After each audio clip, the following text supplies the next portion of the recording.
Chapter 1062. Roar. While the Lannister brothers were still in shock, a loud and violent beast roar suddenly sounded from the sky outside the house. Megalosaurus? It doesn't look like one, and it's not a pterosaur either. Tyrion was puzzled. It's Stannis's two-headed demon dragon, Jaime exclaimed. The two of them immediately climbed down from the warm and comfortable brick bed. When they climbed up the watchtower, they saw the two-headed demon dragon rolling and struggling crazily in the sky above Aegon Hill in the east. From time to time, it would spit out dark red dragon flames and purple venom. Its movements were chaotic, and the dragon flames would even burn itself. It was like a big black fish that had swallowed a fish hook and was being dragged to the shore.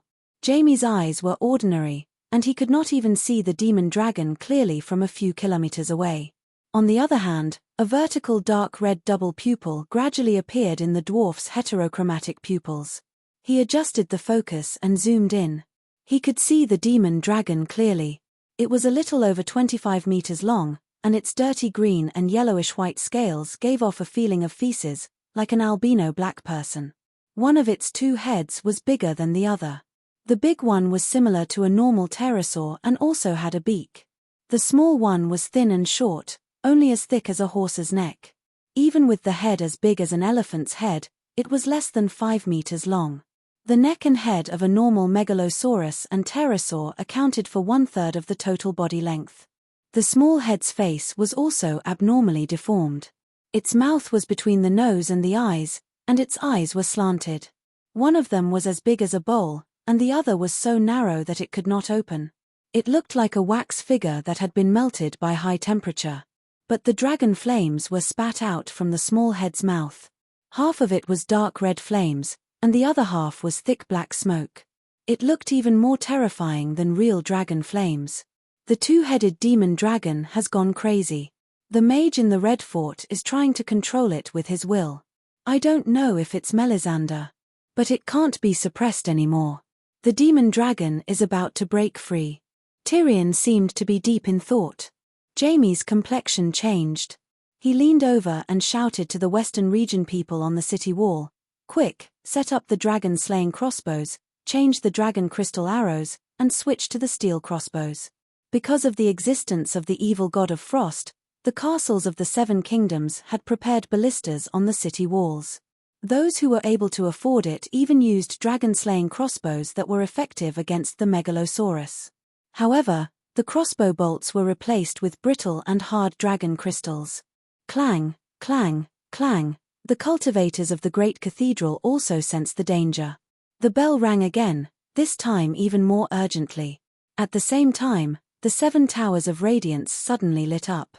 They were extremely resplendent, like 7 golden crows descending into the mortal world. Almost half of the King's Landing was illuminated. Along with the holy light came a divine pressure that was as majestic as the sea. Even Tyrion, who was 2 kilometers away, felt a prickling sensation on his back. The dwarf's eyes lit up, and he said with a smile, "The cultivator's brain is quite nimble. You know how to use your divine might to chase away the devil dragon. This skill and this brain are much better than back then when I first grasped great power, but I was still clueless when it came to matters of the extraordinary." Roar. The devil dragon finally broke free from its invisible restraints. It roared furiously, and its eyes lit up with an explosive and chaotic red light. It swooped over the ground, leaving behind a dark red scar on Aegon's hill. Dawn. The sound of the bell drowned out the beast's roar. The holy light gathered by the cultivators swelled, making the devil dragon feel fear. It ran away. It ran to the Rhaenys Hills in the northwest. Dragon flames and venom sprayed out wantonly, leaving behind 7 or 8 destructive scars and countless miserable howls and curses. It was hit by a dozen arrows as well. With a sorrowful cry, it staggered towards the north. Jaime's expression was strange. The Rhaenys Hills are filled with red god believers and red monks.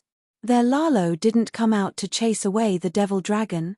I remember that the devil dragon was created by Lalo using blood shaman arts. When Erlu and Yulun fought over the King's Landing, they burned the Rhaenys Hills to the ground. Because Saint Matthew had followed the example of Moses and led most of the refugees from King's Landing to the Land of Storms, most of the houses in King's Landing were left vacant. In order to better defend against the deviant ghosts, the local residents of King's Landing, regardless of whether they were nobles or civilians, began to gather in the Vesonia Hills where the great cathedral was located.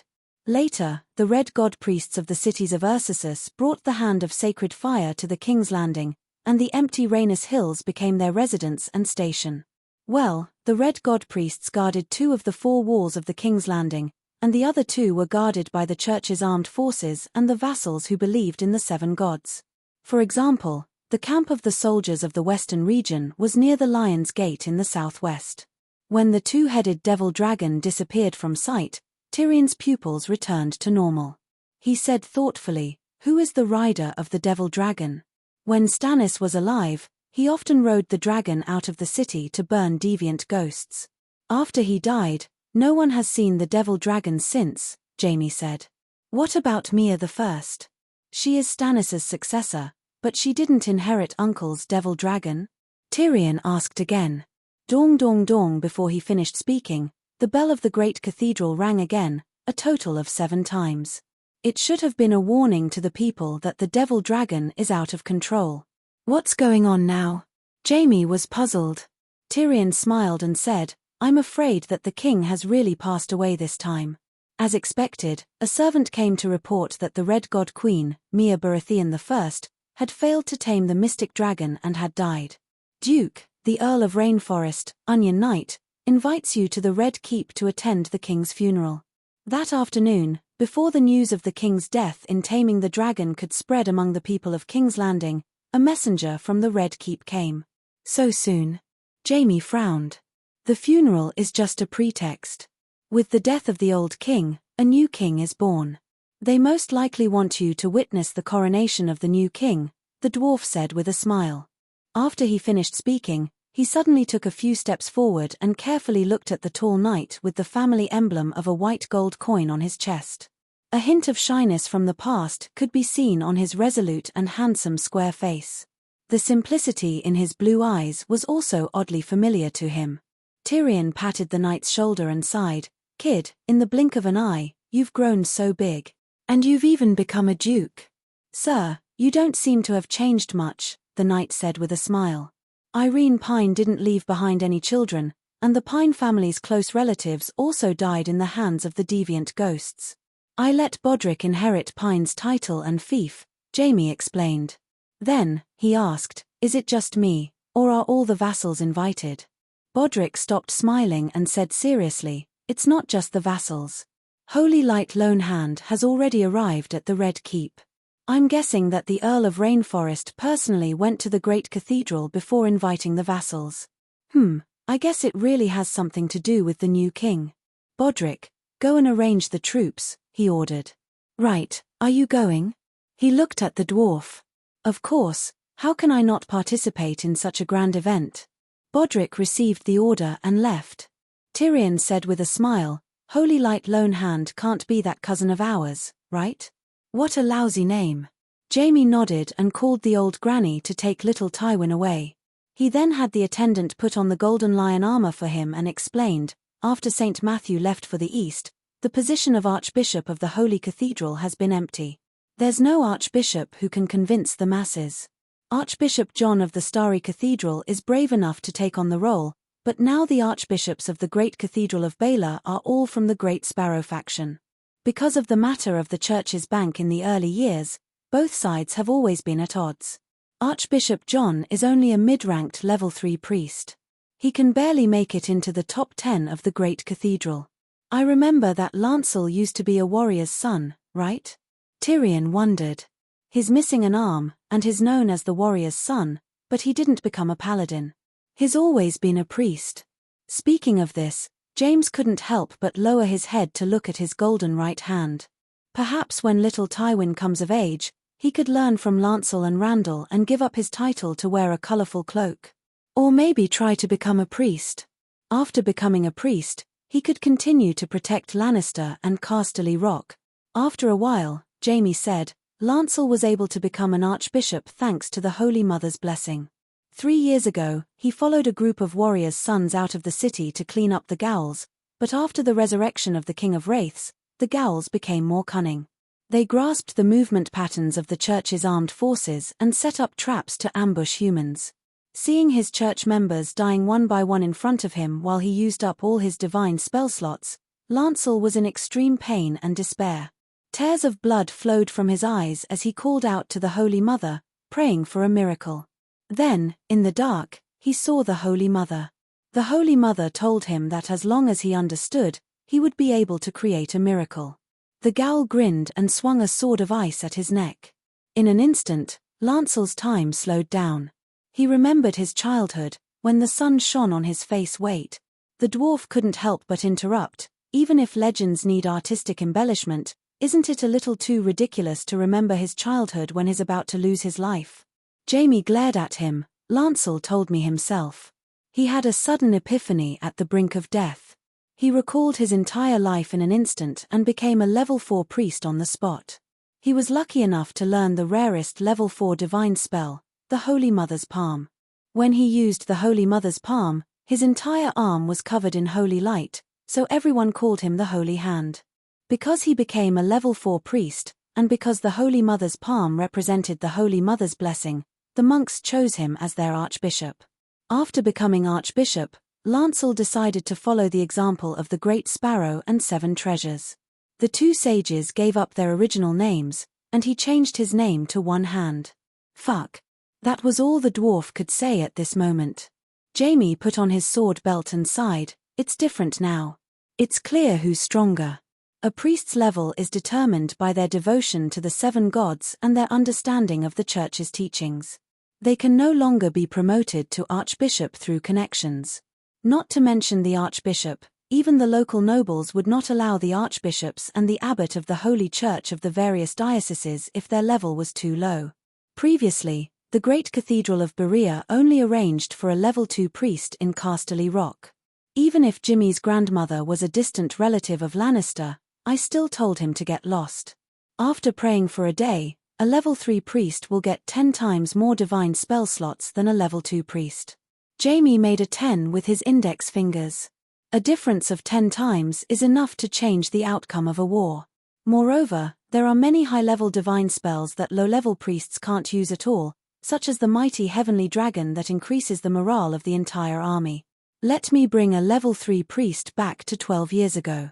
I'm confident that I can defeat Rob, whether he's a shapeshifter or not. In an era when the law sea was broken and other extraordinaries could only rely on the King of God's cauldron to live, the priests of the 7 gods who still enjoyed unlimited traffic were indeed bug.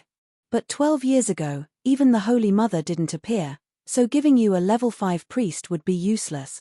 The dwarf secretly rolled his eyes. Chapter 1063. The dwarf asked curiously, I remember that Brother Meribad is highly respected. His fame and power are second only to Big Sparrow back then. Can't he convince the masses? That's not it. Before Lancel broke through, the monks wanted him to inherit St. Matthew's position. He also stayed in the Grand Cathedral of Bell for a while. But Brother Meribad felt that the archbishop was too restrictive. When he thought about how he could no longer walk the world barefoot like before, he felt tired. So, he returned to Crabclaw Peninsula. Not long after he returned, he broke through the realm of level 5 divine priest, Jamie said with a complicated expression. Fuck, I preached scriptures in the eastern lands, became a god in the barren lands, and subdued demons in the far east. I didn't even become a demigod with such great achievements. That old man. Sigh. The dwarf could not hide the jealousy and indignation on his face. Take Meribad and St. Matthew for example. They are not greedy for money or fame. They gave up their mortal desires and served the Holy Mother wholeheartedly. Only then can they become divine priests. Look at yourself. You have more than 2,000 servants and performers. How can you compare to them? Jamie disagreed. Right, what's St. Matthew's level now? That bald donkey Chisang. When Chisang was mentioned, the dwarf felt even more upset. He was already a level 4 energy angel 4 years ago. I wonder if he has broken through to strength angel now. What are the levels of energy angels and strength angels? Jamie asked curiously. Level 5 divine priests are reserve angels. Level 6 heavenly priests are level 1 normal angels. After that, there are level 2 archangels, level 3 authoritative angels, level 4 energy angels, level 5 strength angels, level 6 dominion angels, level 7 throne angels, level 8 wisdom angels, and level 9 blazing angels. Oh, Saint Matthew is equivalent to level 9 priestess. Jamie gasped and said in shock, how much stronger is a level 9 priest compared to a level 3? The difference is like heaven and earth. There's no comparison. The dwarf shook his head and sighed. Mastering the power of laws and domains is the foundation for a level 4 energy angel. Just this alone is more powerful than most of the gods in the world. You see, Barbarian City has never received any support from the Dragon Queen, but it still managed to survive the siege of millions of deviants. Why? It was all thanks to Chizang. When I return to the Westeros this time, other than handing little Tywin over to you, I also need to discuss with the vassals about the time to head north. Once the vassals decide when to fight against King Strange Ghost, Chizang will look for an opportunity to sweep through the Gowls north of Baron Capital, doing his best to draw in as many ice evil gods as possible to reduce the pressure on your side. Jamie nodded in realization and asked, what level of angel is Dragon Queen? The dwarf's expression became very strange. A level 7 throne angel is a true god. She is currently singing the 2 songs of light and fire, but she is not a true god. If even Dragon Queen isn't a throne angel, then how terrifying would a blazing angel be? Jamie was at a loss. Soon, Podrick came back to report that the men and horses were ready to go to the Red Fort immediately. Jamie and the dwarf then walked out of the mansion and mounted their war horses outside. The 2 Lannister rode side by side, accompanied by 50 armored soldiers with swords on their backs. The sky was dark, and the north wind was bone-piercing. The horses' hooves and military boots made crisp sounds on the cold and firm road, spreading far and wide. It was only when they were 500 meters away from the city walls that the number of people on the streets suddenly increased. Yes, because of the strange ghosts surrounding the city, the inside and outside of the city walls were often turned into battlefields. The commoners had already moved to the central streets far away from the city walls.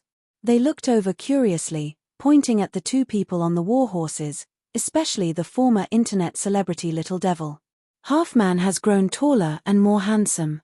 I heard that after kissing the prostitute 10,000 times, the curse of the forest witch was lifted. The scripture teaching ended a long time ago, but he never came back. I thought he was captured by the strange ghosts. He should be hiding in the warm and sunny Slave Bay. He is Dragon Queen's illegitimate older brother.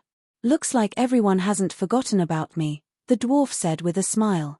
In a few more years, when the children in the long night grow up, our generation will become history, Jamie lamented. Even after 10,000 years, Dragon Queen is still a legend passed down by word of mouth. This can't be. These people still think that I'm a rich second generation in Slave Bay.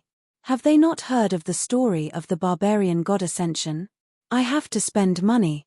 When I return to barbarian lands, I'll get the literati and poets in my mansion to write books together.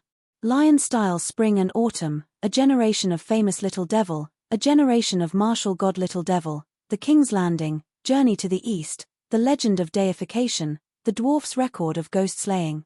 Tyrion counted with his fingers, his expression serious. He did not look like he was joking at all. What's the use of making things up? We're not stupid. Who doesn't know about your background and deeds? Furthermore, just based on your great achievement of killing my father with a single arrow, you can forget about becoming a legendary hero. Jamie shook his head, his face full of disapproval. Then I'll write another book, The Dwarf Saves His Father. Old Tywin fell into the 7 levels of hell and suffered all kinds of pain. The little devil gave up the chance to ascend to heaven and resolutely used all the merits he earned in his life to exchange for a chance to save his father. It can be written as a storytype legendary story. The little devil went through all kinds of difficulties and entered the world's edge. Faced with the gates of hell, he was helpless. Then, my sincerity moved the warrior and I learned the divine technique of using the sky-splitting axe to split open the gates of hell from him. I knelt in the snow and prayed to the blacksmith for 7 days and 7 nights. I used 777 days to complete the 10 trials given by the blacksmith. Finally, I received his praise and he helped me forge the sky-splitting axe. After splitting open the gates of hell, I had to face the 3-headed hellhound Wang. I have to change my name to something more savage. Iutai. The combination of Eris, Yulun, and Tywin, 3 peerless ferocious men. Tyrion talked non-stop, getting more and more excited as he spoke. Jaime was dumbfounded. The 7 levels of hell are 7 checkpoints. Every checkpoint is a test from one of the 7 gods. In short, the story was as complicated as it could be, as twisted as it could be, and as emotional as it could be. The entire story was like a hero's lament.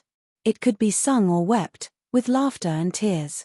In the end, the Heavenly Father announced that I had redeemed my father and at the same time, I had also redeemed myself. The Holy Mother sent down holy light to wash away my and my father's sins. The young girl sprinkled flower petals, the old woman smiled and nodded at the side, the warrior gave me a thumbs up, the blacksmith clapped for me, and the stranger left us silently. What do you think? Tyrion said proudly. Beside him, Bodrick couldn't help but say, Sir, I think you're dreaming. An extremely shameless dream. No one would believe it. The armored soldiers around him nodded in agreement. Jaime, however, recalled how Aunt Xena had been saved by the dwarf's merit. He said excitedly, You really left all your merit to father. There was a moment of hesitation in the dwarf's eyes, but he didn't shatter his brother's last hope. He nodded and said, Not all. Jaime was still very touched. It's been hard on you. Tyrion fell silent. Perhaps, he should ask his sister if she could reverse time and space and extract his father's soul from the river of time. That woman, could she be Little Rose? The group climbed up Aegon Hill. Tyrion noticed that there was another group in front of them. There were more than 200 people. Today, almost 8 years after the Long Night's descent, they could still gather 40 tall warhorses. The flag-bearers on both sides of the group held more than 10 flags. Among them was the golden rose that represented High Court Tyrell. It's Margaery. Who would have thought that after atoning for Joffrey's sins for 5 years, she would become a priestess? Even if she was only a level 1 priestess, she did indeed use the Holy Mother's blessing, holy healing. When news of this spread, it caused a huge uproar in the 7 kingdoms. Many believers believed that this was a classic example of a sinner turning over a new leaf under the Holy Mother's guidance. Even the Cathedral of Baelor gave a positive response. They claimed that Sister Margaery was like an ancient righteous person who had redeemed herself after making a mistake. Lancel even specially arranged for a bishop to go to the old town to baptize her. It meant that Margaery had been reborn. Jaime's expression was complicated. He thought of the Queen Dowager who was as famous as Little Rose. If Cersei was still alive, she might have been a classic example of redemption. In fact, Cersei had become a priestess much earlier than Little Rose. In other words, Cersei's devotion to the Holy Mother had always been much higher than Little Rose's. However, Cersei was not suitable to be described as a classic because her sins were far greater than Margaery's. If she didn't go to hell, she wouldn't be able to warn the world. Who would have thought that even shitty Rose could make a comeback? Tyrion exclaimed. It's not just a comeback. Once, when I went to the cathedral to look for Lancel, he secretly told me that if Margaery could stay true to herself for the rest of her life and no longer do anything against the teachings of the 7 gods, then after her death, she would have a chance to be recorded in the new edition of the 7 Stars Bible as a classic story of redemption by the Holy Mother. It would be sung by future generations. If even Margaery could be redeemed, what reason did other sinners have not to kneel at the feet of monks and repent piously to the Holy Mother? The dwarf could not help but let out a long breath. He looked up and sighed. Just looking at this, I can only sigh. I'm really not as good as her. How are you compared to Margaery? Jaime asked curiously. He thought that she was Little Rose. The dwarf did not explain. He only changed the topic and asked, when did Margaery become the representative of the vassals? I remember that her right to inherit the River Bend had long been abolished by the Dragon Queen. After regaining her freedom, she married Horace Redwine. In the next few years, she worked hard to govern and reform.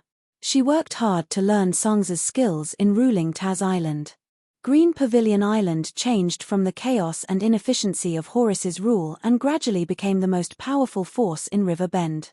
The refugee tide that once made Horus's head explode gradually turned into a controllable force in Little Rose's hands. She opened the door to accept refugees. When the number of civilians on the island exceeded 5 million and met the requirements to apply for Danny Lilith's bracelet, Marguerite asked Dragonstone Island to send people to Green Pavilion Island for an on-site inspection. Because her rule was indeed efficient, she soon successfully applied for 30 wind giants and a small sun. After agricultural production was restored, Marguerite chose brave people from the refugees and trained them into militia of various ranks. Then, she chose the best soldiers from the militia to fight the otherworldly ghosts on the mainland. Now, Green Pavilion Island has the most warships, the most soldiers, and the most farmers in River Bend. Marguerite herself even used the Sword of Holy Light to defeat a duke of the otherworldly ghosts in a duel. Then, she won the support of the people and was respectfully called Holy Sword Rose by the soldiers. Fuck, isn't this the bed strategy that I taught Songza? The dwarf was dumbfounded. Bed strategy. Jamie glanced at him.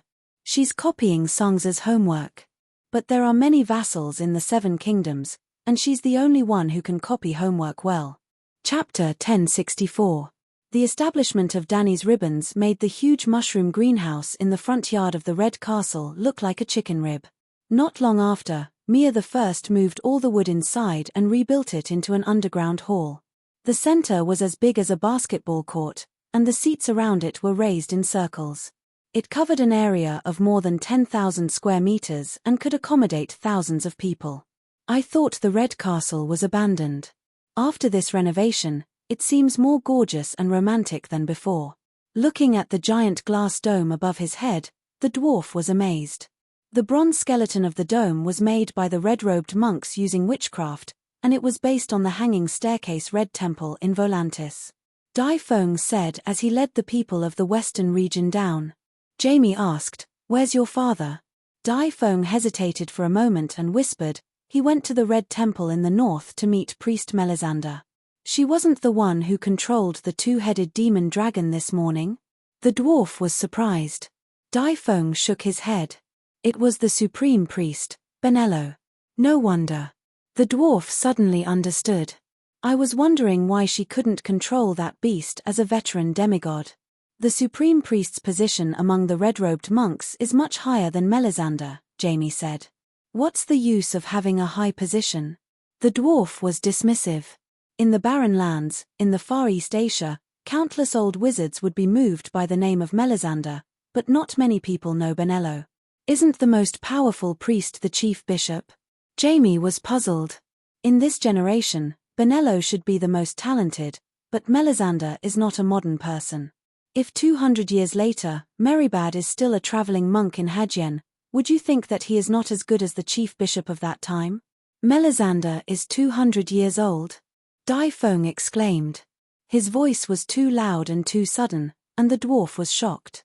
He picked his ears and carefully observed the young knight's expression, and asked curiously, "Why are you overreacting? Are you in love with her?" "No." Dai Feng's face turned green and red. He waved his hand and ran away in a panic. "Hey, where are the seats you arranged for us?" The dwarf called out with a smile. "Come and sit over here," a familiar, hoarse female voice said. It made one's heart itch. Tyrion turned and saw a tall swordswoman waving at him from the bottom of the stairs. She had a charming smile on her face and a straight posture. Brown curly hair, brown eyes, and a heart-shaped face with a rosy glow. Wasn't that Margaret, who carried a golden greatsword and wore leather armor embroidered with golden patterns? The dwarf admitted that even if some women had taken a dump on the bed, countless men would still be moved by them. At this time, Stannis, who had arranged the seats for the River Bend nobles, jogged over and said apologetically, "Prince, Duke, you can sit here." Yes, this 18 or 19-year-old young man was Davos' sixth son, and also the younger brother of Knight Devon. The dwarf wanted to strike up a conversation with Little Rose, but he smiled at her and sat down beside Fat Sam. However, there was nothing he could do. His wife, Princess Elaine, would represent Dawn at the Queen's funeral. However, they were not far apart and sat in the first row of the auditorium. Jaime was the only representative from the western region, but there were 7 or 8 great nobles from River Bend. The dwarf looked sideways. Other than Tally and Redwyn, there were also Count Rowan from Golden Tree City, Aelken Floren from Brightwater City, and other veteran nobles from the Greenhand family. No, there was also Tyrmine wearing a sea monster helmet. Victarion Greyjoy was sitting beside Margaret. The two of them were chatting happily. "Why is he here?" Tyrion asked curiously. Jaime glanced at the burly man and said in a low voice, "High Court is still occupied by Tyrmine. In these years, many of their people have died for River Bend. Plus, the story of the 5 heroes of the Misty Sea is widely spread in the 7 kingdoms. Tyrmine's reputation has improved." "What's the story of the 5 heroes of the Misty Sea?" the dwarf asked in confusion. 9 Tyrmine followed the Dragon Queen into the Flowing Water Palace. 6 survived. Jaime had an envious expression as he told the story of Dunstan and the others. Those who survived are all legendary heroes. After receiving the Dragon Queen's approval, everyone's attitude towards Tyrmine slowly changed. Later, Victarion personally promised that after the long night, as long as River Bend's vassals allow Iron Seed to take away the spoils of war in High Court and the Lord of High Court gives him a title and a piece of land near the sea, he will voluntarily give up High Court. "Margaret wants to be the new Duke of River Bend?" Tyrion asked. "She definitely wants to, but..." Jaime glanced at Margaret and Victarion and said in an even lower voice, "Victarion is pursuing Margaret. He promised to help her enter High Court." Tyrion was shocked and said in disbelief, "Margaret dares to have a lover?" Jaime shook his head. "What lover? He's unmarried and she's widowed what?" Before he could finish, the dwarf shouted, causing the nearby vassals to look over. Even Victarion, who was passionately trying to please Margaret, looked over curiously. Jaime was indifferent to the stares of others. He only moved his lips and said in an almost inaudible voice, "When Horace was on a boat to the old town, he accidentally hit an iceberg and died in a shipwreck.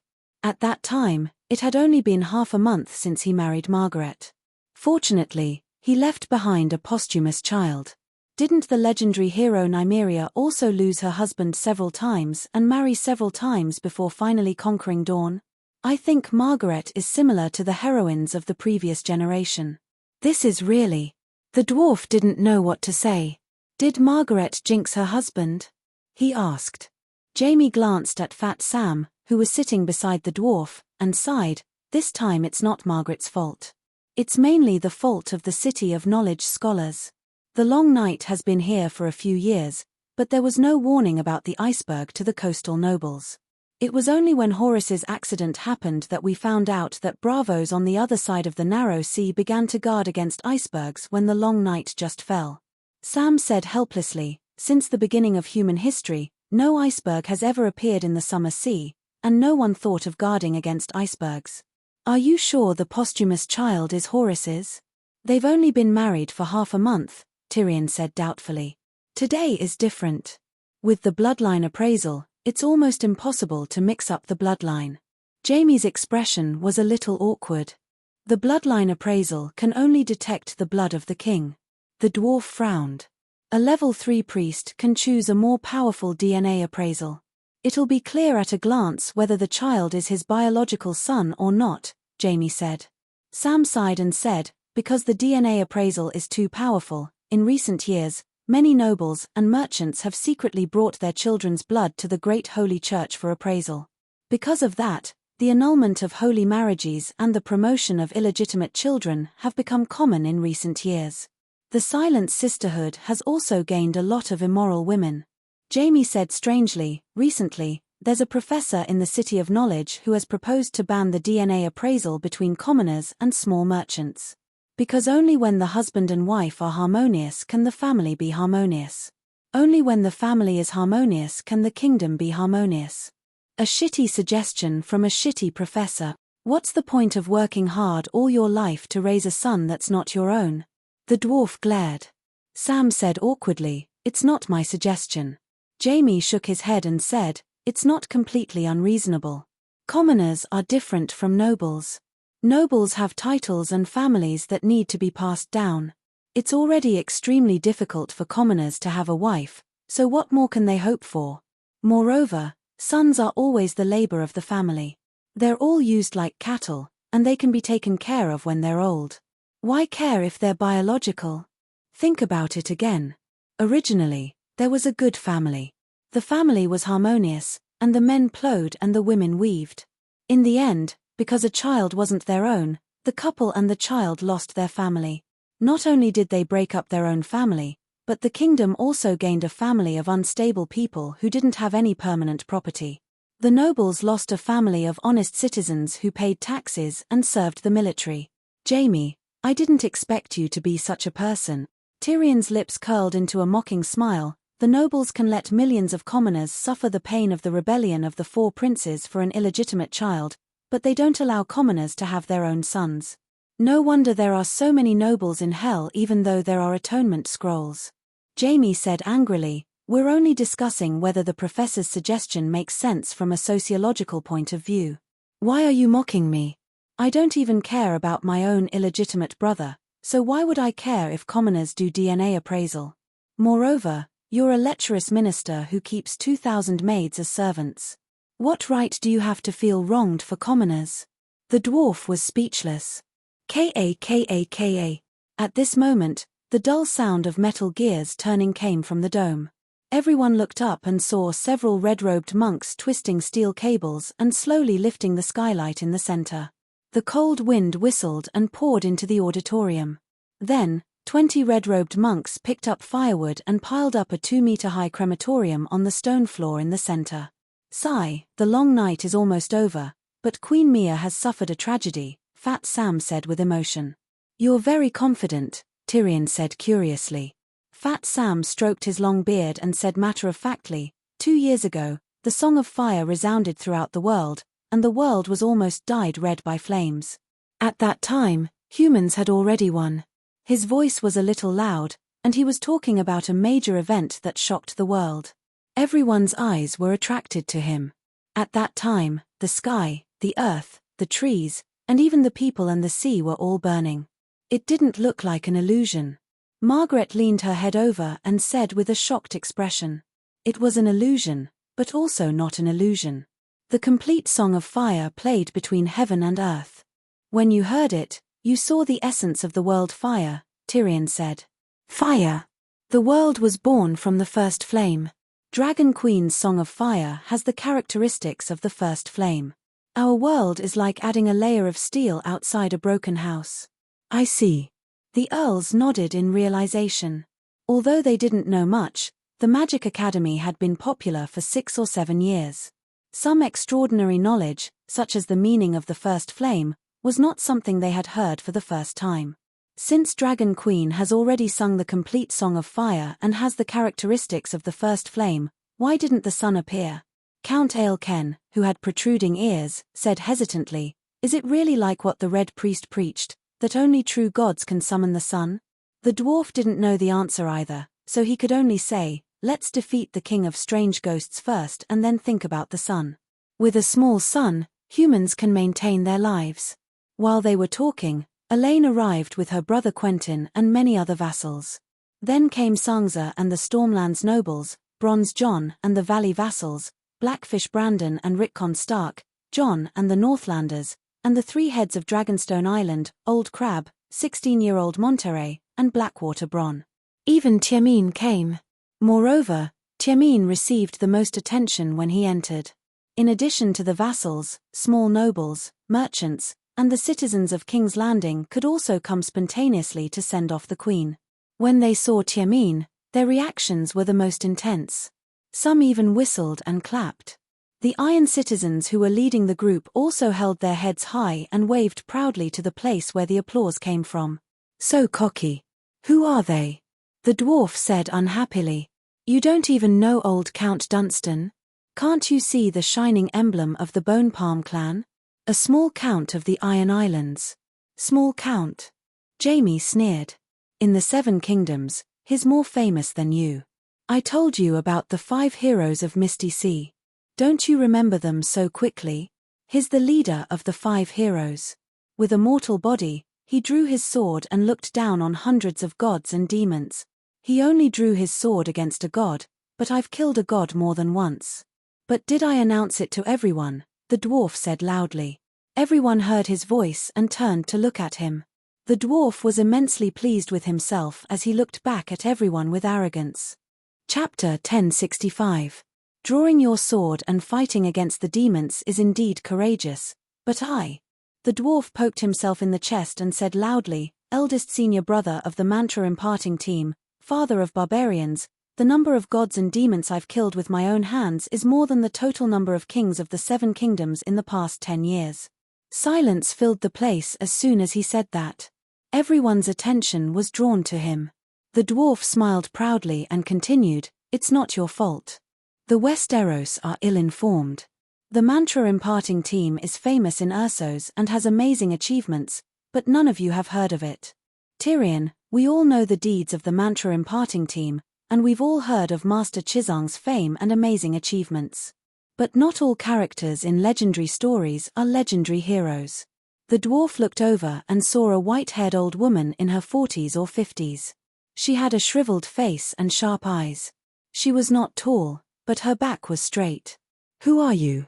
His expression was solemn and puzzled. The other party was a stranger, but there were obvious magic waves on her body. She was very powerful, and she was wearing a golden 7-point star white robe that represented a level 3 priest. The old woman said bluntly, it doesn't matter who I am. Let me tell you, the Westeros are not poor villages. The story of the mantra imparting team has spread throughout the 7 kingdoms, but you only have one role in the story to be captured, tortured, and humiliated by the demons, and then cry out, Master, save me. You're just an old-fashioned warrior saving a princess. What kind of legendary hero is a princess in a fairy tale? The people around nodded and looked at the dwarf with disdain. They pointed and whispered. The story on the other side of the narrow sea has long been spread here, but legendary heroes are never half human. You're just a little demon who cried for help, but you're praising yourself. Do you really think we don't know what happened in the free cities? The dwarf's face flushed red. He said angrily, this is slander. Blatant slander. Maybe I'll fall into the hands of the demons, but use your brains. If I'm not brave and fearless, why would I be captured by the demons? Knights who fight bravely on the battlefield are always in danger of being captured by the enemy. Only cowards who hide in their castles and forever avoid battle will never be defeated. If you don't fight, you won't lose. But you were dragged into the dung pit by the dung demon when you went to the toilet. Everyone knows that. The dwarf glared at the speaker, only to discover that the speaker was one of the 3 heads of Dragonstone Island, Blackwater Bolin. The old chap was winking at him. Another time, he was caught while visiting the Passion Garden. Another person said, it seems to be more than once. Who in the 7 kingdoms doesn't know that dwarfs love to visit prostitutes? It's just a pity for Princess Yelaine. What's there to pity? The Princess of Dawn isn't a good person either. The two of them went whoring together. Ya Lian En, who was originally standing at the side and watching her husband make a fool of himself, immediately became angry. Her eyes were filled with shame and relief. He was glad that the ridiculous things he and the dwarf did in barren land had not spread to the Westeros yet. At this moment, the white-haired Onion Knight walked over and said in a deep voice, ladies and gentlemen of the King's Landing, this is the funeral of Mia the First. Please keep quiet. Hearing this, everyone returned to their seats. Although they didn't completely quiet down, they only whispered to each other. Who is that old woman? How dare she talk back to me? The dwarf asked Jaime in a low voice. It's the misty sea hero I told you about, the 4-drowned Iron Granny Tarman. There are many terrifying legends about her. No one dares to offend her. Fuck, so it's that witch.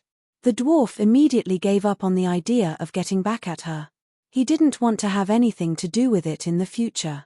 The ceremony after that was more boring. The king's hand gave a sorrowful speech, describing Queen Mia's life achievements and the cause of her death. Yes, Mia had made some achievements in the past few years. Even Margaery knew how to copy Sansa's bed strategy, so there was no reason why Mia couldn't learn from her. Actually, Mia's strength was far beyond Sangza and Margary's. She had tens of thousands of red-robed monks behind her. It was easier to gain fame by pretending to be mysterious. The Onion Knight said a lot of things, but none of them repeated, which was proof. Mia's cause of death was also embellished. According to the Prime Minister, it was because the Queen couldn't bear to see the people suffer, so she wanted to gain more power to defeat the King of Deviant Ghosts and end the long night as soon as possible. Actually, Mia was provoked by your nephew, Bron said to the dwarf with a smile. The two of them sat together, one in front of the other. Did you see the scene when the Northern Ice King returned to the city yesterday afternoon? Things like showing off martial arts were often seen in King's Landing in the past few years. In terms of public opinion, Mia had always been under great pressure. Many people gossiped behind her back, saying that Jon was more powerful than her and was more like the King of King's Landing. Actually, with the Northern Ice King's achievements, he deserved to be cheered by the people. However, no king could bear to have his reputation lower than a subject in their own territory. At least, she thought that the Northern Ice King should give up his title and pledge his loyalty to her. Although there were many warriors who killed deviant ghosts in the Seven Kingdoms, there was only one hero who could destroy the evil ice god, and that was Jon Stark. If Mia wants to suppress him, the only way left is to tame the two-headed demon dragon. Unfortunately, taming a dragon is risky, not to mention a deformed demon dragon with a confused mind. The dwarf's face was full of doubt. During the Battle of Winterfell, Melisandre was crowned as the world's first sorcerer by the Dragon Queen. Don't you know? She might not be stronger than Jon now, but it shouldn't be difficult for her to help Mia kill one or two evil ice gods. Bronn shook his head and said, I know about the first sorcerer Melisandre, but since Stannis died, she has been living in seclusion in a small red temple in North City. When the King's Landing was besieged by deviant ghosts, she didn't come out to defend the city. In fact, if Melisandre was willing to help, even if Mia failed to tame the dragon, she wouldn't have lost her life. The dwarf asked curiously, what is Melisandre thinking? Maybe she is disheartened. Everyone knows that she is obsessed with Asher's prophecy, but now the prophecy has become a big joke, Bronn said with a smile. After the speech, all the vassals took turns to take a look at Mia the First in the coffin for the last time. They didn't even need to congratulate her. According to convention, the corpse should be handled by the Silent Sisters, who should dress up beautifully and wear gorgeous clothes to bid farewell to their friends and family. But this time, everyone only saw a white cloth. The charred remains of the body and the twisted iron sword under the white cloth couldn't be seen. The vassals knew the cause of Mia's death and guessed the state of her corpse, so when they saw the white cloth, their faces were calm and didn't show any surprise. Bronn said in a low voice, I heard that Mia was hit with venom and drenched from head to toe. She let out a heart-wrenching howl and scratched her face with her hands, pulling out large pieces of rotten flesh and melting her bones. When Prince Ander saw his wife's miserable state, he roared and jumped onto the back of the dragon's neck. He pulled out his sword and blinded one of the dragon's eyes. It was very heroic. But when the eyeball exploded, the blood that spilled out was also highly poisonous. The prince howled and fell from the dragon's neck. Then, the dragon's other head began to spit fire without restraint. The queen and her husband were burned until only half of their bones were left. Which Prince Ander? The dwarf was puzzled. Ander Royce, the eldest son of Bronze Jon. Look. Bronn raised his chin towards old Jon. The old count is crying so sadly. No wonder. The dwarf was deep in thought. How do you know so much? The devil hunter Richard was at the scene. If he hadn't activated his holy garment and resisted the dragon's flames, Mia and Anders' corpses would have been eaten by the dragon. Mia can still tolerate Richard. The dwarf said in disbelief. Sir Richard is a Kingsguard. If he doesn't follow the queen, where can he go? But he killed the king. Stannis was killed by Jon. At most, he was negligent in his duty. But even if their beliefs are different, the Red God disciples can't deny Richard's loyalty and bravery. Think about it. Is there a need to doubt the integrity of a knight who can go to heaven and become a saint? If you were Mia, would you tell Sir Richard to get lost? In the past few years, when Mia was fighting the deviant ghosts, she was in danger many times. Every time, It was Richard and Song Gying who saved her. When the two of them fought, they didn't care about their lives. They were like crazy demons, risking their lives. When the Knights of the Seven Kingdoms saw them, they were in awe. Their reputation even surpassed that of Beristan and John Clinton. Many people said that the Saint Dipper twins were worthy of being called legendary heroes. This time, when the dragon went berserk, the two of them were still the most brave and fearless ones. Facts have proven that they are worthy of Mia's trust. The dwarf was speechless. When the celebrities of the King's Landing had also mourned the Queen, the red-robed monk Benello called out Lalo's name, hoping that the Light King could lead the souls of the believers to the divine kingdom of light and fire. When he finished speaking, the crematorium was ignited with a boom. In the past, this move would have been quite scary. But now, everyone has seen the world. The dwarf thought of his early years in Volantis, when he saw the supreme priest preaching for the first time. He couldn't help but feel that time had changed. Oh right, where's our cousin? After coming back, I haven't seen the famous Holy Light One Hand. When he saw the supreme priest, he couldn't help but think of the Archbishop of the Seven Gods. What is he doing here? Is he going to bless Mia in heaven? Jamie said unhappily. When the firewood was burned out, the ordinary guests left. The vassals were led by the Onion Knight to the palace hall. The dwarf saw his cousin, the Archbishop. Compared to the past, he hadn't changed much. His body was still thin, and he wore a grey robe that was patched but clean. However, there were a few more wrinkles at the corner of his eyes and forehead. His gaze was more determined, without a trace of confusion or hesitation. Without waiting for the cousins to exchange greetings, Davos went straight to the main topic of the night. Although Queen Mia is dead, she still has an heir. Today, I have invited everyone here in the hope that everyone can keep the promise made in the past.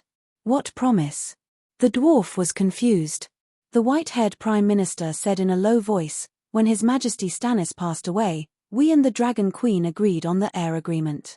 In other words, for any vassal who participated in the united front against the ghosts, no matter how he died in the long night, the allies of the united front must ensure that his heir can inherit his fief, title, army, and everything else that complies with the law of succession. I was wondering how Mia, a cult follower, could have been the queen for 5 years so peacefully. Tyrion was enlightened. Davos rebuked. Prince Zine. The dwarf waved his hand to interrupt him. Zineland is given to my niece.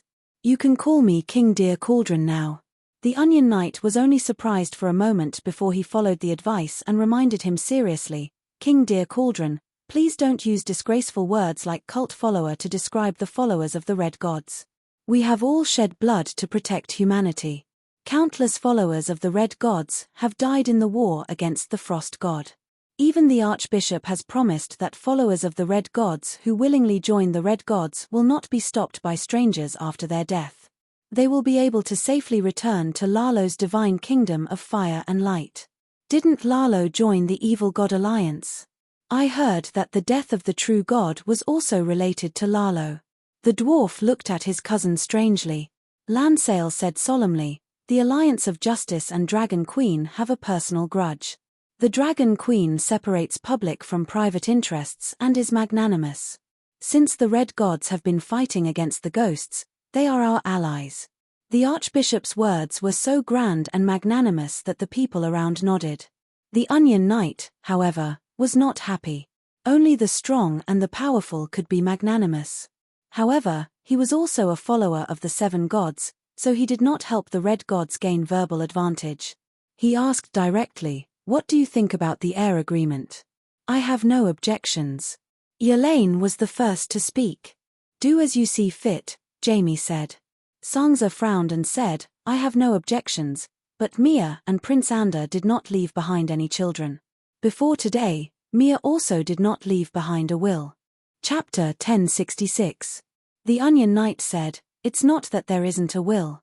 Before Queen Mia entered the Dragon Cave, she told us that if anything happened to her, Prince Gendeli would inherit the throne. I wasn't the only one who heard this. Richard and Song Ji were beside me. If you don't believe me, I can call them out and confront them on the spot. With Richard and Song Ji's reputation and integrity, we won't doubt it. Everyone immediately approved of Mia's will. Who's Prince Gendeli? Tyrion was puzzled. It's said that he's Robert's illegitimate son and Mia's younger brother, but no one can prove it. Jaime frowned. What about the paternity test? Tyrion was even more confused. Jaime said, the paternity test requires the blood of both father and son, but Robert's body was cremated 8 years ago. Low-level blood tests can only test for the king's blood, but Gendeli doesn't even have a drop of the king's blood. According to him, a red-robed monk drugged him and drained all the king's blood. But until now, the monk hasn't been caught, so no one can be sure if Gendeli is lying or not. Also, even if the monk did take his blood, no one can be sure that his king's blood came from Robert. Then how can Mia be sure that he's her younger brother? Prince Gendeli looks like Renly when he was young, the Onion Knight explained and whispered to the servant beside him. A moment later, 2 young women helped a pale-faced middle-aged man into the palace. Oh, he really looks like Renly. Is he Renly's illegitimate son? The dwarf said in surprise. It's like they're made from the same mold. The nobles were also amazed. By the Holy Mother, Gendry, how have you become so thin? Cried Brittany from behind Sansa. Gendeli looked up at the female knight with a sad expression and remained silent. I'm Jenny, Gendeli's wife. This is my sister, Weeping Willow. The long-legged young woman introduced herself and her companions before saying solemnly, Gendeli is King Robert's illegitimate son. We didn't know about this until we met the Dragon Queen 6 years ago at the Oak Hall. When we parted ways with her, she told Gendeli about his past and warned him to be careful of the red-robed monks when he went to the King's Landing because the king's blood was very precious. We never took the initiative to reveal Gendeli's identity. We just wanted to live our lives peacefully. But there are too many red-robed monks in King's Landing, and Gendeli often goes to the temple for evening prayers. Jenny's tone became sorrowful and indignant. My husband used to be as strong as an ox. His build was very similar to Queen Mia's, and he also used a hammer. But he's just an honest blacksmith. We run a blacksmith shop, and our lives are simple and comfortable. However, the evil sorcerer had not only drained his king's blood, but also his strength and body. Right now, it was difficult for him to even walk normally, let alone swing his hammer like before. We were forced to find the Red Castle and seek help from Queen Mia. Varys seems to have only lost Gigi, the dwarf said hesitantly. There's more than one type of blood sorcery. Lancel took a few steps forward, her eyes shining with golden light. Gendeli couldn't help but want to dodge. Don't move. Holy Light one-handed shouted. Gendeli's spirit shook violently, and he really stopped moving. After a long while, the golden light in the Archbishop's eyes disappeared. He said sympathetically, your body is fine, but your spirit is damaged. It's like someone took a knife and dug out a large piece of your essence. Can it be healed? Cough, cough. Gendeli panicked and started coughing violently. Lancel frowned and shook her head slowly. It's not too difficult to change someone else. But it's almost impossible for you. Weeping Willow said before her sister, are you unwilling to save Gendeli because he believes in the Red God? Lancel shook her head and sighed. There's only one way I can think of, and that is to make him a priest of the gods. Take Saint Matthew for example. He was originally a mortal with no extraordinary talent. But because of his devout faith, his soul was refined, and he became a saint and gained the body of an angel. An angel is a god, and his spirit is countless times stronger than a mortal's. To repair the damage to his spirit, he doesn't need to be refined into an angel. He only needs to be a normal priest. But Gendeli is not a believer of the 7 gods, and it's difficult for him to receive the Red God's favor. Maybe Benello can ask the Red God for a blessing? Benello was silent. Gendeli's lips trembled, but he sighed in the end. He couldn't say what was on his mind. He regretted it. He wanted to return to the embrace of the 7 gods, but he couldn't let Mia down. Currently, 99% of Theon Bella's base was made up of Red God believers. If he converted to the 7 gods, he wouldn't be able to enter the Red Castle. The Onion Knight looked around and said, Gendeli is Robert's son. Does anyone have any objections? Sansa shook her head. I have no objections. He's very tenacious. The characteristics are too obvious. Tyrion shrugged, acknowledging Jean Deli's identity. The other vassals nodded. He looks like this, and he has the Dragon Queen as his guarantor. It must be true. Today's topic was to choose the successor of Theon Bella. It had nothing to do with the other vassals. That was why everyone was calm and realistic. If this was a real king selection convention, the atmosphere wouldn't be so harmonious. Davos heaved a sigh of relief. He pulled Jean Deli in front of him and said loudly, under the witness of the 7 vassals and the Archbishop of the 7 gods, I, in the name of Prime Minister Mia I, declare Jean Deli Weishui as the noble illegitimate son of Theon Bella. He will restore the surname of Theon Bella and inherit Mia Bella Theon's weight. The door of the palace opened, but before the cold wind could pour in, a tall and fat woman barged in on a flaming wheel. My lords, you all know me, right? I'm Zhong the true seed of Robert. The Dragon Queen has personally verified it. Oh, right, Lord Tyrion was there too. Compared to her weather-beaten face back then, the woman looked a lot chubbier.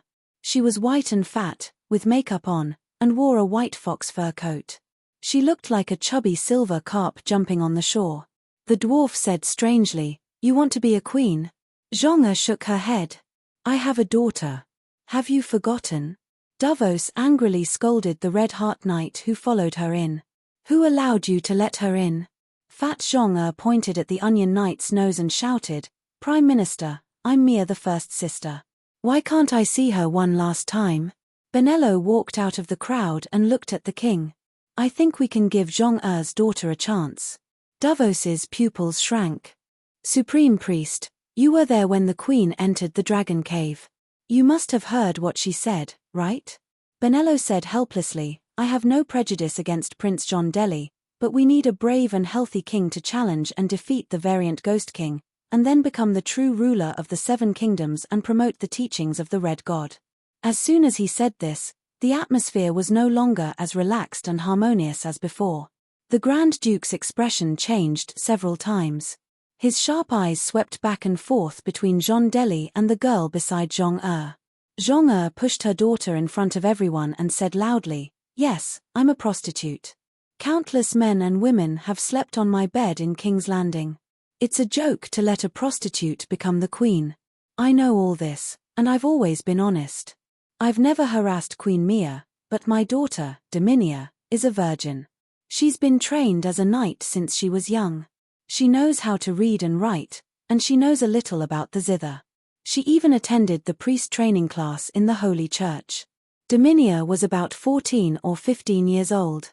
She was 1.7 meters tall, with black hair and black eyes. She had a square face. She was tall and strong and looked very energetic. You and your daughter are believers of the 7 gods, right? Tyrion asked strangely. Yes, we've been believers of the Holy Mother for half of our lives.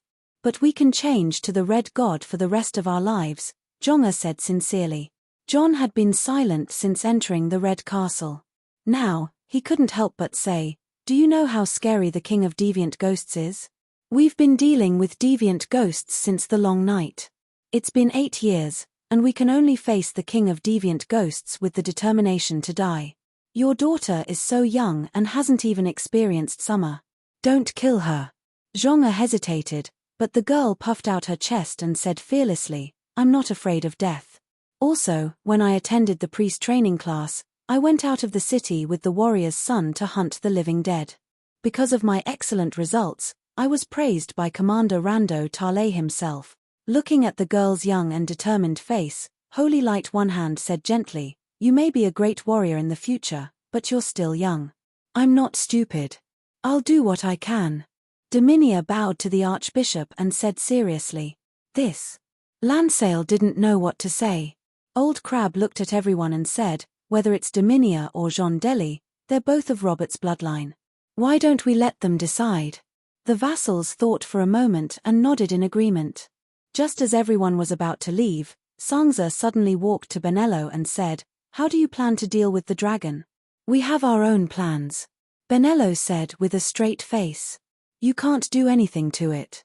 Everyone saw it," Sansa said in a low voice. "Lady Sansa, What do you want to do?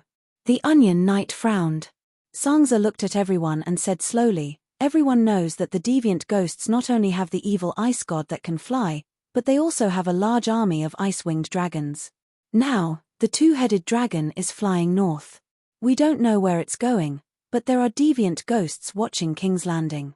We're sure that the king of deviant ghosts has noticed the two-headed dragon's strange behavior. I don't think anyone wants to face a deviant ghost king riding a ice-winged dragon, right?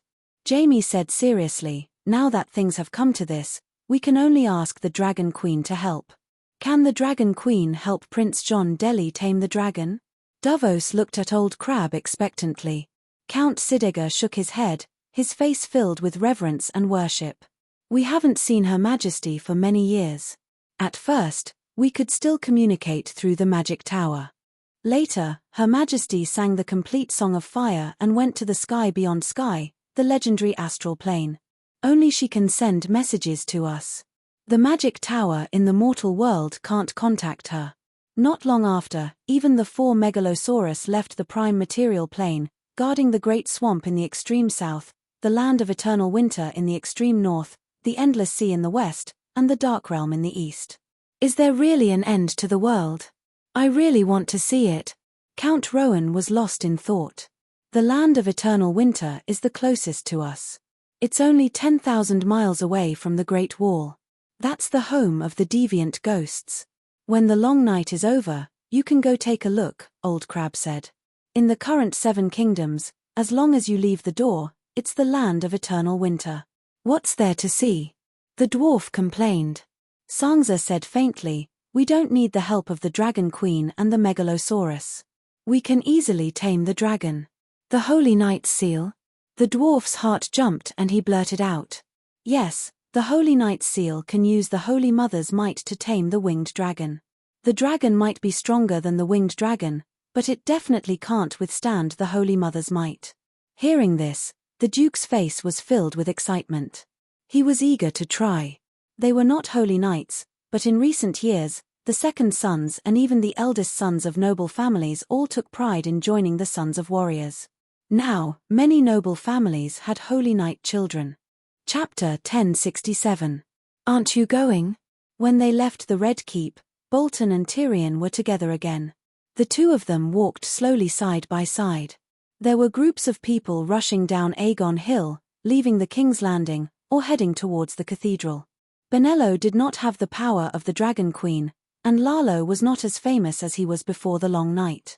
The 7 vassals only asked one question: can you control the mystic dragon 100%? Benello could not lie, and lying was useless. They had just attended the funeral of Mia and her husband. Since you can't control the mystic dragon, and the mystic dragon is a threat to the safety of all Westeros, why can't we Westeros solve the problem? Sangza questioned. Even Davos could not refute her. Obviously, if the nobles of the 7 kingdoms did not help, the other ghosts would not let the mystic dragon go. Before the meeting ended, some vassals secretly arranged for their attendants to go to the cathedral to find their paladins. After that, his actions were exposed, and no one tried to hide their thoughts anymore. Even Elaine took Quentin out of the city to search for the mystic dragon. Before she left, she tried to persuade the dwarf to go with her, encouraging him to become a mystic dragon knight with the Targaryen bloodline. The dwarf refused. I'm a Megalosaurus expert, he said to Bronn with a smile.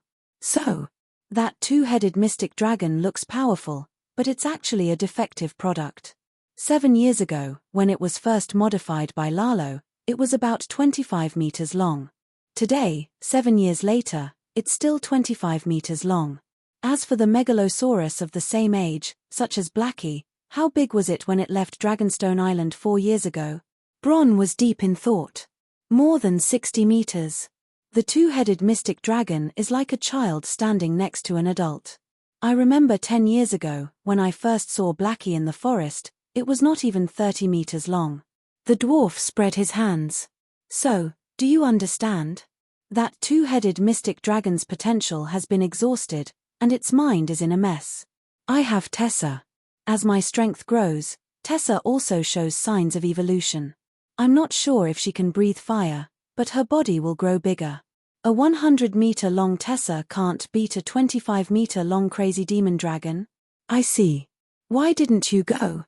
Even Count Settiger brought his son to try his luck, the dwarf asked. I know my limits. I don't have the Targaryen bloodline, and my paladin level isn't high. There's no hope at all. Bronn shook his head. Oh right, I have a son. He's 5 years old this year and can start training in martial arts. Can I send him to your house as an adopted son? The dwarf looked back and asked, How many sons do you have? Bronn also saw his actions and waved behind him with a smile. 3 sons and a daughter. Tyrion, Jaime, come and meet your uncle Tyrion. This name is really... The dwarf's expression was distorted. Bronn laughed. How can Tyrion's brother not be called Jaime? After his father heard of the Grey Ironguard's deeds, he expressed his satisfaction. 2 paladins squeezed their horses' bellies and came out of the crowd. Both of them were young, about 12 or 13 years old. One of them looked strong and honest, tall and strong, and carried a giant axe on his back. The other was delicate and handsome, with a tall figure and large grey eyes. He didn't lose the sunshine of a paladin, but also the melancholy of a poet. Nephew Tyrion Cobbler greets Uncle Tyrion, the square-faced man said with a silly smile.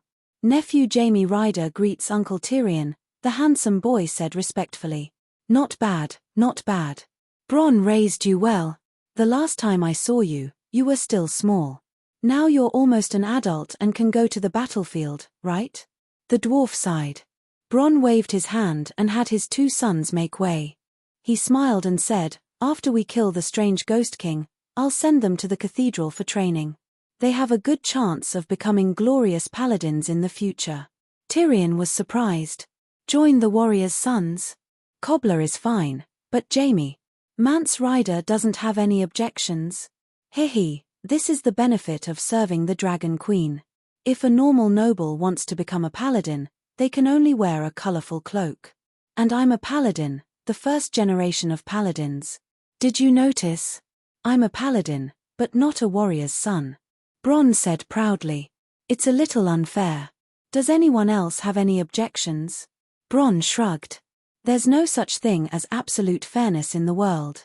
I envy the Northerners for having unicorns to ride and the West for having so much gold. Also, this benefit is not unlimited. Only the heir of the title can become a non-permanent paladin. You want to pass the title to Cobbler? Although he's not my biological son, I've always treated him like one. In the future, I'll arrange for him to be an earl. Bronn said. Then, he added, actually, this advantage is only temporary.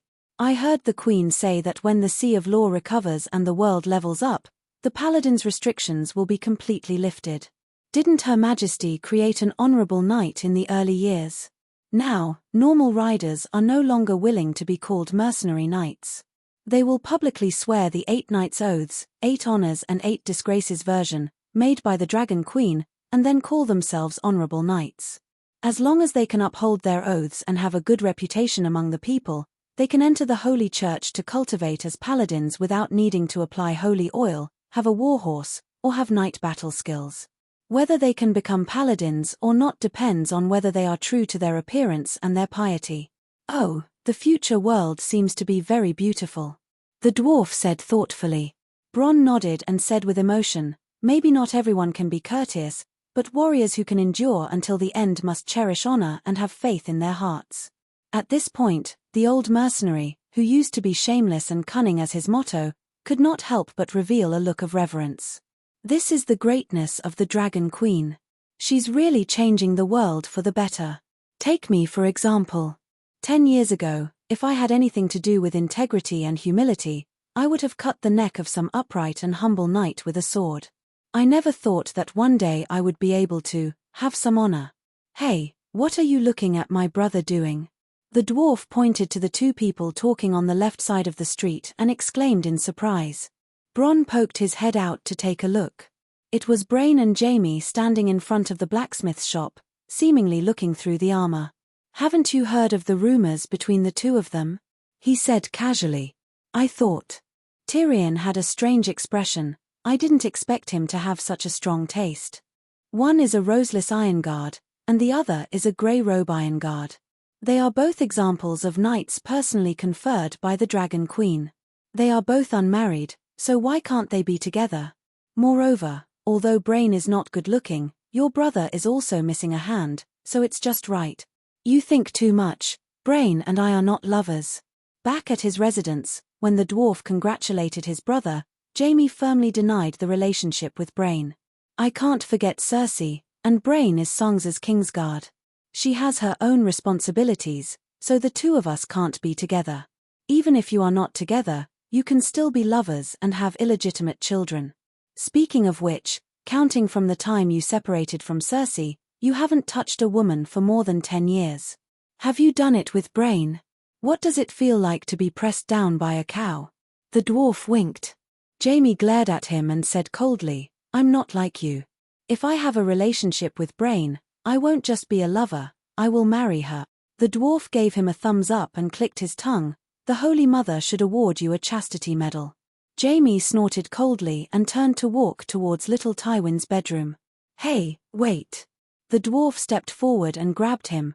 Bronn has a 5-year-old son named Dennis. He was going to give him to me as an adopted son, but you know what kind of life I've been living all these years.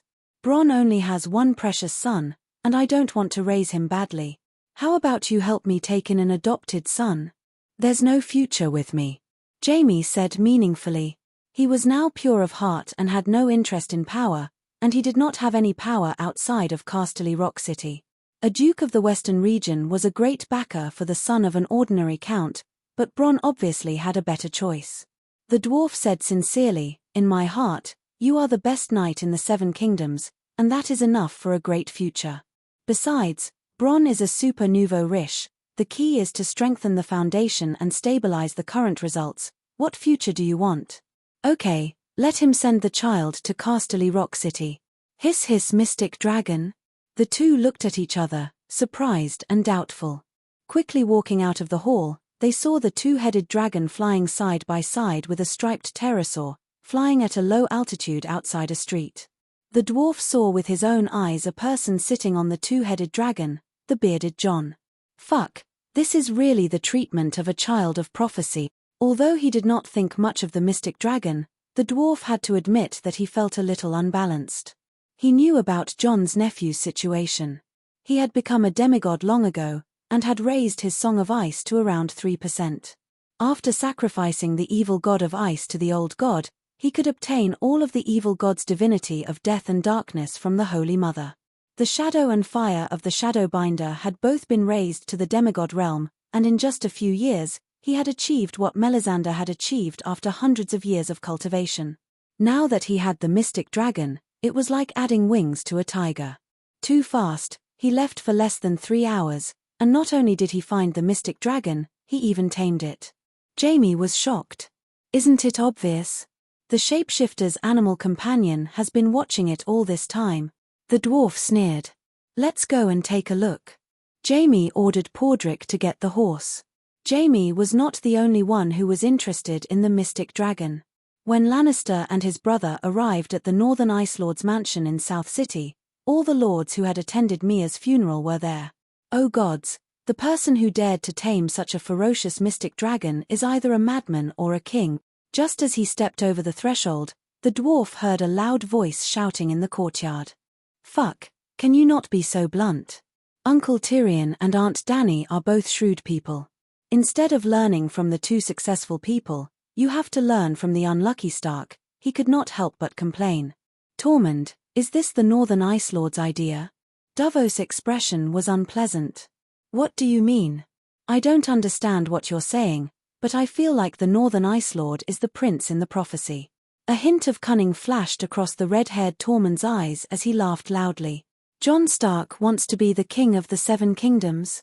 Bronze John asked directly.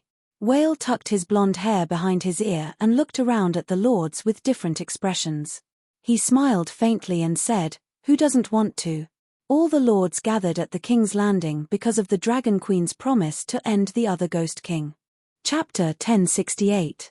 You intend to help my nephew become king? The dwarf was sweating profusely as he laid on the feather mattress. He stared at the ceiling, his breathing uneven.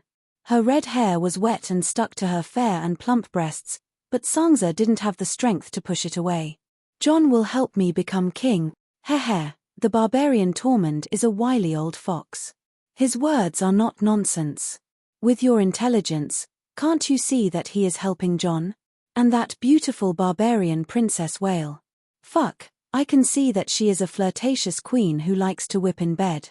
I didn't expect Jon to like that too. The dwarf smacked his lips. She announced Jon's ambition to everyone. Did she just say it casually? Tormund was his right-hand man, and Wa was his wife. Whatever they said would definitely change some of his thoughts. At the very least, they would change some of his previous thoughts. The lust in Sansa's eyes disappeared. I believe that Jon will not lie to me. When did he say that he would help you become queen? The dwarf asked with a smile. Sansa recalled. In Winterfell, when we brothers were reunited. In Andromeda City, when he found out about his past. It has been 6 or 7 years. Even the Dragon Queen can sing the complete song of the 2 laws of light and fire.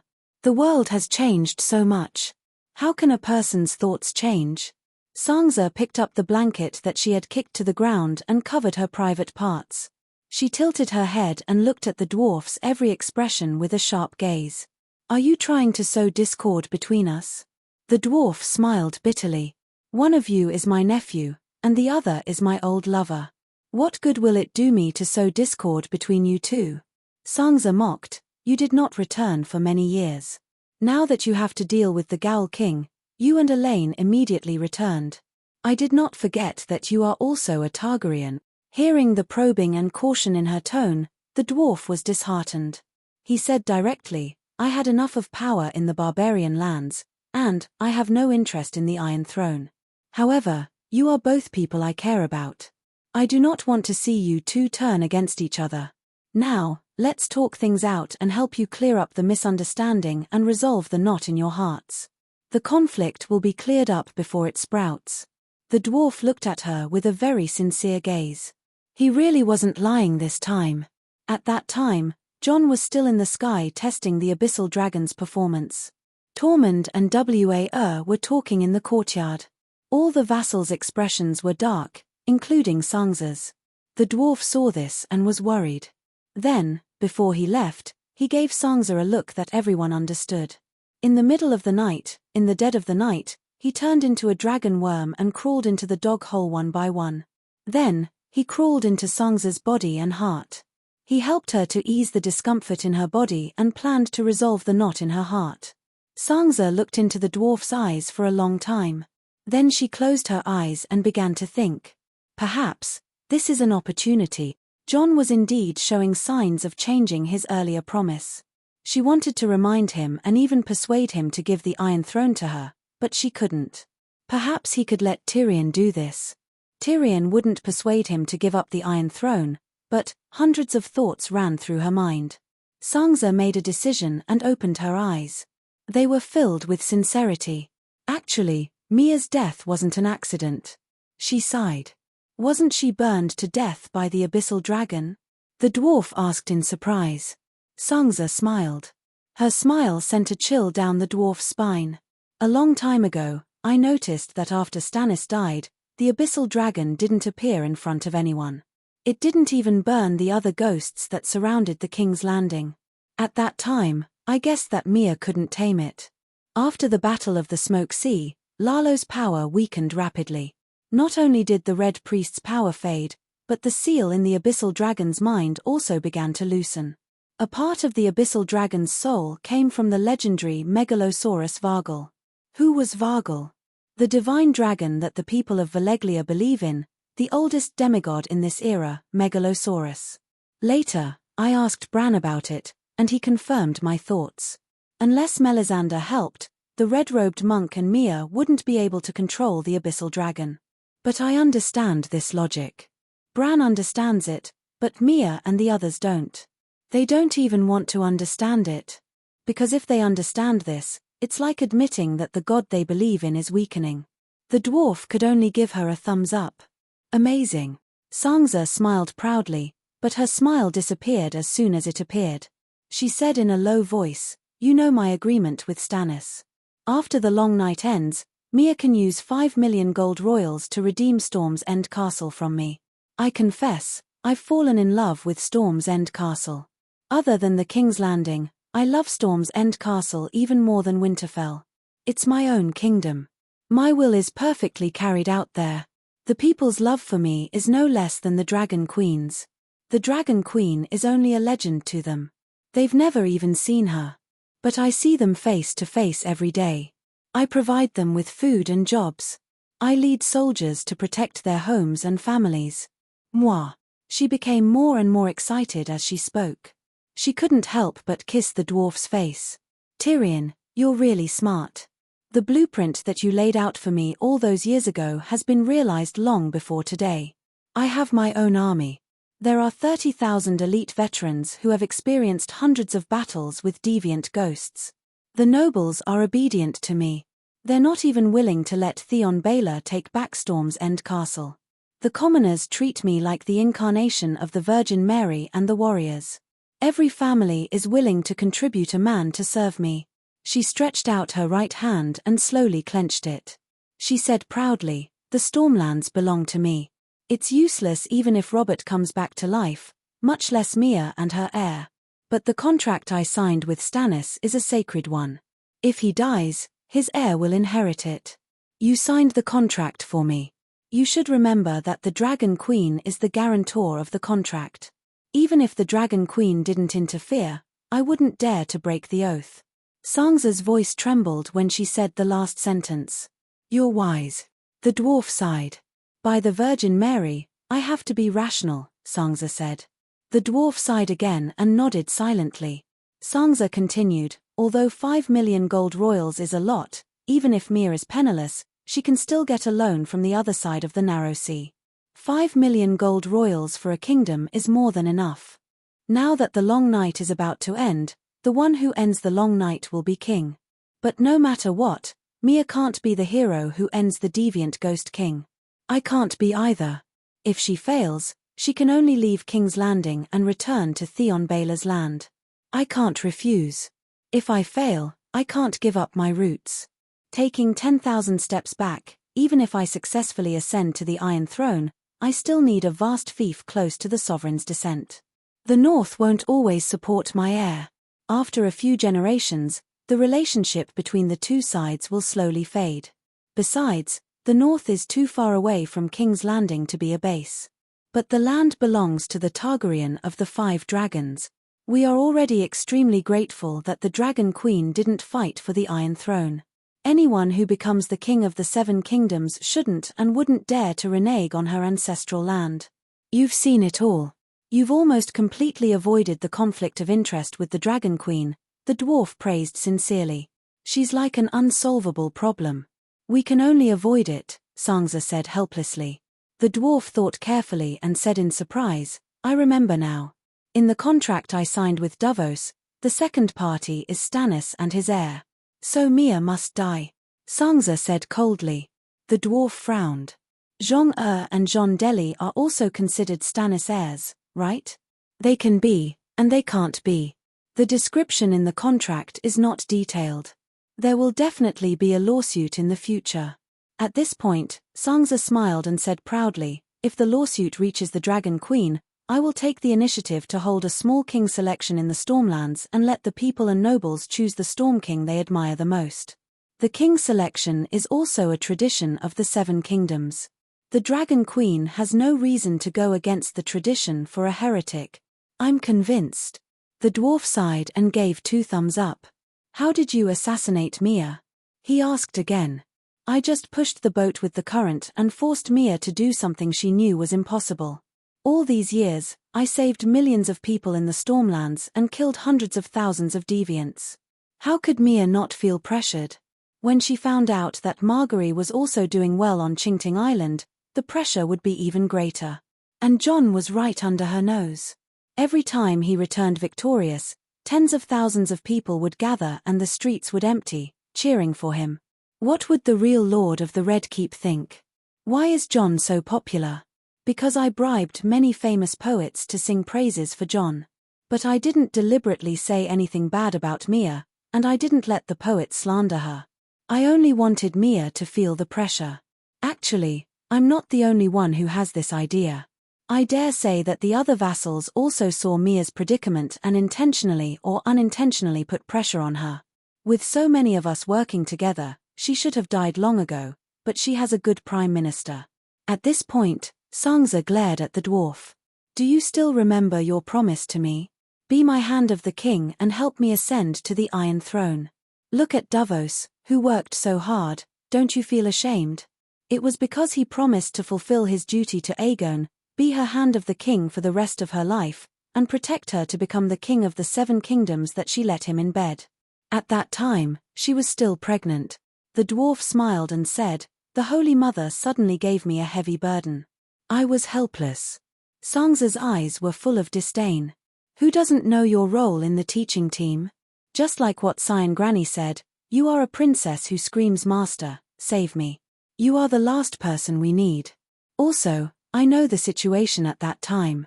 Dragon Queen only chose Chizang, Arya, and Hound.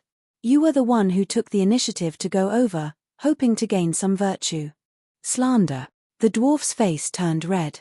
The person Dragon Queen chose at the beginning was me. Chizang was my backup.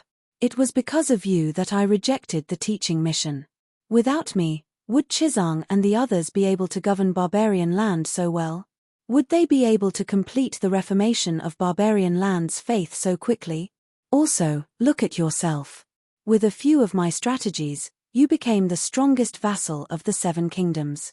Look at Mia, Davos couldn't help her protect a corner of King's Landing even after working so hard. A genius needs to use 1% of their effort to defeat 1,000% of a normal person's effort. Davos is not a mediocre person. He used the red-robed monk's power to rule King's Landing, and then used his rule over King's Landing to command Jon and the Lion Army of the West in the King's Landing, stabilizing King's Landing's rule over the royal territory. Then, he successfully married Mia and Ander Royce, and continued to tie the valley to Theon Bella's broken chariot. With the power of the royal territory and the valley, Hadjen and River Bend, who had lost their dukes, were unable to resist Theon Bella's nominal rule over the 7 kingdoms. I also signed a contract with Stannis, and barely had the status of ruler and vassal. See, if the long night doesn't end, Mia will be able to sit on the Iron Throne until the day she dies of old age. I even took the initiative to give Davos a favor, bringing his wife and son to Taz Island to take care of them, hoping that he would pledge his loyalty to me in the future. Sangza sighed. Is it necessary? He's just an illiterate smuggler who's been illiterate for most of his life. The dwarf felt very upset, as if his things had been stolen. Dragon Queen was illiterate for the first half of her life as well. Sangza said calmly. Chapter 1069. Davos is rational, pragmatic, and loyal. If he did not dissuade her, Mia would have tried to tame the demon dragon a few years ago. Just based on this, you have to think highly of him. Just based on that old man's height of 1.8 meters, I would think highly of him as well, the dwarf complained. Sangza rolled her eyes at him and said with a complicated tone, I've been watching Mia for so many years, of course I won't let go of her demon dragon.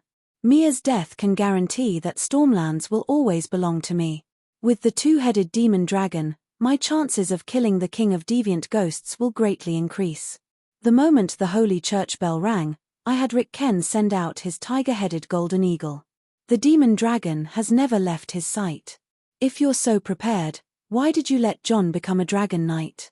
The dwarf asked in confusion. Am I stupid? Sangza asked back. You're very smart. If I'm not stupid, why would I be stupid enough to think that the demon dragon will belong to me? The dwarf said strangely, Jon is a spare tire. You have to make sure that the demon dragon is always in Stark's hands. Do you know what divine spells priests have? Sangza suddenly asked a question that confused Tyrion. There are too many divine spells. They are roughly divided into healing, exorcism, investigation, summoning, and so on, the dwarf said vaguely. He wanted to say, whatever the Dragon Queen knows, you will have a chance to learn that type of divine spell. You're one of the holy disciples, but your understanding of the divine spells of the 7 gods is only superficial, Sangza said with disdain. I definitely know more than you, the dwarf said with certainty. Divine spells can be invented, and can be edited according to one's purpose. Do you understand? The dwarf was stunned. You can create your own divine spell? Not just me, everyone has the right. Sangza nodded. For example, holy light is divided into two types. One is pure holy light, and the other is holy light healing. We can see them as two elements.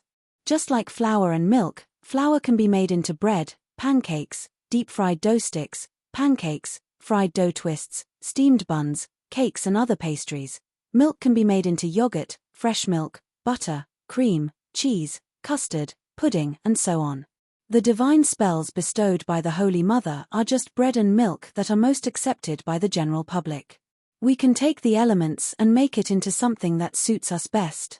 Do you know my specialty? What? The dwarf recovered from his shock and asked doubtfully, what unique skill do you have? Sangza sighed and asked, have you seen Dragon Queen's AoE healing before? It's a magnificent sight. Hundreds and thousands of people are gathered together, and the entire land is covered in holy light. The dwarf sighed. Sangza nodded. She's strong and powerful. Can we learn from her? Obviously not. For a priest, not a single divine spell slot could be wasted. However, in large-scale battles, group healing was often required. So, I invented a leaping healing the holy light condensed into a light sprite that jumped back and forth between the injured and the wounded. The soldiers didn't even need to stop fighting. Not a single bit of divine power was wasted, and the range was so wide that it covered half the battlefield. So, I gained the honorary title of Flash Queen in the Seven Kingdoms. So you invented the leaping holy light? The dwarf was really shocked this time. The holy healing that Sangza mentioned had appeared long ago. He had seen Chizang use it countless times, but he had always thought that it was the Dragon Queen who invented it and then bestowed it to all priests through divine spells. Do you know that other priests also know this divine spell? He asked. Of course, Sangza nodded proudly. It's because of this divine spell that I received the Holy Mother's praise and advanced from a level 1 beginner priest to a level 3 priest. No wonder, no wonder. The dwarf finally understood why the Dragon Queen valued supernatural cultivators so much. Then, he remembered the improvements that Chizang had made to the Holy Mother's palm over the years. Originally, there were only 4 palms: light, water, fire, wind. Later on, Chizang combined water and fire, wind and fire, fire, fire and so on. The Dragon Queen had most likely learned all of them, even if she could figure it out herself. With so many people, how much time would it save for her? Actually, Tyrion's vision was still not broad enough. The time saved was not worth much. Did a god lack time? More importantly, it was ideas. New ideas, and endless wisdom. Sangza did not linger on this topic for long and continued the previous topic. Since I started plotting against Mia and the Mystic Dragon a few years ago, naturally, I also began to invent new divine spells long ago. Combining the soul attack divine spell Wrath of the Father and the Holy Knight's seal, I created a seal of the Father that can continuously suppress souls. When using this divine spell, the Father's divine might is like a mountain that heavily presses down on the enemy's soul. It's not just a moment of Wrath of the Father, it's continuous. With the seal of the Father, I really did subdue the demon dragon. However, at the crucial moment, Lalo made his move. If not for John's help, I would probably have ended up like Mia. Sighing, she said bitterly, I will do my best to pursue what I want, but once I'm sure that I can't get it, I'd rather give it to my family than let it run away, or let others get it. The Mystic Dragon is like this, and so is the Iron Throne. So, you don't have to worry that John and I will kill each other for the Iron Throne. In my heart, the Iron Throne is not worth that price. Very rational. I hope you can keep this thought, the dwarf praised. Sangza's eyes were covered with a layer of mist as she recalled, when I was 14, before I saw my father's tragic death, if I couldn't get the Mystic Dragon, I might have killed it. During the years of the rebellion of the 4 princes, the House of Stark was destroyed, and my brothers and sisters were homeless. At that time, I understood a principal family is the most valuable asset. Almost 10 years have passed, but I haven't forgotten this principle. John is still my brother, my family. I won't forget it for the rest of my life. Since you want to resolve the conflict between the two sides and be the peacemaker, help me pass these words to Jon. I hope he can believe this principle. The Iron Throne is not as important as family, and I am his family. Strong strength leads to weak intelligence. The dwarf was weak in his early years and could only rack his brains, surviving with his wits and schemes. Later, he met the Dragon Queen and had a powerful backer. His magic power also increased day by day, and his way of handling matters began to lean towards the way of the king, using strength to suppress others. In these years in barren land, he rarely tried to guess the thoughts of others. With his current strength, he could do whatever he wanted, and there was nothing he couldn't do. This time, he came on his own accord and became Sangza's puppet. At noon the next day, in the Arctic King's mansion, a short table was placed on the heated brick bed in the side room. In the middle of the table was a mandarin duck pot with a few cold dishes on the side. The Targaryen uncle and nephew were drinking and chatting happily. Sangza understands that family is the most valuable asset. If you change your mind and insist, the Iron Throne should be yours. I think she will most likely give in, the dwarf said. This guy took Sangza's words seriously and passed them on to Jon. Jon was stunned, and his heart was filled with mixed feelings. In the end, he was moved and sighed. She's right. Family is the most valuable asset. She will always be my sister, my family. I will never forget her. Then what exactly do you think? The dwarf's face and eyes were red from the burning knife, but the corner of his eyes was still sharp. It was as if he could cut open Nephew Goo's chest and see his heart. I don't have any other thoughts. Tormund likes to talk nonsense, and Whale. He paused for a moment and hesitated. Whale thinks I should inherit my father's throne because I am the son of Lei Jio, but I never agreed. You haven't married Whale yet, have you? Tyrion asked with a muffled voice as he stuffed a bean sprout into his mouth. We should have a formal wedding, but the 7 gods and the old gods don't allow 2 wives, Jiu said awkwardly. The drunkenness in the dwarf's eyes completely disappeared. He looked straight into Nephew Goo's eyes. Sangza is your sister, and Whale is your wife. They are both your family, but they have different goals. Jon immediately said, I will not fight with Sangza for the Iron Throne. This is a promise I made to her long ago. It will not change today, nor will it ever change. Jon, I am not forcing you to give in. Tell me your true thoughts. Only then can you completely resolve the unresolved conflict between you and Sangza. Jon smiled and shook his head. Tyrion, your words are a little childish. Lei Jio is my father. I would be lying if I said I had no thoughts about the Iron Throne. So, between Sangza and I, one of us must give in. I am the older brother, and I am satisfied with what I have now. When I see Sangza realize her dream, I will be happy. This happiness will be far greater than if I get the Iron Throne myself. You are a good brother. The dwarf was relieved. When the drunken dwarf climbed into the carriage, Whale pulled Jiu back to the bedroom for a nap. I heard everything, she said. Heard what? Jiu was confused. I was eavesdropping on your conversation outside, the savage princess said generously. Oh. Whale raised her voice. Jon smiled faintly and said, Tyrion and I both know you were eavesdropping outside. If we didn't even have this bit of vigilance, how could we have survived until today? Some of what I have said is as much to you as to him. He was the same. I was expressing my feelings to you, telling you not to fool around in the future. He was reminding you that you and Sangza are both my family. You must understand each other. Whale was stunned. She was embarrassed and angry. I fooled around. Do you think I want to be the queen of 7 kings?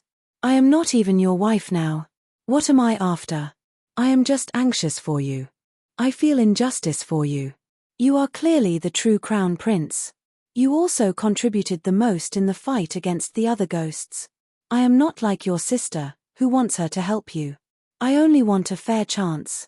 If you kill the other ghost king, then according to the Dragon Queen's promise, you will be king, and not give all the credit to her.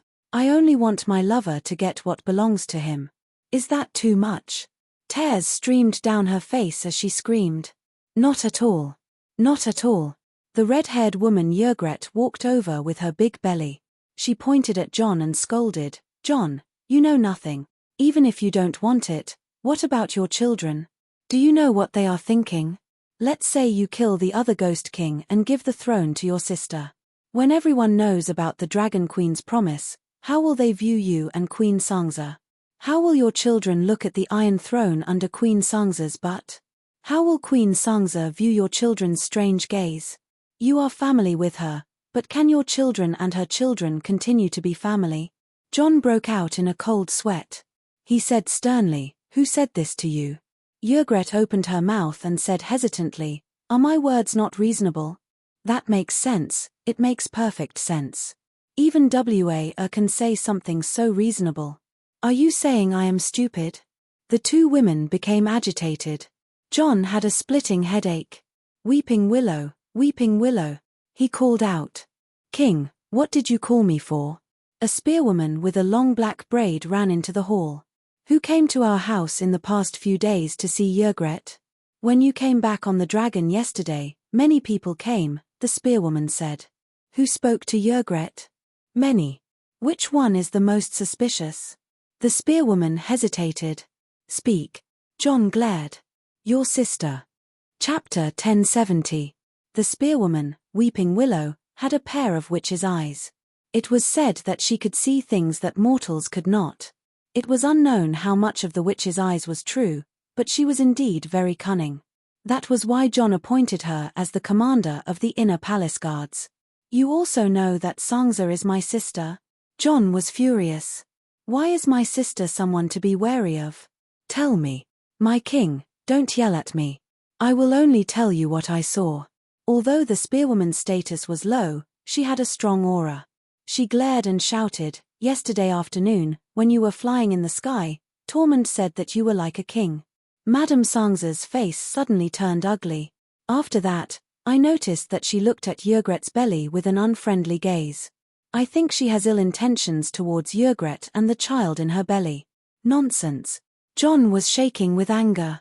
The reason why I arranged for you to lead a group of spearwomen to guard Ygritte was her suggestion. She told me that King's Landing was not Winterfell. I had many enemies, and I had to protect this firstborn child. She was also the one who said that the freedmen beyond the Great Wall were simple and honest. They were the most trustworthy. It was best to arrange for spearwomen to be the guards of the inner palace. She was also the one who sent a few old nannies who knew how to give birth to help Ygritte with her pregnancy. She was also the one who taught you how to guard against enemies who used underhanded means to harm a pregnant woman and her child. John wiped his face and smiled bitterly. "You don't know anything. You don't understand Sangza's expectations for Ygritte's child. It's a boy. His name is Ide." Weeping Willow lost her temper after hearing this. She said weakly, "My king, don't be angry. Maybe I was wrong." Madame Sangza's expression was ugly, but she didn't have any evil intentions. "Sigh." John sighed and shook his head without saying anything. His words were clearly directed at the spearwoman, but in reality, he wanted his two wives to dispel their hostility towards Sangza. If they did not often say unfavorable things about Sangza behind her back, why would the spearwomen around them think of Sangza as the person they should be wary of? Wa saw through John's thoughts and nudged Ygritte. The red-haired girl also knew that John was hurt. She stepped forward and grabbed his arm, shouting, "All right, I'll confess. Those words were told to me by Madame Margaret. Little Rose Margaret. Green Pavilion Islands Margaret Tyrell." John's expression changed. "Yes, that's her. She told me a lot about women." "What's the reason?" John quickly asked. That's what I said before, Anne." The red-haired girl pouted and mumbled, "Since the man has provided you with the conditions, a woman should treat herself better and live a more exquisite life. The man was in charge of conquering the world, while the woman was in charge of riding a horse and accompanying him to see the beautiful scenery of the country. A woman who was lucky enough to be protected by an eagle must at least become a white swan, because a sparrow cannot fly as high as an eagle. With an eagle's breadth of mind, it will not always be satisfied with flying sparrows." What kind of nonsense is this? John was confused. He thought that little Rose was secretly trying to sow discord between the red-haired girl and his aunt, so that he and Sangza would fall out. Jurgret said sadly, I'm a spearwoman who can't even read, and you're the famous Arctic king. I don't want to be a sparrow. I need to improve myself and not distance myself from you. John pulled the red-haired girl into his arms and sighed, I love spearwoman Jurgret, not some noble white swan. Don't listen to Margaret's nonsense. She's up to no good. Margaret may be up to no good, but her words are very reasonable, Wa said calmly. Yes. Jurgret pushed John away and said seriously, listening to her, I have a sense of seeing the light of the fog dispersing in front of me. Savoring her words is like drinking a bowl of warm chicken soup on a cold and hungry night. Let that damn bowl of chicken soup warm the other demons. John cursed and reminded the two ladies, you have to understand that people who are hostile to you will not say good things about you. Then tell me, what's wrong with her words? Before the siblings got married, they were family. After they got married and had children, they became two different families. What's wrong with that? Wa said. Of course there's a problem. Even if the siblings got married and had children, it's just a small family growing into a big one. The relationship between family members will never change, John said in a low voice. Wa sneered, Robert and your father Riga are like your son Ide and Sangza's daughter Dani and Rise. But when Riga stole your mother and Robert beat your father, did you ever think that they were actually family? That's different. John was at a loss for words. What's different? Is Riga's father not on good terms with Robert's father? 40 years ago, Eris, Tywin, and Steve were known as the three young heroes. They were the closest of brothers. Steve was even Eris' confidant. John realized that he could not find any words to refute. Marguerite told you this too? She didn't try to sow discord between us and Sangza. John waved his hands and said loudly, listen to me. Don't contact Marguerite anymore. Forget what she said. Try not to mix with the ladies of King's Landing. They're not good people. Women need to have their own space. They can't be the vassals of men, Jurgret said softly. What? John was stunned. Women can only think independently if they have their own social circle. Only women with independent thoughts are complete women, Wa said. This. Marguerite told you this too? The two ladies nodded. Makes sense, doesn't it? If we don't have independent thoughts, we're not even human. John. At dusk, the dwarf came to the Storm Queen's residence openly. John hasn't been here before? After following Brittany into the study, the dwarf was surprised to see the Storm Queen beaming with joy. What? Sangza didn't react. This afternoon, John didn't come to explain to you about Little Rose's chicken soup theory. Oh, he did. He promised me that he wouldn't break his promise. He even apologized to Wa on behalf of Jurgret. Sangza's smile faded, but there was a flash of pride in her eyes. You're not angry? Tyrion didn't see the strangeness in her eyes. Of course I'm angry. I didn't expect that little bitch to bite the hand that fed her, Sangza said coldly. Marguerite owes you a favor, the dwarf asked curiously. Don't you know what Marguerite is doing on Qingting Island? Sangza asked. Imitating you.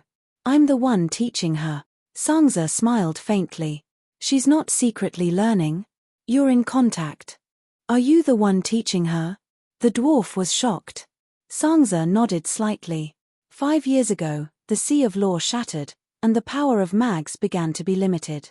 In order to ensure the supply of wildfire in Wind's End, I planned to expand the scale of the Storm Magic Academy.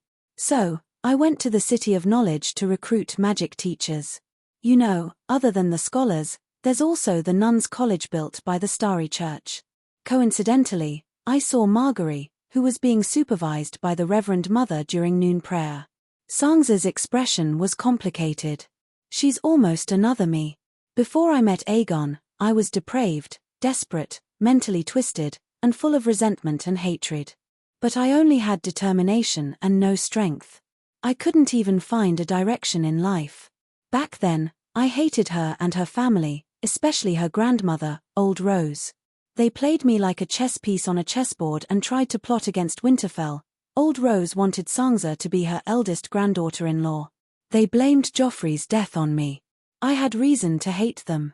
But when I saw Marguerite again, I can swear to the Holy Mother that at that moment, there was only the most sincere pity in my heart. There was no more resentment. Unfortunately, your pity was only temporary.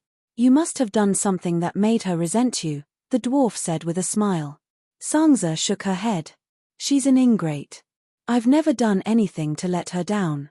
At that time, I comforted her, enlightened her, and told her about what happened in the outside world.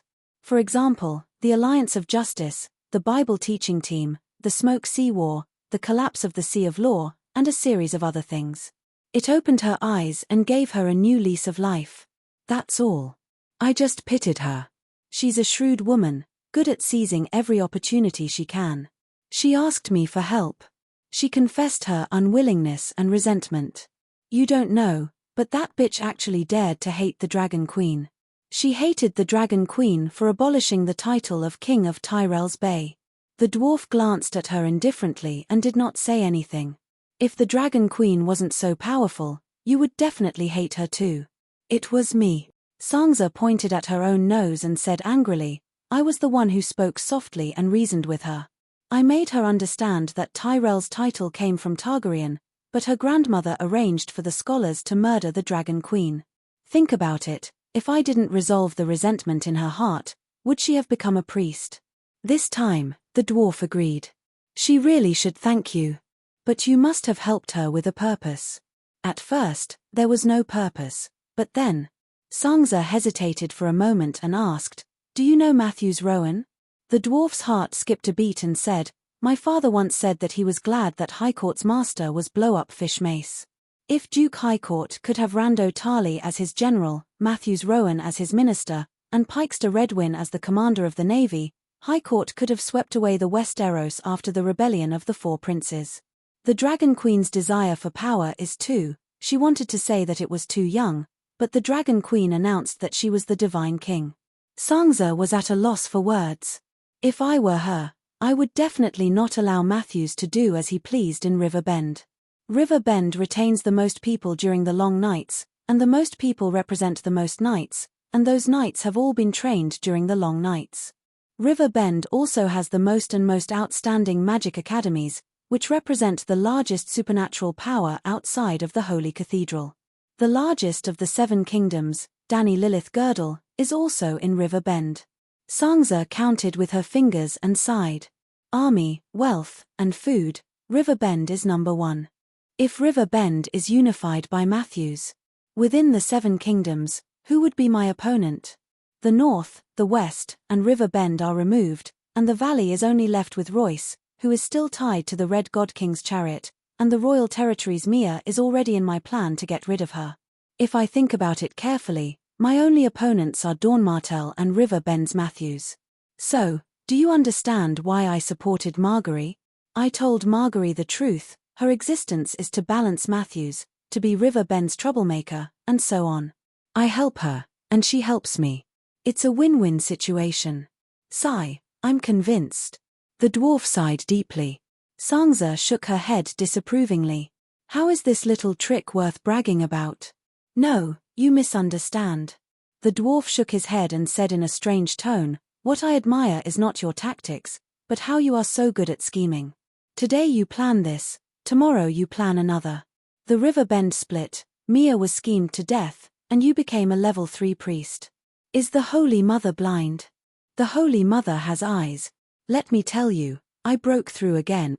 Just this afternoon, in the Holy Cathedral of Baylor, in front of countless church members, I received the Holy Mother's blessing and became a level 4 priestess. I also learned the Holy Mother's palm, which shook the earth and mountains, Sangza said proudly. Fuck. The dwarf's chair tilted, and he fell to the ground. Chapter 1071. Holy Mother, are you asleep? Open your eyes and look at this woman. She's vicious and obsessed with power. How did she become a level 4 great priestess? After the dwarf fell to the ground, he did not get up. He only sat on the blanket and howled. Although his behavior was a little exaggerated, it also represented his true feelings at the moment.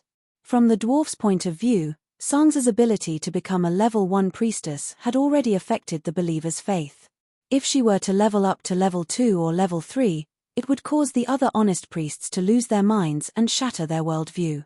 Level 4. Even he felt unbalanced.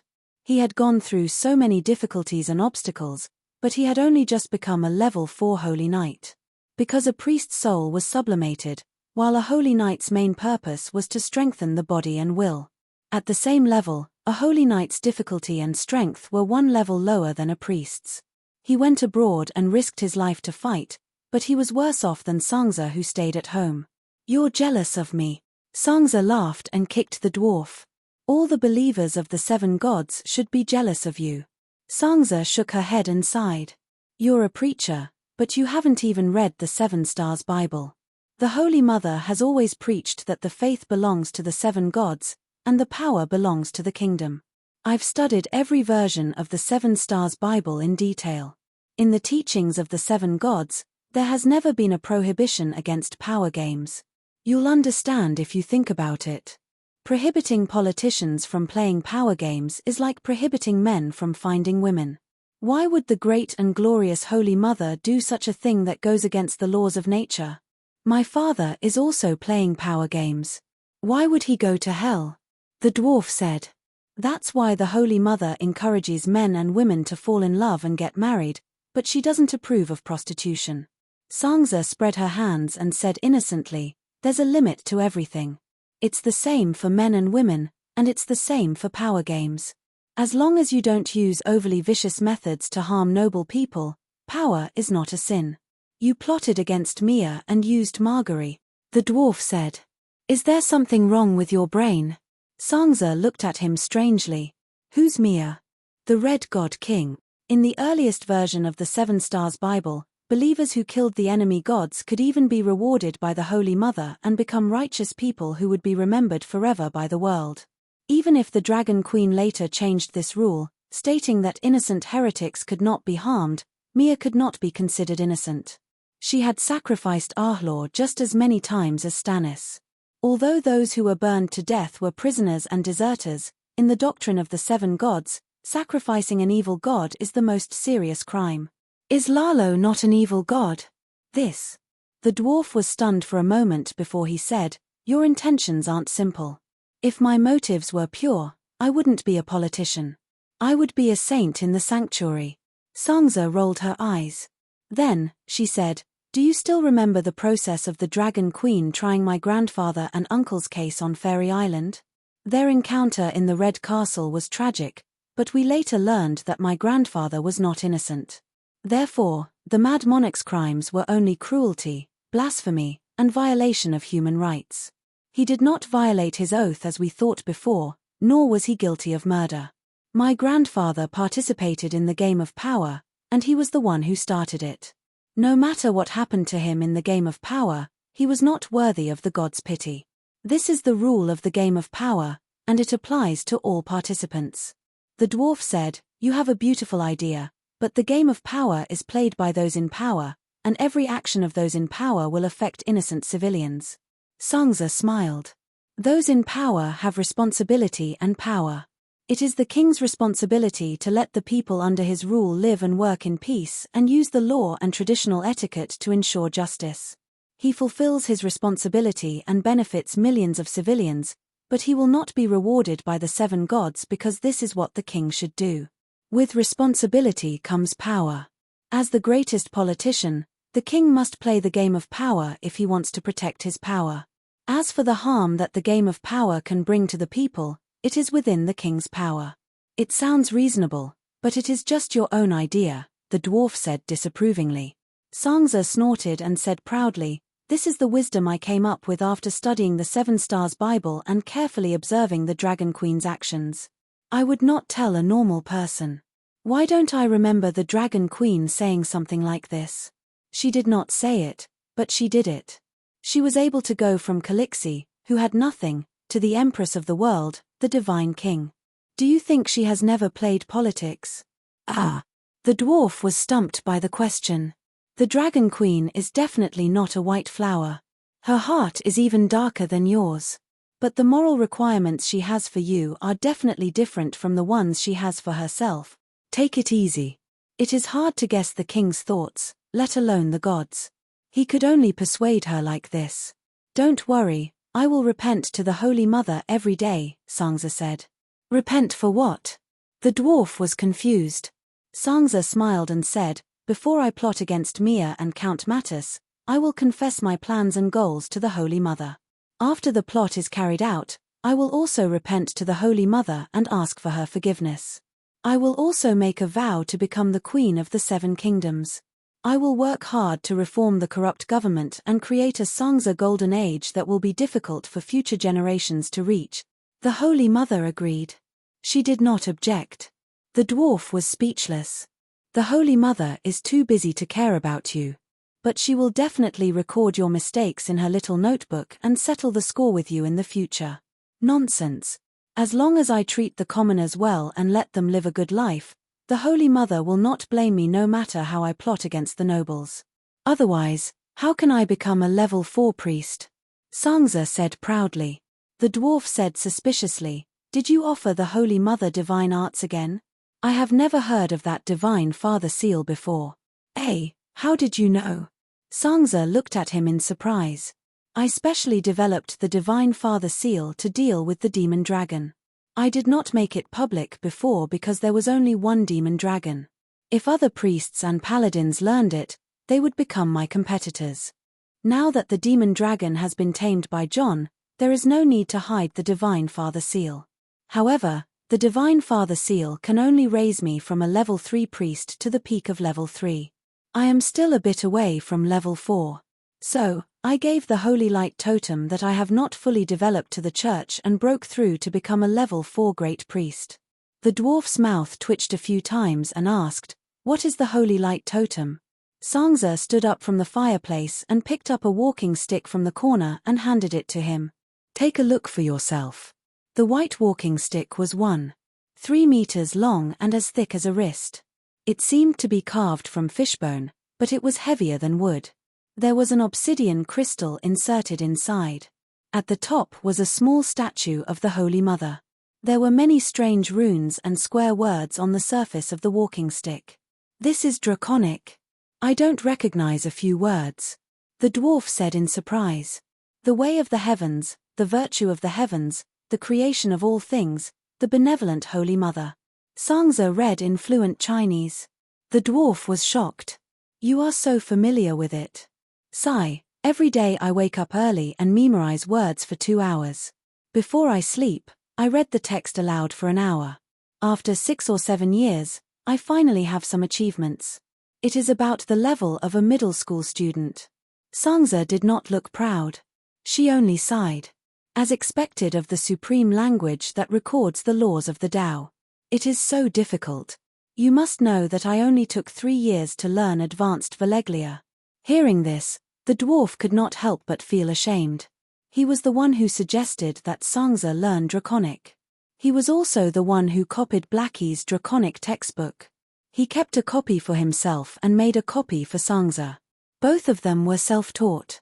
He even started 3 years earlier than her.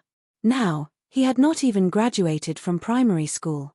No, I have to reduce my morning exercises with the singers in the future. At night too. Maybe, I should be like Sangza and develop new witchcraft.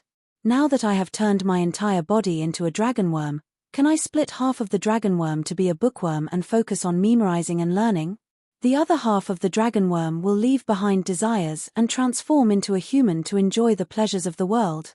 If the other me does not learn, the two of me, wouldn't that be twice the happiness? Hey, what are you thinking? Why are you laughing so lewdly? You're drooling. Sangza said in disgust. Tyrion wiped his mouth. As expected, he felt a pool of moisture. He felt awkward. He quickly injected some holy light god power into the totem pole. A thin layer of pale yellow light shone from the pole.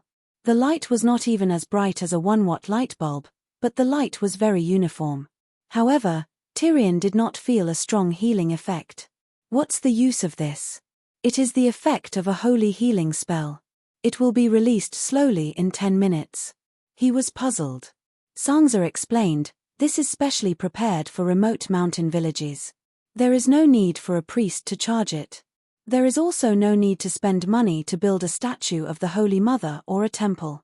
You just need to place the holy light totem pole on the altar. The villagers will surround it and pray to the Holy Mother. An individual's faith is not enough to become a priest. So, the faith of the entire village is gathered in the staff. Then, through the adjustment of runes, the messy faith is harmonized into a unified wave band. It is like a virtual person.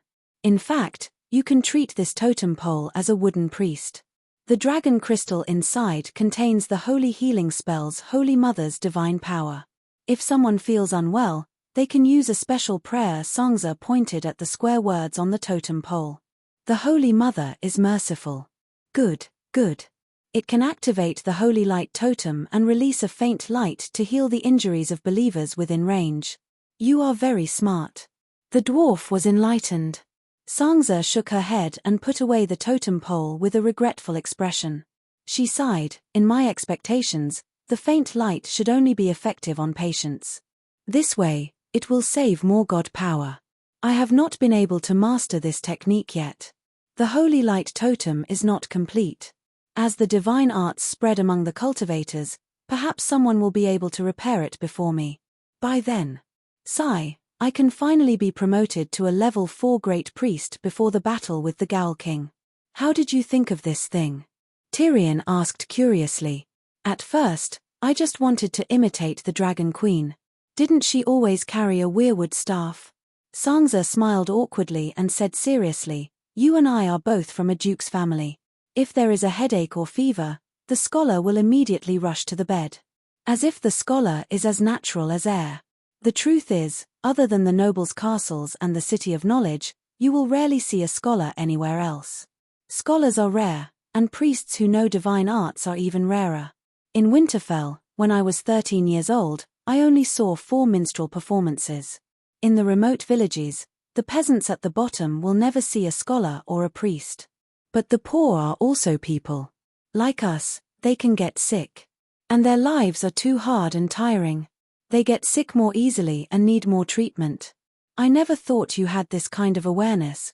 Tyrion's eyes widened and he said in disbelief. When you first met me, what kind of person did you think I was? Songza asked. An idiot who only knows how to dream, the dwarf said honestly. Songza glared at him but did not refute. She only asked, and now? A smart and capable queen, the dwarf said emotionally. You have changed so much. It is as if you are a different person. Why have I changed so much? Your experience.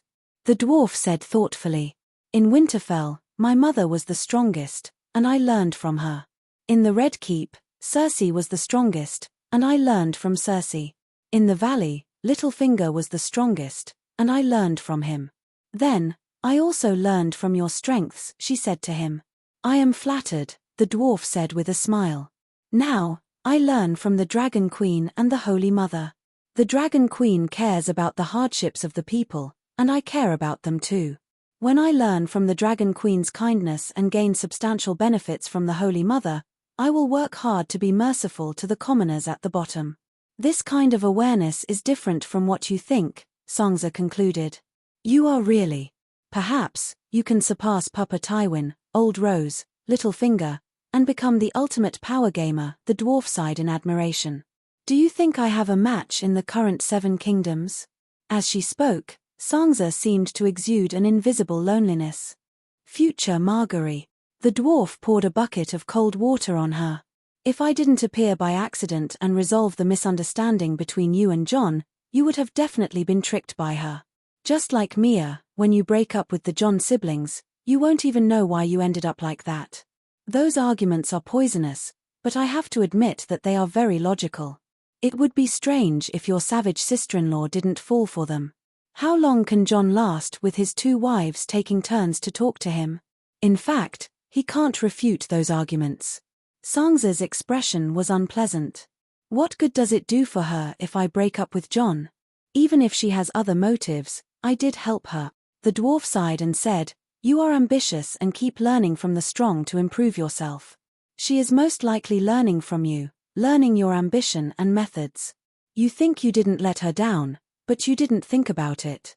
No one is willing to be another person's pawn, especially when your relationship is so complicated. Once, You were both Joffrey's fiancé. Your engagement was broken off in public. You were lowly in the mud, but she became the shining golden rose of the King's Landing. How big is the difference in her heart now? Also, when we negotiated with Stannis, our initial target was the Duke of Highgarden. Perhaps you have forgotten, but your interference in the affairs of River Bend is constantly reminding Margaery that you are the biggest obstacle to her return to Highgarden. That bitch. Sansa's expression was cold. She won't have a future. The dwarf was shocked and reminded her, Margaery is the role model of the church. She is a role model for salvation. If you murder her, you will most likely lose the Holy Mother's favor. A person's worst ending is not death. Early death will bring them to heaven. Chimph, I don't want her to be a role model. I want her to go to the 7 levels of hell, Sansa said darkly. The dwarf was getting more and more worried. Take it easy. Don't send yourself to the 7 levels of hell. Don't worry, I know what I'm doing. Sansa waved her hand. Didn't I tell you just now? I will confess and pray to the Holy Mother before I do anything. If the Holy Mother disagrees, she will definitely dissuade me. If everyone imitates you, will the Holy Mother be able to handle it? Everyone is a level 4 great priest.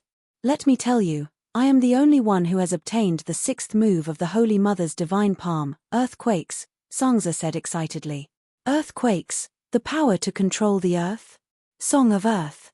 The dwarf stroked the short beard on his chin. He seemed to be deep in thought. Sansa, you can actually consider giving up the throne and be a transcendent. Perhaps, you have hope of becoming a demigod. Compared to the gods, royal authority is completely meaningless, the dwarf said sincerely. Sansa sneered. The Dragon Queen is already a divine king. Why does she still want to be the world's first empress? Only by picking it up can you put it down. I have never obtained it, and you want me to give it up? The dwarf paused. He said hesitantly, other than being a priest, you are also a moon chanter. How far have you cultivated? How far are you from becoming a demigod? Very, very far. It's even further than the King's Landing to Winterfell. I have only learned 2 spells. One is the birthing song, and the other is the weather forecast, Sansa said helplessly. You have healing spells, and it's a long night now. What's the use of the birthing song and the weather forecast? The dwarf complained. Sansa said solemnly, the long night will pass. I am now studying the weather forecast. When summer comes, I may be able to accurately predict the weather every year. If drought, floods, and hail can be prevented, won't the kingdom have a bountiful harvest every year? The birthing song is more practical. It can help pregnant women give birth naturally. Healing spells are ineffective during the birth process. It can only save pregnant women who have lost blood after giving birth. I have another idea. Can we change the birthing song into a divine art of the 7 gods priests? Good idea. You are more farsighted than I am. Your plan for the extraordinary profession is more reasonable than mine, Tyrion praised sincerely. Sansa smiled bitterly. I also want to be like you and Jon and master powerful witchcraft skills. But moonchanters don't have any powerful witchcraft skills. The blood witchcraft sacrifice of the evil gods is powerful, but I don't dare to learn it. I can't learn it either. The evil gods are all dead. Later on, I asked Bran. He told me to focus on cultivating the witchcraft skills of the moonchanter and not to waste time on witchcraft skills. I should focus on improving the divine art. Mother, it's time to eat. I'm hungry. I want to eat boiled tripe tonight. An 8 or 9-year-old girl pushed open the door of the study without announcing herself. She ran to Sansa and threw herself into her arms. Along with the girl was a teenager of about 11 or 12 and a boy of 4 or 5. The teenager had black hair and black eyes. He was handsome and thin. The boy was chubby, with red hair and blue eyes. Both of them wore leather armor and were dressed as attendants. After entering, they bowed to Sansa and addressed her as Your Grace. Then, they bowed to Tyrion and addressed him as King Dear Cauldron. Tyrion saw the boy's familiar face and his expression changed slightly. Stop fooling around. There are guests here. Sansa pulled the girl up and pointed at the dwarf. This is your Tyrion. Granduncle? Just call him Granduncle. The dwarf cast aside his suspicions about the boy's identity and smiled as he sized up the girl. She had platinum silver hair and blue eyes at first, but under the light, they appeared light purple. At such a young age, she was actually half an inch taller than him. This made Granduncle feel very awkward. Her long hair was tied behind her head by two small braids, revealing a round oval face. Her features were picturesque, and she had inherited the exquisite cheekbones of the Tully family. The girl was very beautiful. The dwarf liked her more and more. He clapped his hands and called out, "Caitlin, come here and let me take a look. Back then, I even carried you. Back then, you were a red ball of meat. In the blink of an eye, you've grown into a young lady. I'm not Caitlin." The girl shook her head and did not go over. Sansa took off her daughter's moleskin cloak and said gently, "Let Uncle Theon prepare a banquet and cook the tripe. I'll go over later." The girl looked at her mother and Uncle Tyrion with a complicated expression before leaving the study gloomily. The two attendants bowed again and quickly followed her out. She matured early. The dwarf stroked his chin and said strangely, "She's almost 9 years old. My parents are good people, but I can't learn from them and raise little Dany into the Winterfell me." Sansa sighed. "I remember her name is Caitlin," the dwarf said with a frown. "Not long after you left, Aegon descended to the mundane world to see his daughter. He excitedly named her Dany Rise. I said I intended to call her Caitlin. Aegon felt that he only had one daughter, but my mother had more than one granddaughter, little Dany. He was right. 2 years ago, Mera gave birth to a daughter for Bran called Caitlin. In the future, Rickon will also get married and have children. I wonder how many Caitlins there will be. Definitely not as many as Dany Rise," the dwarf muttered. "But my little Dany is unique. She even has a trace of the Dragon Queen's bloodline," Sansa said proudly. Seeing the confusion on the dwarf's face, she told him about the Dragon Queen cleansing little Dany's bloodline. "King of God's cauldron, demigod dragon blood, king of God's blood. Is it because she's called Dany Rise?" The dwarf was upset. It was as if the dragon worm he had modified back then was a beggar version. "She's the reason why I dare to fight with Jon for the Iron Throne." Sansa looked in the direction of the dining hall and said softly, "Actually, I've always known that the others are weak. Jon is my biggest competitor. Maybe, for little Dany's sake, the Dragon Queen will give me the same chance as Jon." The dwarf had a thought and blurted out, "Maybe we can form a marriage alliance." "I can't remarry. It's not you, it's little Dany. Actually." The dwarf gritted his teeth and whispered into Sansa's ear, "Actually, I have a nephew. Myrcella." Sansa was confused. "The Dragon Queen has a son," the dwarf said in a low voice. Boom. This sentence was like a bomb that made Sansa dizzy. She did not know what was going on. "I didn't expect the Pope of the Seven Gods to raise an illegitimate child." Her expression was complicated. There was disbelief, relief, and relief. "It's not an illegitimate child." The dwarf shook his head. "It's her son with the Horse King Drogo, Leg Targaryen." Sansa looked at him strangely. "Is there something wrong with your brain? Leg died right after he was born. Everyone in the world knows that. Sigh, that's why she's so terrifying. Everyone in the world was fooled. Holy Mother, she was only 14 back then." The dwarf sighed. "If I hadn't gone to Astapor to pick up little Tywin, I wouldn't have thought that the child was really her son." Chapter 1072. That boy was 13 years old. His face was fully developed. Even a blind person could see that there was something wrong with his appearance. "He looked too much like my sister. I wasn't blind. When I saw him again in Astapor, I immediately knew that there was something wrong with his identity. I asked Myrcella and found out that it was a secret that everyone knew but no one else knew. It was a secret that only the people of Slave Bay knew. Fuck, I'm his uncle. I'm not the first person to know the secret." The dwarf was indignant. Sansa was surprised. How many sons does she have? Who was Leg who died in the Red Wasteland? There was only one, Leg. Back then, she saw that the Horse King's condition was not right. He was about to die, so. "Do you know about caesarean section?" "Of course. The church's priests are divided into missionary priests and medical priests. Medical priests have stricter training than scholars. Among the medical priests, there is a type called scalpel priests. They are proficient in human anatomy. At that time, she was not a priest. She had not even learned witchcraft.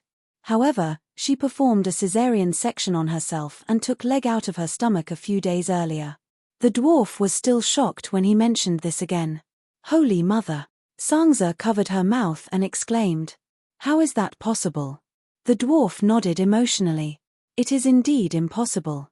But don't forget, she was the one who created the medical priests and scalpel priests. She had been doing things that mortals thought were impossible for the past 10 years. And then? Sangza asked quickly. The dwarf's cheek muscles twitched a few times. He said bitterly, she started to perform magic. Jacko's wife, Lilith, happened to have silver hair during labor. My sister took Lilith to her own tent and made a small room at the edge of the tent. She stayed in the inner room while the witch helped Lilith give birth in the outer room. There was a circle of centaurs outside the tent. They all heard Lilith's cries of pain and vaguely saw Lilith's labor through the swaying straw curtain. Therefore, no one suspected that the child was not Lilith's. However, when Lilith's child was born, she passed it through the curtain to Calixi in the inner room. Calixi swapped her own son with the newborn baby. She was the only one there. Holy Mother, why is she so cunning? Sangza could not help but exclaim. Sure, lower your voice. We can't let others know about this. The dwarf hurriedly covered her mouth. It took Sangza a long time to calm herself down. Why didn't the witch who delivered the baby notice anything? She has seen children before. Could it be that the two boys are of the same size and appearance? Hehe, do you think my younger sister wouldn't have thought of this? She didn't let the witch see the baby a second time. The witch which was not a scholar and had no status in Kalasa. She even caused the Horse King to be heavily injured and was locked up as a prisoner by the centaurs. In fact, my sister burned the witch to death a few days later. Sangza nodded. Yes. It's more about revenge. That witch killed the Horse King. I didn't expect the Dragon Queen to be so wise at such a young age. In the end, Sangza, who had regained her rationality, did not say the word cunning. The dwarf shook his head and smiled bitterly. When she carried leg out with a big belly stuffed with feather pillows, not to mention the simple centaurs, even if my father, Little Finger, and Old Rose were placed together, they would subconsciously think that it was Jake's son without a doubt. But that wasn't the end. There were even more cunning tricks. After returning to the tent, she secretly dyed Jake's son's hair black. Then, the next day, she had the witch sing a childbirth song through the curtain and gave birth to Leg, who inherited his father's black hair, in front of everyone. Do you know why she dyed her hair black? Sangza frowned. When we see flour and lime at the same time, we will subconsciously think don't get it mixed up. But if we see flour and bread at the same time, no one will have this thought.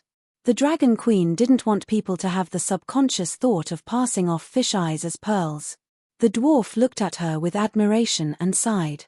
This trick not only affected the centaurs at that time, but even the people who came later would subconsciously dispel their suspicions of Simba when they found out that the Dragon Queen's son had black hair. For example, when I first saw Simba, I was touched Simba. Sangza raised her eyebrows. The dwarf explained, Simba is Leg's name in Slave Bay. When he went to Astapor last time, he had already been promoted to Count Simba through his military exploits. Not only does he look like his mother, even his habits and tastes are the same. For example, the Dragon Queen doesn't like sweet food, and Simba never touches sugar water. My little Danny is the same as me. She likes lemon cake. Sangza smiled. That's off topic. The dwarf slapped his forehead and continued, when I saw Simba for the first time, I had the same feeling as when I saw John. It seemed to be a resonance of blood. Then, I asked the centaurs about Leg. When I heard that Leg had black hair, my suspicions were immediately reduced by 90%. But that feeling of blood connection was too strong. I couldn't help but secretly pull out a strand of Simba's hair, preparing to use the witch lens to do a genetic comparison. At this point, Tyrion shook his head with a bitter smile.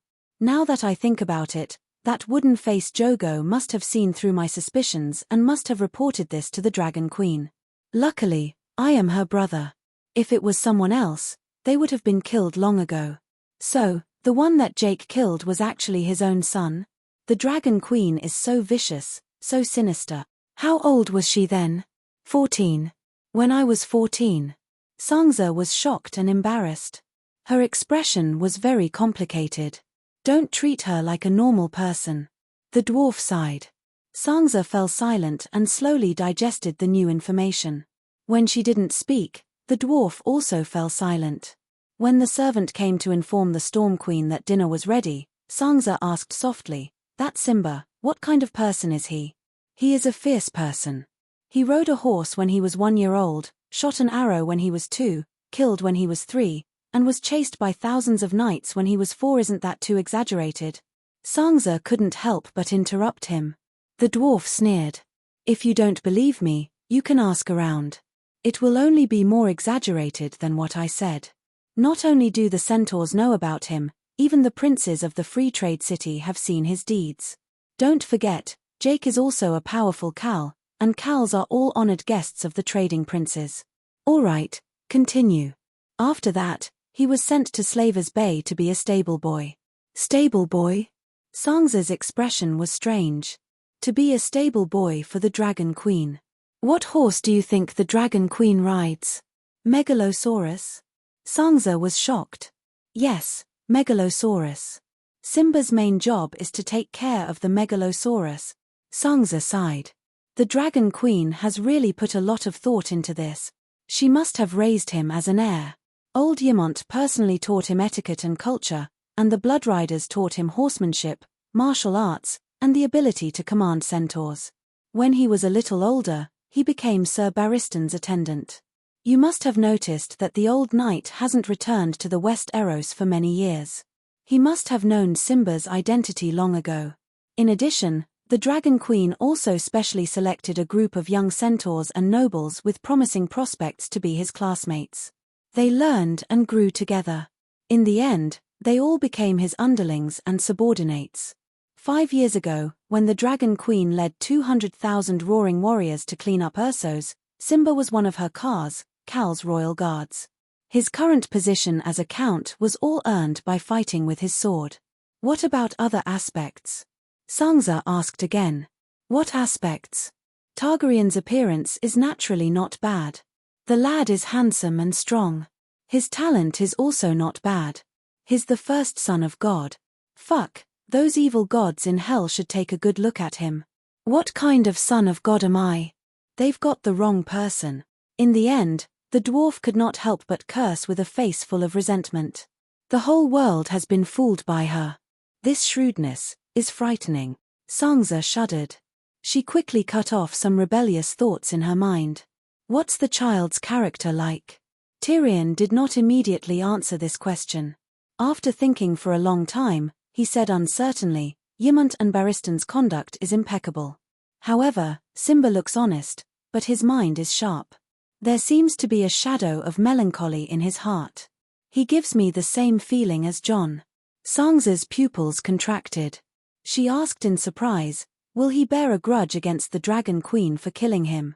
By the way, how did his foster parents die?" "They died of illness.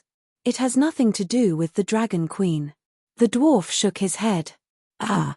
Sansa, who was looking forward to a melodramatic scene, was slightly disappointed. The traditions of the centaurs are different from ours. The Dragon Queen's Blood Oath guards and centaur maids were all captives of Horse King Drogo. Drogo massacred their tribes and annexed their Khalasar. But look at them. Are they disloyal to the Dragon Queen? The shadow in Simba's heart was more of confusion about his identity, just like Jon. Outsiders could guess his relationship with the Dragon Queen based on his appearance. Not only was he not stupid, he was also very smart. He must have felt that Ymont, Jorgo, and the others were special to him. Also, he should have a bloodline connection deep in his soul. Is he kind? What's his attitude towards women? I heard that the centaurs ride women like horses. Sansa asked again. The dwarf rolled his eyes. What do you think old Ymont and Barristan do? Babysitters and guards. Sangza nodded and asked again, does he have an illegitimate child? He's a virgin. How do you know? Sangza asked suspiciously. Don't you trust my judgment? The dwarf pointed at his eyes. I can tell at a glance that he's a virgin. If old Ymont hadn't stopped me, I would have taken him to the Passion Garden to experience life on the same day. Yes, just like how I guided Aegon back then. Sangza glared at him. Simba should stay away from you. You like this son-in-law? The dwarf smiled. I won't be at ease if I don't see him personally. Sangza hesitated. Why don't we go to Slaver's Bay tomorrow? If we ride a dragon, it'll only take a week to go there and back. There won't be any delays. To be honest, who do you think is picking who? The dwarf sighed. Even if Simba is the son of the God King, if he can't make my daughter happy, I won't like him, Sangza said firmly. The dwarf's eyes flashed. He looked at the woman and giggled. With him as your son-in-law, your Iron Throne is secure.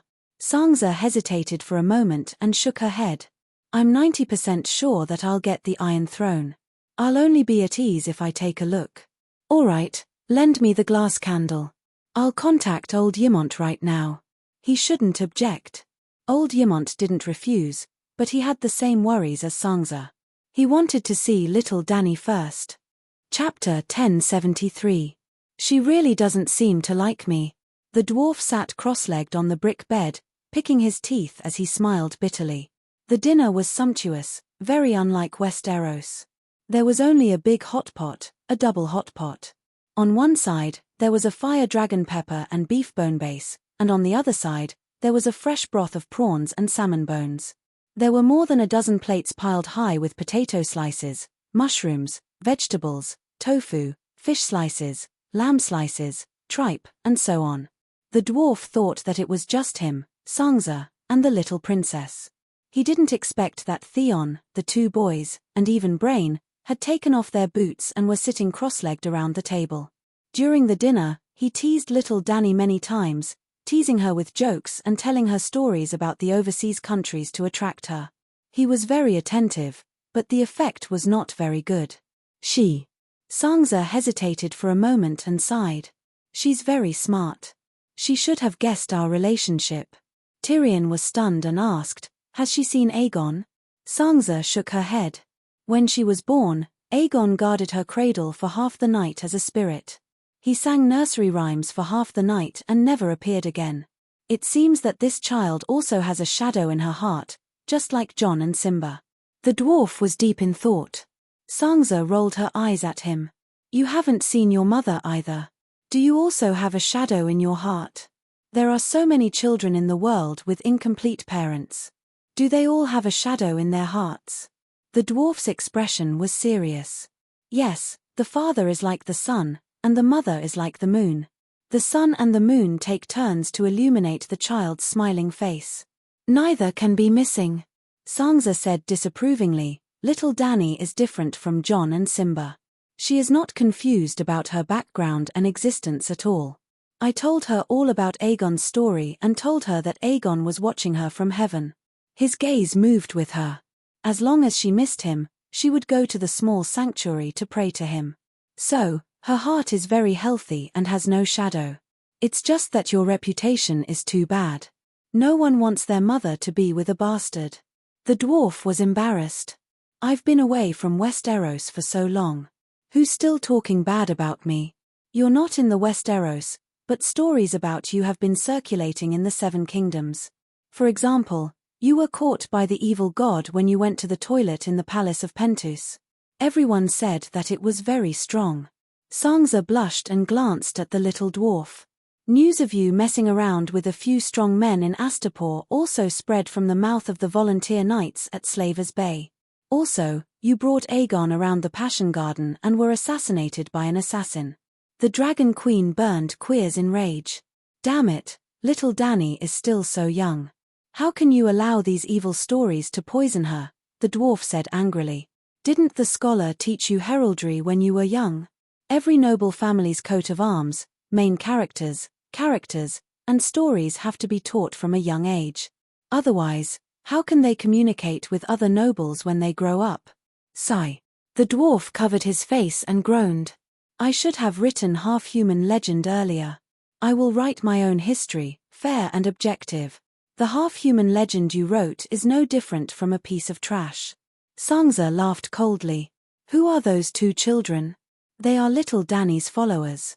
The dwarf changed the topic. Didn't you see the family emblem on them? Sangza's expression turned dull. That skinny boy is Greyjoy. Theon's illegitimate son, Rob Greyjoy. What about the red-haired boy? He has the direwolf emblem on his coat. The dwarf's heart thumped violently, but he still asked the question that had been in his heart since the first time he saw the child. He is my illegitimate son, Benjen Storm. His worst guess became reality. The dwarf's expression turned ugly as if he had seen his wife having an affair with 10 black men. Looking at the calm woman opposite him, he could not help but ask loudly, who is his father? A handsome, passionate, and talented bard. He was my lover for half a year. After that, I got tired of him, so I gave him 1,000 gold royals and told him to get lost, Sangza said calmly. How could you? The dwarf pointed at her and shouted. Halfway through, he stopped and put down his hand. You've changed. Sangza nodded. My thoughts are more mature, my power is stronger, and I have more control over my life. The current me is the best me, and also the truest me. I don't feel good. Tyrion's expression was gloomy. Why do you feel bad? I am not your wife, you have no right to make any requests of me. Sangza's expression turned cold. The dwarf looked at her, his eyes sad. If I didn't love you, would I have helped you so much? You left the West Eros for 7 years. Sangza sighed. Do you want me to be a widow for 7 years? What about Aegon? Do you still have him in your heart? The dwarf asked. There was no hesitation on Sangza's face. My lover is Aegon, you are my lover, and Simone is my pet. I can tell them apart very clearly. Fuck. The dwarf could not help but raise his middle finger at her. Sangza said calmly, when Aegon entered my dream for the first time, he told me that I was at the right age, and I should find a man to marry as soon as possible. Only when I am happy can he truly be at ease in heaven. The second time, his saint soul descended from heaven, and I told him about us. He only sighed that you were not a good lover, and did not blame me. He really did not blame me? The dwarf said excitedly. Sangza nodded lightly. Phew. That's good. The dwarf let out a long sigh, and his expression relaxed. Actually, I feel a lot of pressure when I am with you. I am afraid that I will see Aegon one day. He was smiling, but his smile was very complicated. Sangza got up and put on her boots. She looked at the dwarf and said, It is getting late, we still have to go to Slaver's Bay tomorrow to visit our relatives. The dwarf hesitated for a moment and shook his head. Let's not go tonight, I have to go back and tell Yelaine. Sangza nodded and did not force him to stay. When he walked out of the door, the dwarf was surprised to see little Danny secretly hiding behind a pillar and looking at him. When she saw him walk out of the courtyard alone, she could not help but let out a joyful chuckle. The dwarf wanted to immediately turn around, hug her mother and kiss her a few times, then look at her proudly and laugh.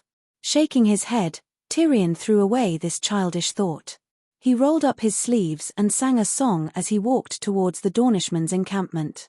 The vassals did not travel alone. The reason why Sangza and Yelaine did not live with Jon and the dwarf was because they led thousands of troops and hundreds of duchy nobles. There were 15,000 Dornishmen stationed near the Dornishmen's residence. Today, the entire King's Landing had gathered an army of more than 70,000 people. When they reached Dany and Rye's belt in the Three River Basin, the number would definitely exceed 20,000. They were all true elites who had experienced 8 long nights and participated in countless battles against the other ghosts. One of them could defeat 5 soldiers from 10 years ago.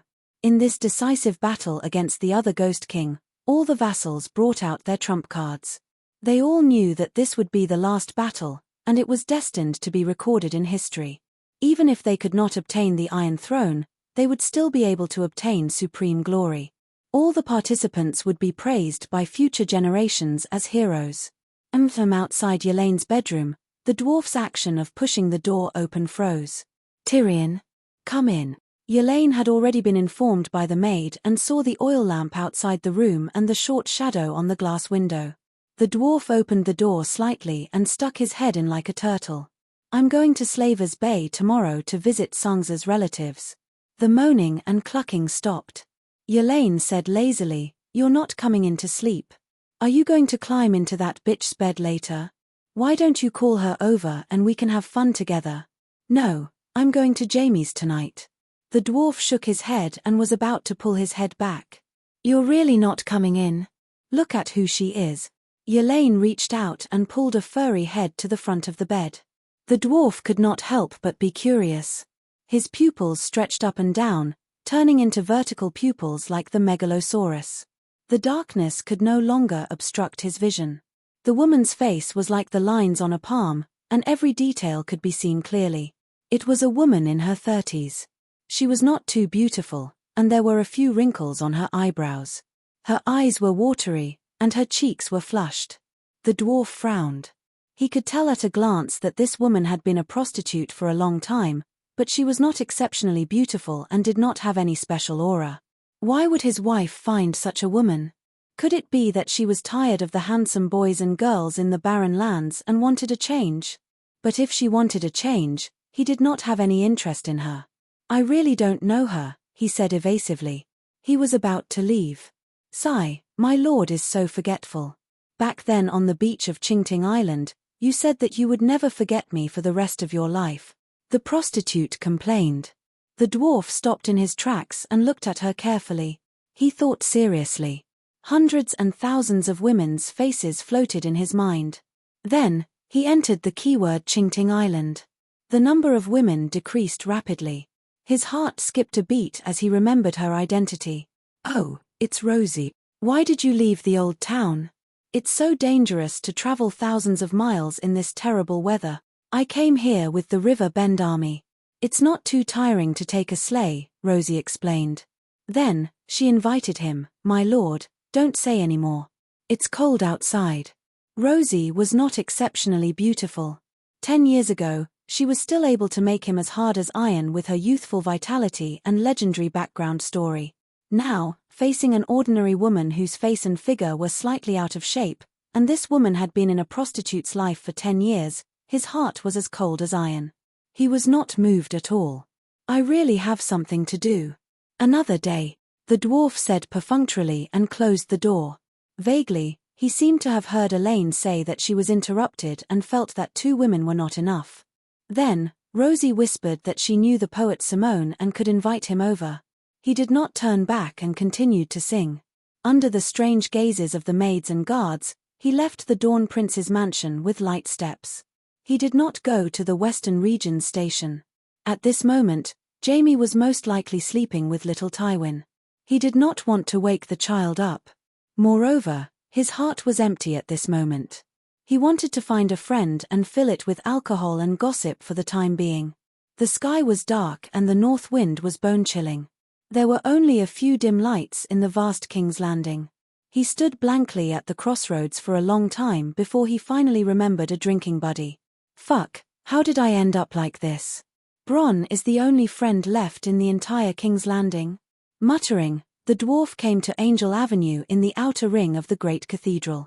Unexpectedly, he saw a sea of people and brilliant lights outside the volunteer army station. What's going on? He pulled a passerby and asked. The Slaver's Bay's Arts and Arts Troupe is holding a joint performance of Together, Towards a New Era. The person said casually and squeezed his way in. Yes, it's the style of Slaver's Bay. The dwarf grinned and disappeared into the crowd. He was like a snake slithering in the grass, easily making his way to the front of the stage. A male singer was affectionately singing a poem praising Saint Danny. The dwarf listened for a while and felt bored. He crossed the stage and prepared to go to the back of the house to find Bronn. My dear, you eat one. Tyrion's body trembled. The woman's voice was so familiar, yet so distant, as if it came from his previous life. I'm full. You eat. Between the stage and the wall, there was a fence for the actors to rest and put on makeup. On a handcart near the fence, a man and a woman in costume sat side by side. The female dwarf's face was delicate and pretty, Her facial features were well proportioned, and there were fine crow's feet between her eyebrows. The male dwarf's arms were thick, and he looked old, giving off a deformed feeling unique to dwarfs. However, his smile was very warm, and his movements were very gentle. Under the warm yellow light, the porcelain bowl in the male dwarf's hand emitted white steam. He even blew a long breath of white steam at the dumpling in the spoon, looking ferocious and hateful like a fire-breathing dragon. Then, he put the spoon next to the female dwarf's lips. The female dwarf smiled shyly and quickly opened her mouth, sucking the entire spoon into her mouth. This is mutton and celery stuffing. It smells so good, it's delicious. She chewed vaguely. The happiness in her eyes was like the white steam coming out of her mouth, clearly visible under the light. You eat one too, she said to the male dwarf. The male dwarf could not resist. He went to the edge of the bowl and drank a mouthful of soup. Then, he passed another dumpling over and said, "Hurry up and eat, it's our turn soon." The female dwarf ate another 3 dumplings, patted her stomach and laughed. "Wally, I'm full. You eat." After saying that, she even burped. "Fen and I, eat 2 more." The man still stuffed dumplings into her mouth. Sob, sob, sob, sob. At this time, a child wearing a skullcap stumbled over, crying as he ran. Fen and I did not care about the dumplings anymore. She supported herself with both hands and jumped off the handcart nimbly. She held the child in her arms and looked left and right. "Little Hoo-Gee, what's wrong with you?" Sob, sob, sob, mommy, tooth. Little Hoo-Gee raised his right hand. A piece of malt candy was tightly clenched in the sheepskin glove, and a blood-stained front tooth was stuck on it. Ouch, he bit his tooth off. Fen and I glared at her husband. "Who told you to buy him sesame candy?" "It doesn't matter, Hoo-Gee is growing his teeth anyway, it'll fall off sooner or later. What are you doing here?" Bron saw the dwarf's figure from afar. It was dark, and he could not see the dwarf's expression, but he was very familiar with the dwarf's clothes and appearance. He thought that the dwarf was here to look for him, so he stood at the gate and waited. Who knew that after waiting for a long time, the dwarf seemed to have lost his soul and stood there like a wooden stake, motionless. "His name is Hoo-Gee." The dwarf was stunned and said blankly, "What?" The place was noisy, and the dwarf's voice was trembling as if a ball of cotton was stuffed in his throat. It sounded like he was crying, so Bron did not hear it clearly. "I want to eat dumplings," the dwarf said loudly. "Oh, come with me." Bron nodded casually and pulled him to the gate. As they walked, he said, "The dumplings were originally prepared for the art troupe. There are only 7 for each actor, so it's very expensive, but it shouldn't be difficult to get a bowl for you." With Bron's status, it was indeed easy for him to get a big bowl of bulging dumplings. "Can you feed me?" The dwarf stared at the steaming bowl in a daze. "What?" Bron's eyes widened, thinking that he was hallucinating. "Feed me." The dwarf handed him the spoon. Scram. Bron turned his head away and ignored him. For a long time, the dwarf did not make a sound. He turned around curiously and found that his old friend was already in tears. Fuck. Bron had goosebumps all over his body. What happened? The dwarf shook his head and said nothing. "All right, I'll feed you." Bron quietly glanced at the door. Seeing that there was no one, he dug up a dumpling and stuffed it into the dwarf's mouth. "It's hot, blow on it." The dwarf dodged. "You are a Targaryen, you never blow on hot pot," Bron said with a straight face. "Blow on it." The dwarf insisted. Bron had no choice but to blow on the dumpling. "The taste is not right, it's bitter. Can you change to another bowl?" "There's no change. You chose the lamb and celery stuffing yourself. No matter how bitter it is, you have to eat it." As the dwarf chewed, he began to cry sorrowfully again. The tears reached his lips and he swallowed them together with the dumpling. "Is it really bitter?" Bron saw it and was puzzled. He scooped up a dumpling and stuffed it into his mouth. "It's delicious, how is it bitter?" "From what I see, you're just used to living a good life, so pretentious. When I came in with such a big bowl of dumplings just now, I don't know how many people were so envious that they were drooling." "Is that so?" The dwarf looked up blankly. "Why don't I exchange this big bowl for his small bowl?" Chapter 1074. John knew that Sangza had taken her daughter to Slavers Bay to visit relatives. If she had informed him in advance, he would have taken his 2 wives to Slavers Bay before the final battle. Because 2 years ago, he had received news from Dragonstone Island that old Ymont had accidentally fallen to the ground while climbing the pyramid. He had caught wind and could not move half his body. Although holy healing was effective and old Ymont could walk again after 2 months, John knew that the old man was now over 110 years old and did not have many years left to live.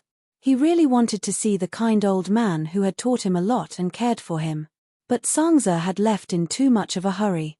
In the morning, she had sent someone to inform him to help take care of the storm army. In the morning, she rode on the pterosaur and left King's Landing with Tyrion. John had a feeling that Sangza was not just going to visit relatives. Well, when the lords of King's Landing heard about this, they did not believe that she would visit relatives at this time. When the Dragon Queen was still in the human world, she had not been to Slavers Bay. Now that the Dragon Queen had disappeared for several years, other than old Ymont, who would she visit relatives with? After waiting for 8 days, John finally saw Sangza again. Her steps were light, almost jumping and laughing. Even the windshield helmet could not hide the joy on her face. "What took you so long?" Sangza asked the guards to help the lady unload the saddle. She looked around and saw that the training ground was in a mess. She pulled John and said, "There's good news. Let's go inside and talk." Although she said that, she was too excited. Halfway through, she could not help but laugh. "John, I'm going to be your elder." "What elder?" John was confused. "You have a cousin who is going to be my son-in-law," Sangza said proudly. "Which cousin?" John was even more confused. Strictly speaking, Bran, Rick Ken, and even the dead Rob were all his cousins. Although Rick Con was unmarried, Sangza would never become his mother-in-law. Well, that sort of thing used to happen in House Targaryen in the old days. For instance, Igor Riverwind the Cold Iron married the daughter of his brother Demon Blackfire. The Dragon Queen has a son who is almost 14 years old. What? John was shocked, and so were the guards in the inner court. That's right. The son of the Dragon Queen and the Horse King Drogo, Rhaegar Targaryen. He was still alive. Blessed by the Holy Mother, Leg escaped the disaster with another identity. In the courtyard, in front of the others, she did not elaborate. When they returned to the side room next to the central room and closed the door, the siblings sat cross-legged on the Kang bed. Sangza then told them the story of the Dragon Queen performing a caesarean section to give birth. Just like the dwarf back then, when she recalled this matter again, she was still shocked and sighed repeatedly. Just like Sangza back then, when John first heard about this matter, the shock in his heart was simply indescribable. After a long time, he muttered, "I didn't expect the Dragon Queen to be like this, alert and wise." Sangza quickly said. John's expression was complicated as he nodded silently. "Since Simba's identity has not been made public, is it appropriate for you to say it in front of the others? I'm afraid that before tomorrow morning, the entire King's Landing will know that Rhaegar is still alive." Sangza sighed and said, "Now, the Dragon Queen is the sky. Who can hurt her son? Besides, little Dany has already entered into a marriage contract with him. It's impossible to continue hiding it. Didn't you notice that little Dany didn't come back with me? She's not coming back. Old Ymont said that he doesn't have many years left to live. He wants little Dany to accompany him for 2 years. I'm guessing that he wants to personally train her to be a qualified queen." Sangza smiled and said, "What's Rhaegar's character like?" John asked curiously. "Sigh, if I could see the current Rhaegar, I definitely wouldn't look at Joffrey." Sangza's mother-in-law sighed. John's expression twisted. "He's the Dragon Queen's son. His appearance is naturally impeccable. Joffrey's appearance is also perfect, but his heart is black. Joffrey was also 13 years old back then, about the same age as Rhaegar. Joffrey couldn't even beat Arya, but Rhaegar could kill other ghosts one-on-one with his sword." "What's his character like?" John asked. "Other than not liking to talk, I can't find any flaws in him," Sangza said happily. "That's impossible. How can anyone not have flaws?" John suspected that Sangza was examining Rhaegar as a lover and not as a mother-in-law. Sangza thought for a moment and said, Ymont knew that I came to Slavers Bay to observe Simba, so he arranged for him to be my attendant. I stayed in Astapor for a day before going to Myrine and Uankai. It wasn't easy to come to Slavers Bay, so I wanted to see more things. I wanted to know how the Dragon Queen arranged for the people to live and work during the long nights. Astapor has a giant Dani Lilith girdle. The sun shines brightly inside, and the flowers are fragrant. There's not much value in studying it. John nodded slightly. He knew that Sangza had been learning from the Dragon Queen. I learned a lot during this time, but I also had many questions. But every time I asked Simba about policy and management, he was able to answer smoothly. Even if he didn't have any unique opinions, he could understand the Dragon Queen's intentions. More importantly, from his words and expressions, I could see that he had a deep understanding of the current situation of the people at the bottom, and he cared for them sincerely. His care for the people wasn't a great merit, but it proved that he was kind and didn't have a violent or arrogant aura. A man who was kind to the people would be gentle to his woman, just like my father was to my mother. John was silent.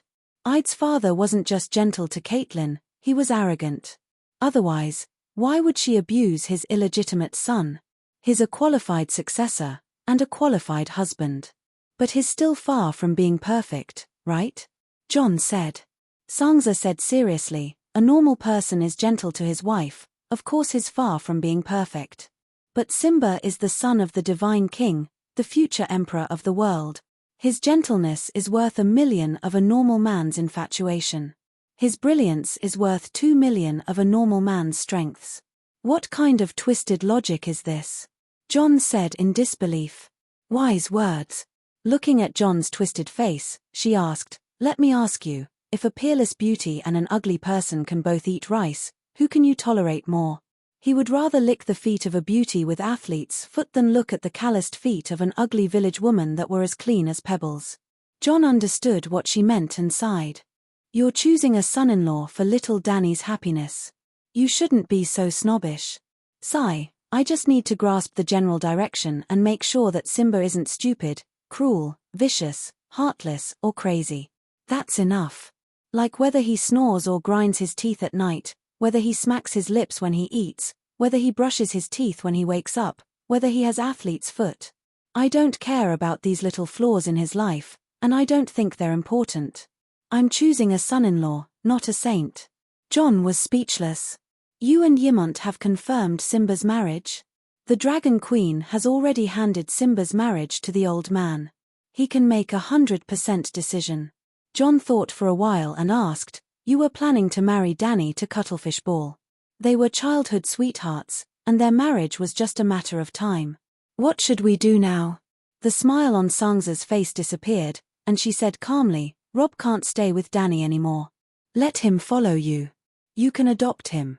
I don't want what happened to Little Finger and my mother to happen to Rob and Danny again. He likes Danny a lot, and so does Theon. You had an agreement. John was in a difficult position. Sangza's gaze was firm. A verbal agreement when we were young isn't a sacred marriage contract. You should understand that I don't dislike Rob. If I did, I wouldn't have brought him along and even planned to let my daughter marry him. It's just that Simba represents too much. Aren't you disliking Cuttlefish Ball? He was speechless. If you're unwilling, I'll pass Cuttlefish Ball to Tyrion. He likes to teach young people. John's mouth twitched. Even if you don't want him to be your son-in-law, don't harm him. After this war, let Rob follow me back to Winterfell. Winterfell? Sangza's eyes flashed, and she was overjoyed. Not wronged at all. Marguerite looked at the ceiling and murmured, what's not wronged? Victorian took a swig from the wine bottle at the bedside and said in a muffled voice, we didn't lose unjustly. My grandmother didn't die unjustly. She dared to go against the cunning Dragon Queen. The sooner she dies, the better, Marguerite said. Victorian's body stiffened, and he said with a complicated expression, Lady Alina, Old Rose was beheaded by him and fed to the sea monsters. It had nothing to do with Dragon Queen. But now, he was openly pressing Little Rose under him as grass. This world was strange and crazy. I can't just sit here and do nothing. Marguerite didn't seem to hear her lover's words. She shouted and sat up. I can't let that bitch become the queen of the 7 kingdoms. I want to take action immediately. Calm down. Victorian grabbed her round arm and said sternly, the news of Sansa and Dragon Queen becoming in-laws has spread. Everyone knows that the situation is set. You don't have a chance. Just be a countess of Green Pavilion Island. There's still a chance. The one who ends the long night will be the king. The Dragon Queen won't go back on her words, Margaery insisted. The one who has the best chance of killing the King of Strange Ghosts is Jon Stark. He's a powerful demigod. Do you understand the meaning of a powerful demigod? Other than the Dragon Queen, he's the strongest in the 7 kingdoms. I just don't want Sansa to become the queen. I can accept anyone else as the queen of the 7 kingdoms. Margaery shook off Victorian's grip. She called for a maid to put on her clothes and a box of pastries. Then, she walked towards the Northern Ice King's residence. Lady Margaery, what are you doing here? Just as she reached the door, Margaery was stopped by Jon, who had a dark expression. I'm visiting Lady Ygritte. Margaery's expression was natural. She smiled and waved the gift box in her hand. It's fate. We were originally 2 people from different places. Coincidentally, we met at King's Landing. We also happened to have similar interests. Now, we've become 2 of the best friends. Jon looked at her deeply. I know. What? Margaery was confused. I know what you said to Ygritte. You want to drive a wedge between Sansa and me, Jon said in a low voice. Margaery's heart skipped a beat. Her eyes and expression did not show any panic. Instead, she asked naturally, Duke, is there some misunderstanding? I didn't even mention Lady Sansa in front of Ygritte and Whale. If you don't believe me, we can talk face to face. Margaery, you're a smart person. Don't treat me like an idiot. Jon's expression turned cold. Chapter 1075. In front of the Northern Ice Lord's mansion, the cold wind tugged at Margaery's long hair and cloak. Can we talk somewhere else? Jon frowned and glanced at the curious passers-by. He then turned and walked towards the hall. I mean you no harm. On the contrary, I hope you can become the king of the 7 kingdoms. Margaery went straight to the point after passing the gift box to the servant. My business has nothing to do with you, Jon said calmly. I'm not a bad person. I'm not trying to drive a wedge between you and Sansa. It's just that there are some things that Sansa can see clearly, but you've turned your head away and refused to look ahead. You've always kept your gaze behind you. I said, my business has nothing to do with you. Jon was unmoved. Can you let me finish first? Margaery said helplessly. A poisonous snake can only spit out venom. A visible snake isn't scary. What's really scary is the poisonous stinger under the candied fruit. Margaery raised her hand and stopped Jon from continuing. She quickly said, have you been to the Bliss Tower? Do you know that your father was born in the Summer Hall? Prince Rhaegar left many poems and music pieces, as well as his favorite accordion. Have you seen them? What are you trying to say? Jon frowned. Margaery smiled. The Bliss Tower and the Summer Hall are both properties of the royal family. Prince Rhaegar's manuscripts and musical instruments are in the library of the Red Castle. They have your father's aura and should have been passed down to you. They all belong to the king of the 7 kingdoms. Jon was stupefied. To Sansa, the Iron Throne only represents power. To you, it's a legacy. It's even the only chance to wash away your parents' humiliation. If you and Sansa enter the Red Castle at the same time, her eyes will only be filled with the passion of conquest. But you will be breathing the air your father once breathed and enjoying the scenery your father once saw. The meaning of the 2 is completely different. Jon continued to be silent. Margaery smiled bitterly. Just like the High Court to me. It's not only a rich land, it's also my home. The first half of my life happened there. That's why I came to find you. Sansa wants the High Court, but you don't. In Sansa's eyes, I was just a small chess piece that could be manipulated at will. You would treat me like a human. I'm not trying to drive a wedge between you and your sister. I just want you to realize that we are real allies. We will never be allies, Jon said coldly. Margaret smiled faintly. Her eyes were even more sincere and her tone was even softer. There are 4 crimes in the 7 kingdoms that are the most unforgivable and also the most shameful: violating the rights of guests, betraying a sacred oath, treason, regicide, and kinslaying. Prince Rhaegar and Princess Lyanna had both betrayed their sacred betrothal. They didn't even dare to appear in front of people when they were alive. They could only hide in the blissful tower like mice. The strong sense of guilt caused the 2 noble people to be tormented. In the end, they both died, leaving the world with the greatest crime in the world. Even in death, he was still ridiculed by countless living people. Especially your father. Even if 10,000 years had passed, when the later generations mentioned him again, they would still speak with a tone of disdain and ridicule him as a negative example. All of this is because of your cowardice. Coward. Jon was stunned. Of course it's cowardice. Margaret's eyes were sharp, as if they could see through his heart. She said with certainty, deep down, you also want the Iron Throne. Subconsciously, you know that it belongs to your father. Power is not your goal. You want to prove something and get something other than power. But you don't dare and can't bear to reject Sansa. You are afraid of seeing her blaming, alienating, and even hateful eyes. You are afraid of losing your identity as a member of the House of Stark. You are a coward. You don't even dare to show your own desires. Jon wanted to refute loudly, but when he opened his mouth, he didn't know what to say. If Sansa wasn't there, would he fight for the Iron Throne? He would. He would use all his strength to take back what should have been his father's. Then he would loudly say to everyone, my parents' sins will be washed away with my glory. Margaret seemed to have guessed his thoughts. She said solemnly, kill the King of Strange Ghosts and let the people of the 7 kingdoms witness the return of Prince Rhaegar. Announce to the world that you are the one in the prophecy. You are the child of prophecy. Your parents met because of fate. They came together because of true love. Fate needed them to give birth to a savior in the land of smoke and salt. Their love was more romantic, greater, and more moving than Prince Flair and Jean of Barrenstone.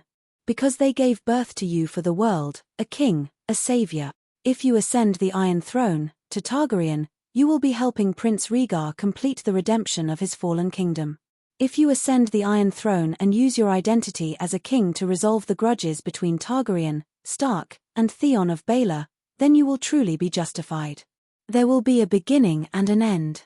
If you ascend the Iron Throne, when you become a king and a savior, then the king and savior's parents will definitely not be sinners who committed adultery. Jon sighed. In these 7 years, how many disasters have I resolved for the 7 kingdoms? How many strange ghosts and evil ice gods have I killed? Is this glory not enough for my parents to be proud of? If there was no Dragon Queen, it would be enough. The sun definitely doesn't want to cover the light of the stars, but the sun is too bright. You can't be the sun, but you must be the moon. No matter how bright the stars are, they are not as conspicuous as the moon and the sun. Kill the King of Strange Ghosts and become the king of the 7 kingdoms. You will be the moon. Margaret's cheeks were flushed. She waved her hands, her eyes were fanatical, and she shouted loudly. She was like a MLM leader giving a speech. Jon closed his eyes. After a long time, he opened them. His eyes were clear and there was a hint of mockery in them. I shouldn't blame Ygritte and Wael. You are too good at talking. They shouldn't have been bewitched. Margaret was stunned. She said, that's because I only speak the truth.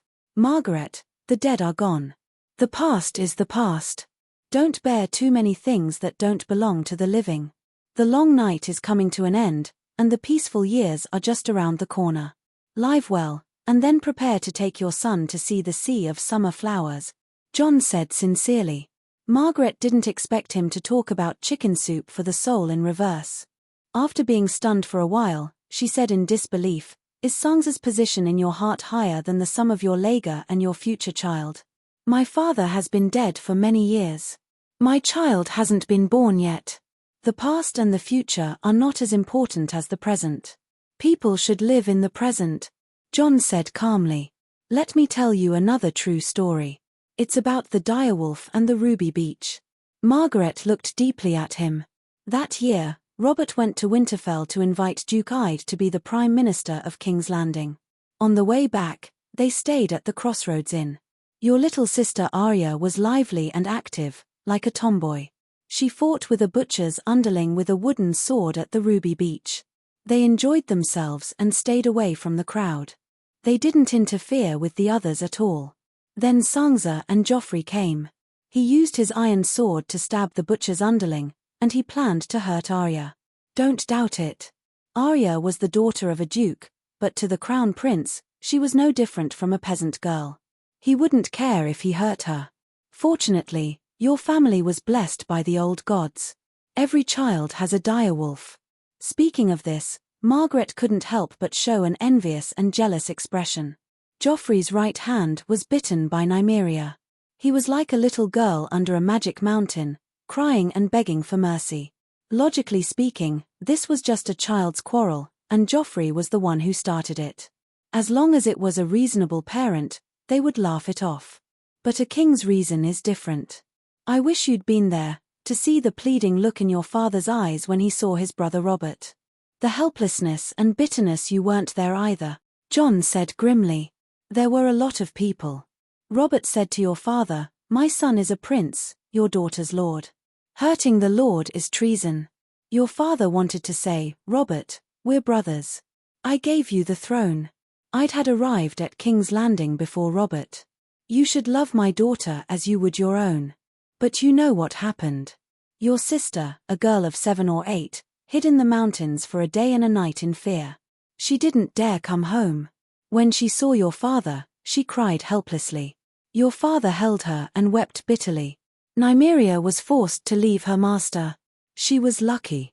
Sansa cried and begged your father not to kill her, but Lord I'd had no choice. The king's orders could not be disobeyed. Tell me, did Id Stark regret it at that time? That night, Sansa not only lost her companions and her transfiguration talent, but also Stark's characteristics gradually left her. But she gained a precious treasure. She understands the meaning of power better than you brothers. You're very generous now because you haven't experienced the helplessness of being oppressed by power.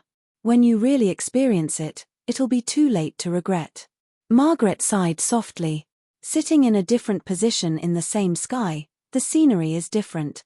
Jon, you're not stealing what belongs to Sansa. If Sansa can kill King Strange Ghost, then without a doubt, she'll be at ease as the king of the 7 kingdoms. But if she can't defeat King Strange Ghost, and you win in the end and give up the throne, then it'll be terrible. If you're on the throne, Sansa will still be your sister. You'll still be a friendly family. If you give up the throne to her, you'll lose not only the throne, but also a sister and a family. You can leave, Jon said woodenly. Margaret said sincerely, Jon, I'll give you a suggestion. If you really don't want to fight for the Iron Throne, wait until the final battle, then stand aside and leave King Strange Ghost to Sansa. She'll kill King Strange Ghost and get the crown. It'll be completely different from you giving the Iron Throne to her after you become the savior. Remember, the throne can only be fought for, not given up. Make the person feel like she's sacrificing a lot and subconsciously ask for more gratitude. The person receiving it is already restless and sensitive. After reading your words and actions too much, she'll be even more suspicious. In the end, the suspicion will make her. Margaret smiled faintly. Without finishing her words, she turned around and left without any hesitation. Her words make a lot of sense. Whale walked out of the side room and looked at Jon, who was pulling his hair and sighing. It does make a lot of sense. Those years of imprisonment made her see through the ways of the world. Jon held his head and sighed. Since it makes sense, do you want to listen? Whale asked. After killing King Strange Ghost, we'll return to Winterfell and try not to go south, Jon said. Whale thought for a moment and smiled. That's fine. Chapter 1076. The war has begun. In the dark void, when Dany opened her eyes, the astral world was instantly illuminated. The darkness was dispelled, and a star lit up in the night sky. The astral world, the world of stars. Lychees had 3 layers, the core, the flesh, and the hardwood shell. The world was like a lychee. The astral world was the outer hardwood shell, the material world was the core, and the flesh was the atmosphere between the two. Outside the hardwood shell was the outer space that represented emptiness and nothingness. The shell of the lychee had protruding spikes that protected the fruit from physical harm. The stars in the sky were the spikes of the astral world. Most of the stars were just meaningless meteorites. A few of them emitted bright light that could be seen by everyone on the ground at night. They represented a true God who had comprehended the laws, or a small plane attached to the material world. Even if a true God died, the laws they comprehended would be recorded by the world. Their stars would only dim, but not extinguish. Dani was in the astral world at this time. After the Battle of the Smoke Sea, her body evolved in the first flame. She could switch between fire elements and her physical body. At that time, she was qualified to leave the material world and go to the astral world. In the second year of the Battle of the Smoke Sea, Dani finally saw the lower universe. Thanks to the vague location of the mist, she could clearly locate the wizard world where Laura was. Then, she was horrified to find that the world of the Song of Ice and Fire was like a burning meteor, smashing unstoppably into the northern continent of the wizard world. If she didn't do anything, the 5-meter-tall double-decker bus rushed over the 4.5-meter-high viaduct. Even if the bus could pass, it would leave a large piece of iron on the ground. The world of the Song of Ice and Fire looked like a bus, but it was actually a tank that looked like a bus. It would probably crash into the viaduct. Seeing that tragedy was about to happen, what could Dani do? Well, she could refer to a scene in a superhero movie. Stories of stalled cars, trains, trolleys, and subways being saved by heroes were all too common on the big screen. For example, in the old version of Spider-Man, how did Peter Parker save a train that was about to reach the end of the track? He took a deep breath and jumped down from the front of the train. Using his feet as brakes, he broke the sleepers and rubbed off several layers of skin on his feet. The train was slowing down, but it was still not enough. Thus, the small spiders sprayed spider silk at the buildings on both sides of the viaduct. His 2 feet rubbed against the ground and his 2 hands pulled on the fixed brakes. Finally, before the little spider was exhausted, the train stopped. The 5 megalosaurus were like 5 strands of spider silk. They stuck to the 4 dimensions of the universe and pulled with all their might. The Dragon Queen stood in front of the world tank, using her 2 small white feet as the brake pedal.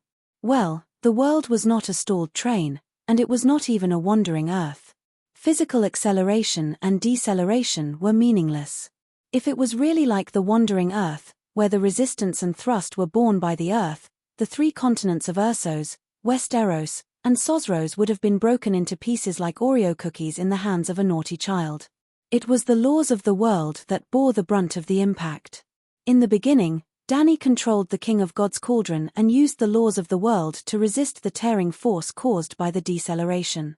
3 years after the Battle of the Smoke Sea, Dani had stayed in the star boundary for 2 years, and her Song of Fire had finally reached perfection. She no longer needed the King of God's cauldron. With just the laws of the Song of Fire, she was able to pull the entire world. The world was born from the first flame, and so were the thousands of great Taos in the world. With part of the Song of Fire's characteristics of the first flame, Dani used her Song of Fire to tie a knot with the thousands of laws. If the laws were materialized, each law would be a thread. Countless threads would be like birds building a nest, weaving a world. Dani's Song of Fire was also a thread. One end was in her hand, and the other end was infinitely long. It was connected to every thread in the nest. Then, she pulled her Song of Fire, and the entire nest was held in her hands like an upside-down parachute. The nest was falling faster. She pulled the Song of Fire to slow it down. One day, the nest would become a horse, and the reins of the horse would be in Dani's hands. Other than pulling the reins, Dani also had to play whack-a-mole and fix the boiler. The mole was the god of frost. He had already passed through the northern ice universe and completely entered the world of the Song of Ice and Fire. However, he couldn't beat Dani now, and he couldn't run away even if he wanted to. Dani was blocking the door. He could only hide outside the astral world. The outer realm of the 4 poles and the outer realm outside the astral world were both outside the world, but there were differences. The outer realm was also a realm. There might be nothing in the outer realm. Danny had been to the dark universe outside the dark world. It was a physical universe with laws and matter. However, the laws and matter of that universe were very strange and singular. But no matter how strange the laws were, it always had laws that represented a kind of existence. The outer realm outside the astral world was a concept of nothingness. It wasn't a universe. There were no laws or physical substances. Without oxygen, food, atmospheric pressure, and water, Danny could survive. As the incarnation of fire, she couldn't be frozen to death by the low temperature of the astral world. If she left the astral world and went to the outer realm, she would become an independent universe. Yes, it was like a meteor. Although it was small, it was still a star. It was essentially the same as Earth's star. Danny guessed that she should be able to survive as an independent universe. After all, the god of frost was living well. However, she couldn't adapt to the outer realm's environment. She was probably similar to the god of thunder in the universe, floating there and unable to move. Yes, she wouldn't become the ebony throat in the universe. In fact, Danny was very curious about how the god of frost could move freely in the outer realm. One had to know that Laura, who could open the world gate, could only enter the material world through the dark world. It was more like pulling radishes than playing whack-a-mole. The god of frost poked his head into the world, and Danny quickly rushed over to pull out the radishes and mud. Unfortunately, she only pulled out a few leaves, the roots of the weirwood tree. As for repairing the boiler, as expected, Danny found the first divine artifact after the opening of the sky in the astral world, the Sunforge furnace. In the world of the Song of Ice and Fire, there were only 7 brightest stars. The believers of the 7 gods believed that they represented the 7 gods. The people of Noya named them after the 7 heroes in history. Among them, the one called the Mother Star by the believers of the 7 gods was called the Narmelia Star by the Dawnese. The people of other countries also had their own unique names for it. Now, Mother Danny occupied this star, but its real name should be the Sun Mother Star. It represented the first sun god after the creation of the world. Or rather, it represented the dark demon god who extracted the first fire from the earth fire to forge the sun. The other 6 big stars each represented a powerful true god. For example, Danny found the aura of the door god on the father star, and found the aura of Lalo on the young star of light. Although Lalo was a failure, he was still one of the 4 elemental true gods. Before the long night fell, the gods lived in the astral world, and Lalo placed his divine kingdom on this star. With the death of the true gods, the stars that represented them would gradually materialize. From the combination of the law and energy, it would transform into a materialized rock. Lalo's star was still in a complete energy state, which meant that the guy was not dead yet. The Dane family in Starfall City had a legendary giant sword called Dawn, which was forged from a meteorite. It had the same effect as steel, immortal and evil. How could a piece of meteorite have such a magical effect? Because the meteorite came from the astral world, and it was a fragment of the star of an ancient true god. Of course, the movement of the stars had its own rules, and even represented the orderly flow of the law. Danny could not smash the normal moving stars and then extract high-energy metal to make weapons. If the stars had no special meaning, how could the scholars predict the seasons through stargazing? Or even predict fate through the stars? However, Danny had to smash the Sun Mother Star. Because she was not a true god, but she wanted to forge the sun. When she came to the astral world and found the Sun Mother Star, Danny understood the confidence of the gods. Only a true god could summon the sun. The solar furnace was not a real iron furnace, but a law solidified in the star. As early as hundreds of millions of years ago, the ancient sun god died of exhaustion when forging the sun. His star had completely changed from an active state of energy and law to a solid rock. To activate the furnace, the stone star must be melted into an active energy state again.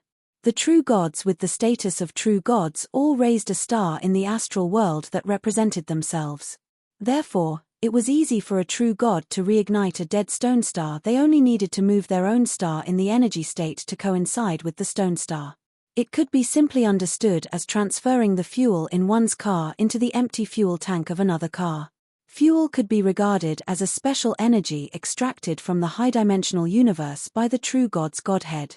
For example, the original world of the Song of Ice and Fire was on the 100th floor, and the dark demon god was forging the solar furnace on the 99th floor. When the world fell to the 91st floor, Lalo became a true god and left his true god imprint on the 91st floor.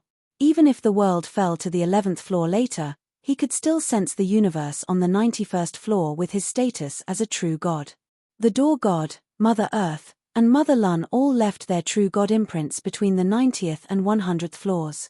Therefore, they could easily summon the sun. The Storm God and Inami were also true gods, but they only left their imprints between the 10th and 20th floors. It was almost impossible for them to activate the solar furnace on the 99th floor. This was Lalo's confidence in seeking death. He had already lost the Song of Ice and Fire, but he still dared to clamor for Danny and John to sacrifice themselves to fulfill his dream of the Song of Ice and Fire. Why? He had also always proclaimed that he was the only existence that could end the long night and the cold god, that Guy couldn't even defeat the cold god. Why? Even the three-eyed crow tacitly accepted the fate arranged by Lalo. When the Dragon Queen tried to change her fate, the Blood Crow Blinden was merciless. Even if he had to distort her will, he still wanted her to obey the will of the heavens. She had to sacrifice herself to fulfill John's dream, and in the end, she would help Lalo realize his dream. Why? Because the Door God was on his last breath, the Earth Mother was struggling at death's door, and the Mother Lun River died unexpectedly. 10,000 years ago, Lalo wouldn't have dared to be so arrogant, because at that time, the Door God and the Mother Lun River were still alive and kicking. He could become the savior in the last era because the Mother Lun River was like the Door God. They were both good people who only contributed silently and didn't ask for credit. Frankly speaking, it was the Mother Lun River who activated the solar furnace, and before that, it was the Earth Mother, the Door God, and some other demon gods on the 70th or 80th floors who took turns to take care of it. The Earth Demon was crippled, the Door God's disciples were all dead, and the other demon gods were extinct. Only Lalo had never summoned the sun. When the sky collapsed, the tall people had to take care of it. Among all the bigwigs, Ahlor was too small. When all the tall people died, he strode forward with his head held high and looked around disdainfully. He was ready to show off in this era. In the end, Danny unexpectedly rose up and turned from a chess piece to a chess player, while Lalo was reduced to a stray dog. But in the end, she wasn't a true god and didn't have the status of a true god. She couldn't activate the solar furnace that was forged on the 99th floor. She had no choice but to smash the furnace and use local materials to forge a new one. Chapter 1077. Westeros, Trident River, near Ruby Beach. More than 200,000 human soldiers lined up neatly from east to west like a 10-kilometer-long crescent scythe. 10 kilometers away, a thick cold fog came from the north like a tsunami. Woo! Woo! Woo! Continuous horns sounded, and the war was about to start. In the astral world, the mother planet was broken into pieces. Danny sat on one of the fragments, her body shining brightly. After 8 years, the humans in the mortal world saw a star in the dark sky again. Why bother? No matter how hard you work, the world is still sliding into the abyss. Why don't you listen to me and freeze the world before it reaches the critical point? In the empty astral world, a soft sigh sounded. A milky white root reached out from the void and appeared abruptly in the light emitted by Danny's body. I thought you were lost in outer space. Danny looked at it with a faint smile, not wanting to play whack-a-mole for the time being. After falling into the lower universe, this world is hopeless. Even if you sing the Song of Fire with the characteristics of the first flame, it's useless. Han Shan sighed. What kind of existence are you? When I first heard that you were an S-god, I only thought that you were like Sosro's evil god, from a subsidiary dimension outside the main material world. But now, it seems that I was wrong. You're a real visitor from another world, Danny said curiously. What's the point of saying this now? Why don't you step aside and let me take back the remnant soul in Bunyan's mind and open the door to the land of eternal winter? When I leave this world, the long night will end completely, and no human will die. How about that? Han Shan said. You can leave from the astral world. I think you're like a fish in water in outer space. You can go in and out freely, Danny probed. Han Shen was silent for a moment and said frankly, I don't dare to go too deep into outer space, just like how mortals don't dare to enter the desert alone. The chances of finding an oasis before dying of thirst are too low. Where will you go after leaving our world? Danny asked. As long as I don't enter the lower universe, there's always hope of finding a new world, Han Shen said. Like how you dealt with our world, bringing the deviant ghosts and the long night to other worlds. I didn't bring eternal night here. Frost God sighed. The deviant ghost disaster in the long night is even more terrifying than the long night itself, Danny said coldly. Since you care so much about the human casualties, then let me leave. The Great Battle of Hajien is about to begin. The final outcome has yet to be determined, but more than 50,000 Frost warriors will definitely slaughter a large number of living people. There are also the Frost-winged dragons, the evil god of ice, and the giant Bunyan. As long as we can get rid of you, no matter how great the loss is, humanity can bear it. Danny was unmoved. Cold God was agitated. What's the point of killing me? Your world is destined to fall into the lowest level of the universe, with no future. Can you take revenge and vent your anger by killing me? But you have to understand that I only want to lead the world into the Ice Age and fix the dimension of the world at a higher energy level, thus completely ending the world's decline. Now that the world has fallen, it's all because you've killed each other. You've killed too much, and your enemies have chosen to fight to the death and perish together. Instead, I'm the victim of worldfall. Frost God shouted loudly, feeling wronged. In a way, he had a reason to feel wronged. He had already entered the world and boarded the broken ship of the Song of Ice and Fire. If the ship sank to the bottom of the sea, he would not be able to escape. Seeing that the world of the Song of Ice and Fire had become the Titanic, Frost God wanted to escape, but there was an extra tiger at the door. It was not easy to get in, but it was even harder to get out. But if he did not jump off the ship now, he would follow the world into the lowest level of the universe and never be able to rise again. Long live the living! For humanity, for the kingdom. On the Ruby Beach in Hajien, flags stood in front of the troops like a forest. There was Lannister's Golden Lion, Stark's Direwolf, Theon's Blazing Red Heart, Martell's Golden Spear piercing the red sun, and 3 red dragons holding black fire swords. The leading lords drew their swords, and the soldiers behind them formed a forest of spears and swords. Maiden of Light, dispel the darkness. Landsail raised her only arm, and holy light shot out from her palm like a fountain. It condensed into a small sun in the air, and the approaching dark frozen fog quickly dissipated. For light. In the middle of the troops, at the front of the crescent formation, thousands of holy knights lit up the holy swords in their hands. Holy light domain. Meribad raised his dragon crystal staff. Holy light domain. Behind the warrior's sun, 3,000 white-robed priests cast their divine spells together. With Meribad as the center, golden holy light runes spread out on the ground like vines. Finally, the snowy ground was covered in a golden disk with a radius of 10 kilometers. TSK TSK TSK. The deviant ghosts that entered the holy light domain seemed to be covered in a flaming coat. White steam rose, and the ice armor slowly melted. The living people in the holy light domain were covered in a layer of holy light from head to toe, like a golden battle suit. Not only was their defense strengthened, but they were also full of energy and did not fear the cold, as if they were soaking in a hot spring. Long live the Light King! Melisandre shouted softly. Within half a kilometer of her, all the soldiers' swords were ignited. Above the soldiers' heads, there were red clouds floating back and forth. Any frozen fog that got close to the red clouds would immediately be ignited into tangible flames. The red-robed woman finally left the small run-down temple, and replaced Benello as the leader of the red-robed monks. However, Lalo did not have much god power to lend to his believers. There were close to 20,000 red-robed monks and the Hand of Holy Fire, but only 2,000 of them had supernatural powers. They were not as good as the 7 gods. The deviant ghosts' icy blue eyes were like fireflies, visible to the naked eye.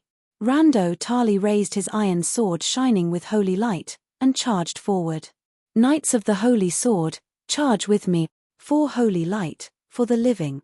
The holy knights were like a golden river, and were the first to charge towards the icy tsunami. For light, forever summer.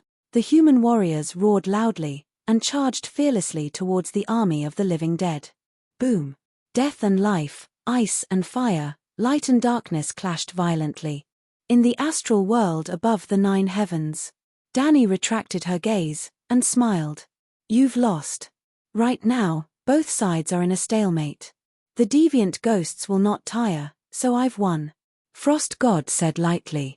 When the deviant ghost army cannot defeat the living in a field battle, you've lost. Dani sighed.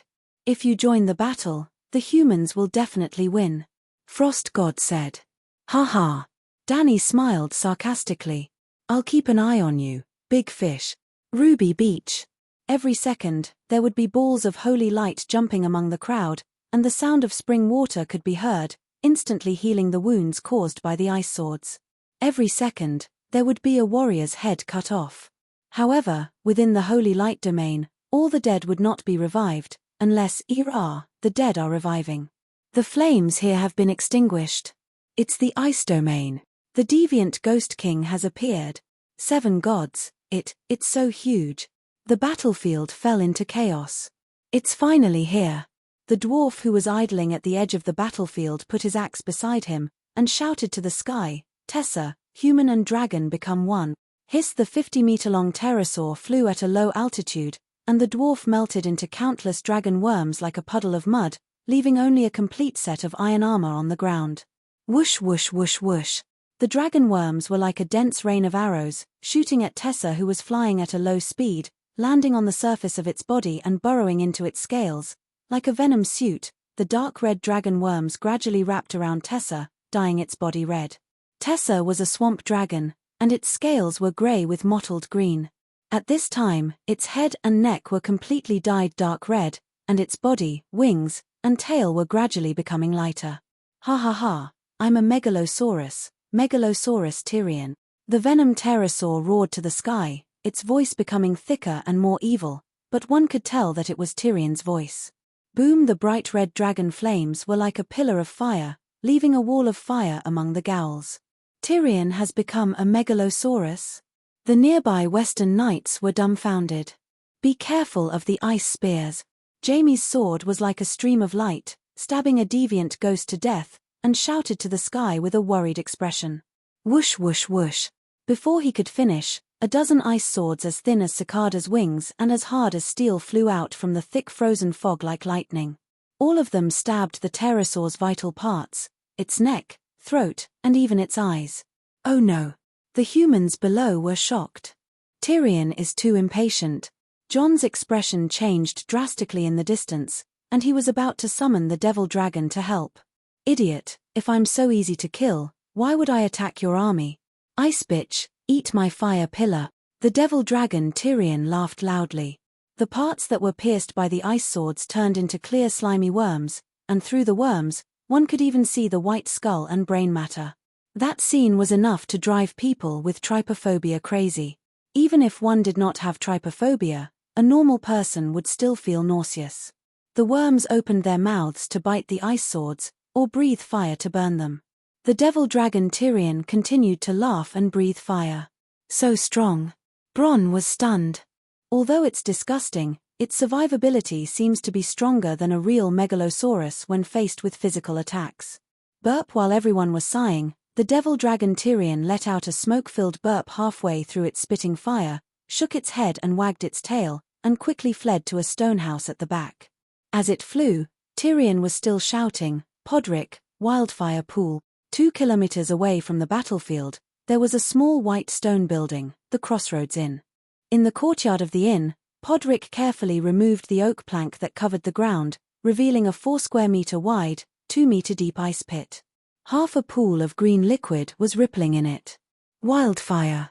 The devil dragon Tyrion landed on the courtyard wall, and bent over to suck the liquid in the pit.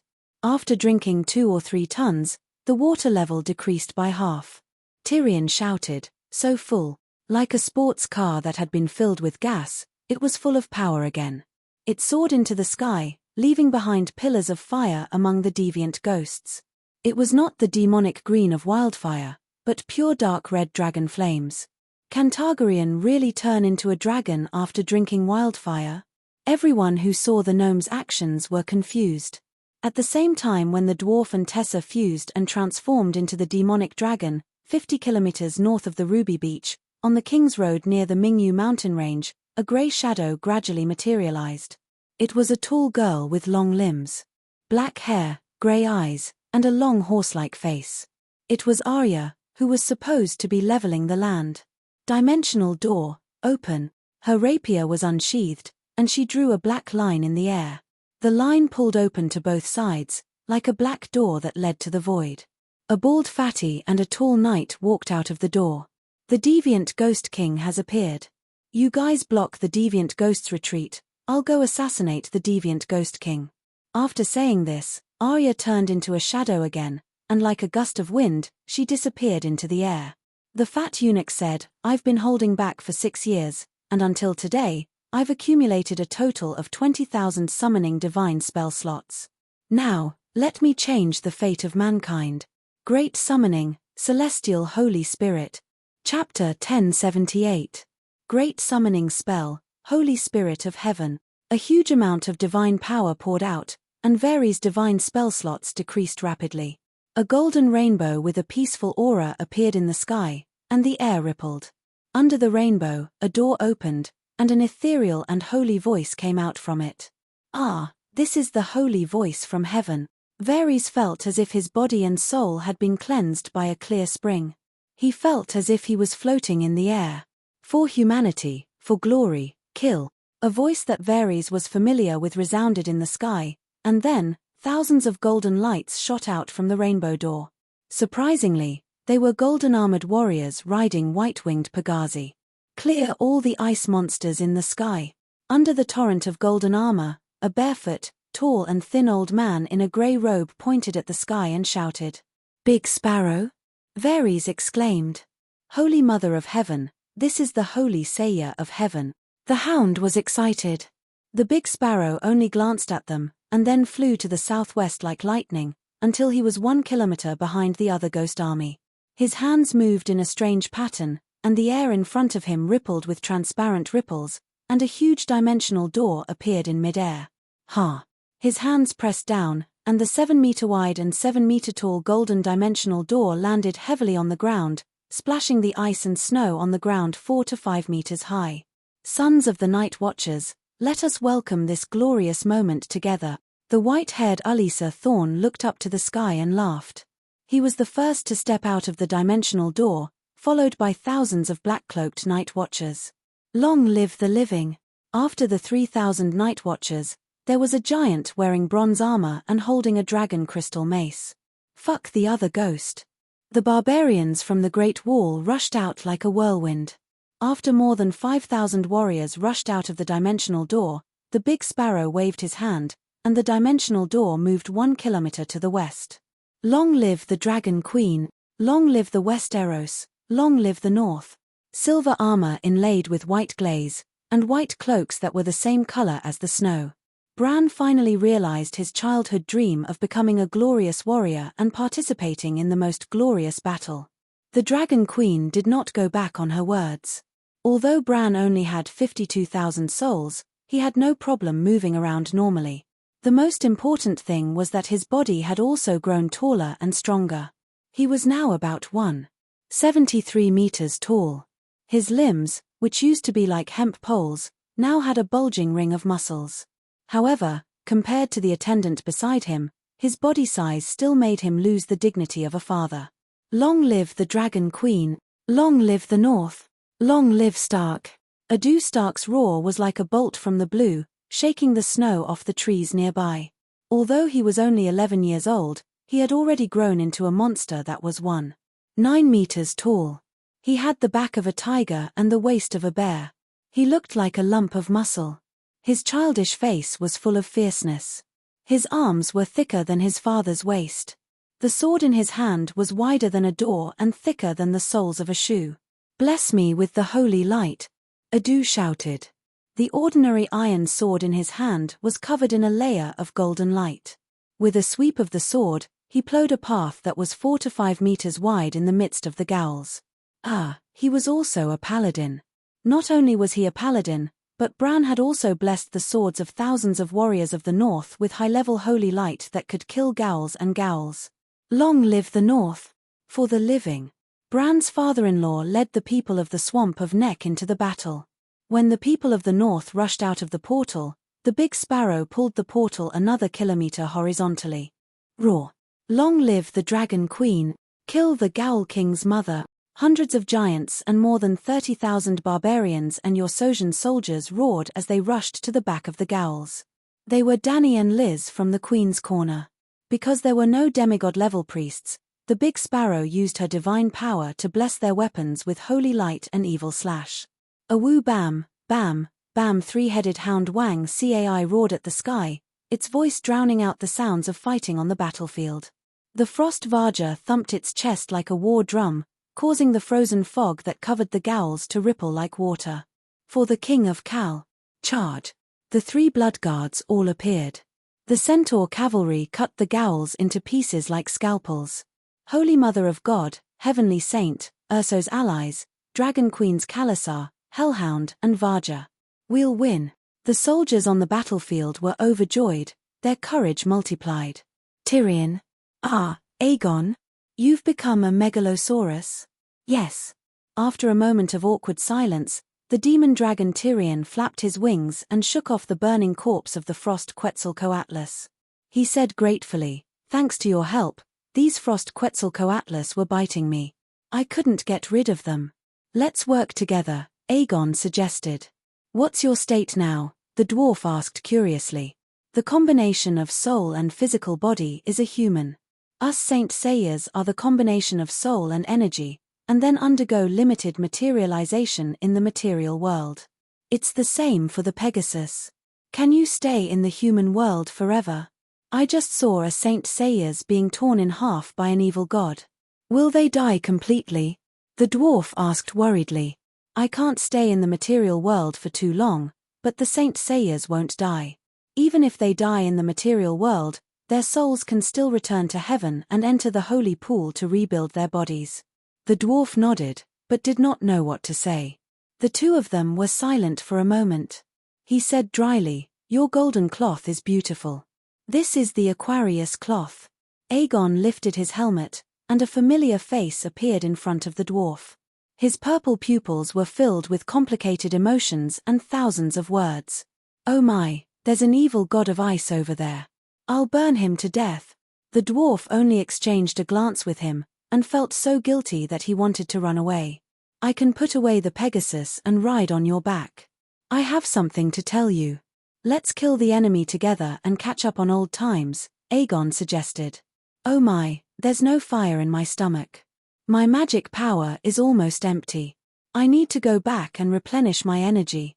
"Aegon, you go stop him first. I'll go back and replenish my energy." With a howl, the devil dragon Tyrion swung its tail and quickly changed direction, flying to the edge of the battlefield as fast as lightning. "Aegon, my lord, why did you come back so quickly this time?" At the Crossroads Inn, Podrick, who was pouring wildfire into the ice pit, was puzzled. "Sigh, my soul is tired. I need to rest." The surface of Tessa's body seemed to be shedding skin, peeling off pieces of red flesh. Those pieces of flesh fell to the ground and wriggled and elongated as if they were alive, turning into dragon worms. All the dragon worms fused together, forming a naked Tyrion. "Help me keep an eye on the battlefield and report the latest information. I'll take a nap. If anyone comes looking for me, tell them that I fainted from overexertion." As he spoke, the dwarf walked into the inn's lobby, found his cloak, and lay down by the fireplace. Podrick was confused, but he did not dare to ask. He could only take a pair of binoculars and ran to the roof to observe the situation on the battlefield. 10 minutes later, "My lord, the main force of the deviant ghosts has appeared. There are hundreds of ice-winged dragons. Wow, the densely packed corpse ghost ravens, gashawks, and vultures have drowned the Saint Seiya army." "Have the Saint Seiya retreated?" the dwarf asked with his eyes closed. "No." 15 minutes later, the Northern Ice King rode the Devil Dragon to help the Saint Seiya. He was surrounded by 3 evil gods of ice. Holy Light one-handed used the Holy Mother's palm to kill an evil god. Holy Mother, the Archbishop has slain a god. Half an hour later, the mighty King Kong is surrounded by 1,000 deviant ghosts' army. Wow, the King Kong is so strong. It also has ice armor. Someone tried to assassinate the deviant Ghost King. I heard many people shouting Arya. There was also a Cerberus. Sigh, the assassination failed. The Cerberus was frozen into ice. I wonder if Lady Arya was hurt. Are the Saint Seiya still there? The dwarf opened one eye. The Saint Seiya suffered heavy casualties. Only a third of them are still holding on. They are so brave. An hour later, my lord, the final battle has begun. The vassals are leading the strongest soldiers to launch a desperate attack on the deviant Ghost King. Have you rested well? Podrick said excitedly. How many Saint Seiya are left? The dwarf opened his eyes. A few dozen. I didn't count. I'm not the only one left, the dwarf said hesitantly. An hour and a half later, Podrick already knew what the dwarf was thinking. He said directly, the aerial battle is almost over. The Dawn Warriors' winged dragon knights have already taken to the sky. There are only a few Saint Seiya left. The deviant Ghost King is too far away from the inn. It's 7 or 8 kilometers away. He can't see the situation there at all. However, there are sporadic shouts. It seems that we have the upper hand. Hundreds of vassals are attacking the deviant Ghost King. I'll go take a look. The dwarf couldn't sit still anymore. He got up naked, put on a fur coat, and ran upstairs. Victory, victory, we won. The deviant Ghost King is dead. The deviant Ghost King is dead. The humans won. The humans won. Long live the North Ice King. Long live the North Ice King. When the dwarf reached the top of the 3rd floor, he was standing on his tiptoes with a pair of tactical binoculars. He heard a wave of cheers in the distance. Shit, so fast? The dwarf threw away the binoculars and shouted to the backyard, Tessa, Tessa. His Tessa jumped up and flew diagonally across the roof. The dwarf also wriggled into a pile of mud and stuck to her face. At the same time, there was a sudden change in the astral world. The moment the deviant Ghost King died, Dany's eyes shone brightly. She activated the soul suppression strike, but the target was not the frost god who had only stretched out a root, but a remnant soul from the material world, the frost god's will that had fused with Bunyan's soul. How fast could the will return to the body? It was definitely faster than the speed of light, because there was no limit to the speed of thought. However, it was this process that was faster than lightning across the sky that was caught by Dany. She couldn't catch real lightning, and the speed of her body couldn't keep up with the speed of light. She couldn't even reach supersonic speed, but the speed of her thought was enough to stop the remnant soul. She had done similar things many times. For example, when she was in Balerion and the sheep-egg dragon spirit, she stopped the dragon soul halfway. When she grabbed the remnant soul from the deviant Ghost King, a message came into her mind, the frost god's body is here. Come and catch him. Be quick, or it will be too late. The message also included a star map, the spacetime map of the astral world. Dany didn't hesitate. She had waited for this voice for 7 years. It was the voice of the Door God Root. She locked onto the position of the red dot on the star map in her mind and shouted, Frost God, you've lost. Surrender. Her body quickly flew towards the tree root that was stretching out of the void. It seemed to be the same as countless times before. First, she attacked the tree root with her soul and knocked it unconscious. Then, her body went to pull out the radish. At least that was what the frost god thought. He wasn't worried because the root was here, but his body was infinitely far away. The dragon queen could only hurt him a little. But in the next moment, her figure disappeared without a trace. Before he had time to be surprised, he saw her again. At the edge of the astral world, the next step was outside the astral world. The frost god was shocked and then furious. You betrayed me. I've never been loyal to you. The tree root under him grew crazily, desperately drilling into the astral world. Quick, kill him, the tree root urged. Chapter 1079. The frost god was like a dragonfly on the surface of the water. Its tail was in the water, but its body was outside the lake. If a big fish swam over and wanted to eat it, it would flap its wings alertly. Before the fish's lips kissed it, it would ripple and fly into the sky. But now, its tail rebelled and plunged into the water uncontrollably. The dragonfly flapped its wings hard, but it couldn't fly. And the big fish was already beside it. When the big fish saw the frost god's body, it was stunned and didn't bite it immediately. "Are you really an alien?" Dani was so shocked that she hesitated for a moment. "It wants to escape. I can't hold it back. Kill it." The tree root screamed at the top of its lungs. "Traitor, you betrayed our faith. You betrayed me." The spaceship increased its kinetic energy output, wanting to jump into the outer realm quickly.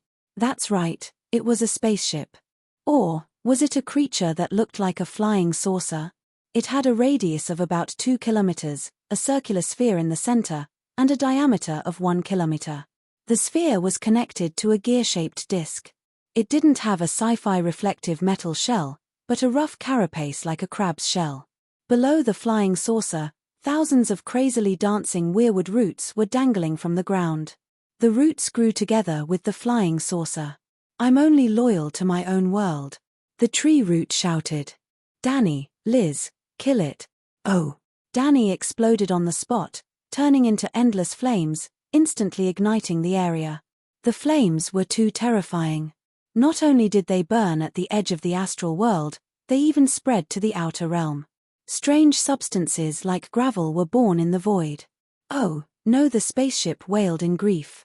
"I curse you, curse your world to fall into the abyss of ice and darkness TSK, TSK, TSK.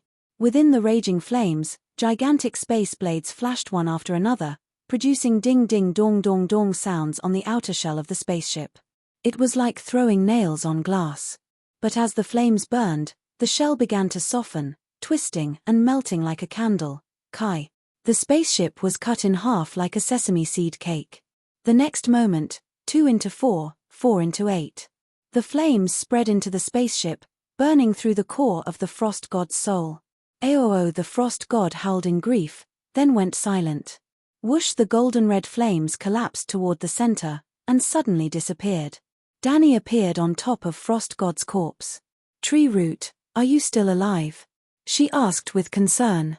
What a powerful flame. At this moment, less than 1/10 of the weirwood's roots remained. Most of the remaining roots had been charred, and the spiritual ripples of the roots had almost disappeared. "You can't be separated from him?" Dani asked with a solemn expression. "If they could be separated, they would have separated from me before and escaped. If you want to kill him, you must also kill me. Only by killing me can you completely destroy him," the tree root said weakly. "What do we do now?" Dani hesitated. "He's not completely dead yet, but the outcome has been decided. When I'm done, you can burn us all to ashes." The tree root sighed. "Go ahead." Shu Zhen thought for a moment and said, "I don't know what to say. I really want to praise you, but to the current you, praise doesn't seem to have any meaning. I want to tell you what to do next, but I know nothing about the lower universe. You can praise me as much as you want. It's very meaningful. What kind of existence is Frost God?" Dani asked. "I'm not too sure. My fusion with him is like a shapeshifter fusing with an animal companion. I'm an animal companion, and he's a shapeshifter. Why is he in the dominant position?" "You're clearly the ancestral god of the shapeshifters," Dani asked curiously. "Yes, the strength of my soul is not weaker than S god's. If I fought with him for control of my body and mind when we fused back then, perhaps we would have become two-headed monsters. But I gave up myself, gave up my power, and gave everything to him. Because I was afraid that what happened today would happen," the tree root said bitterly. "Isn't what happened today a good thing?" Dani was confused. If you had greater control in the new Frost God, perhaps the long night would have ended 7 years ago. What if the person who stopped Frost God wasn't you? If you didn't control the supreme power of ice and fire, but I couldn't bear it and hesitated, I let Frost God's efforts go to waste.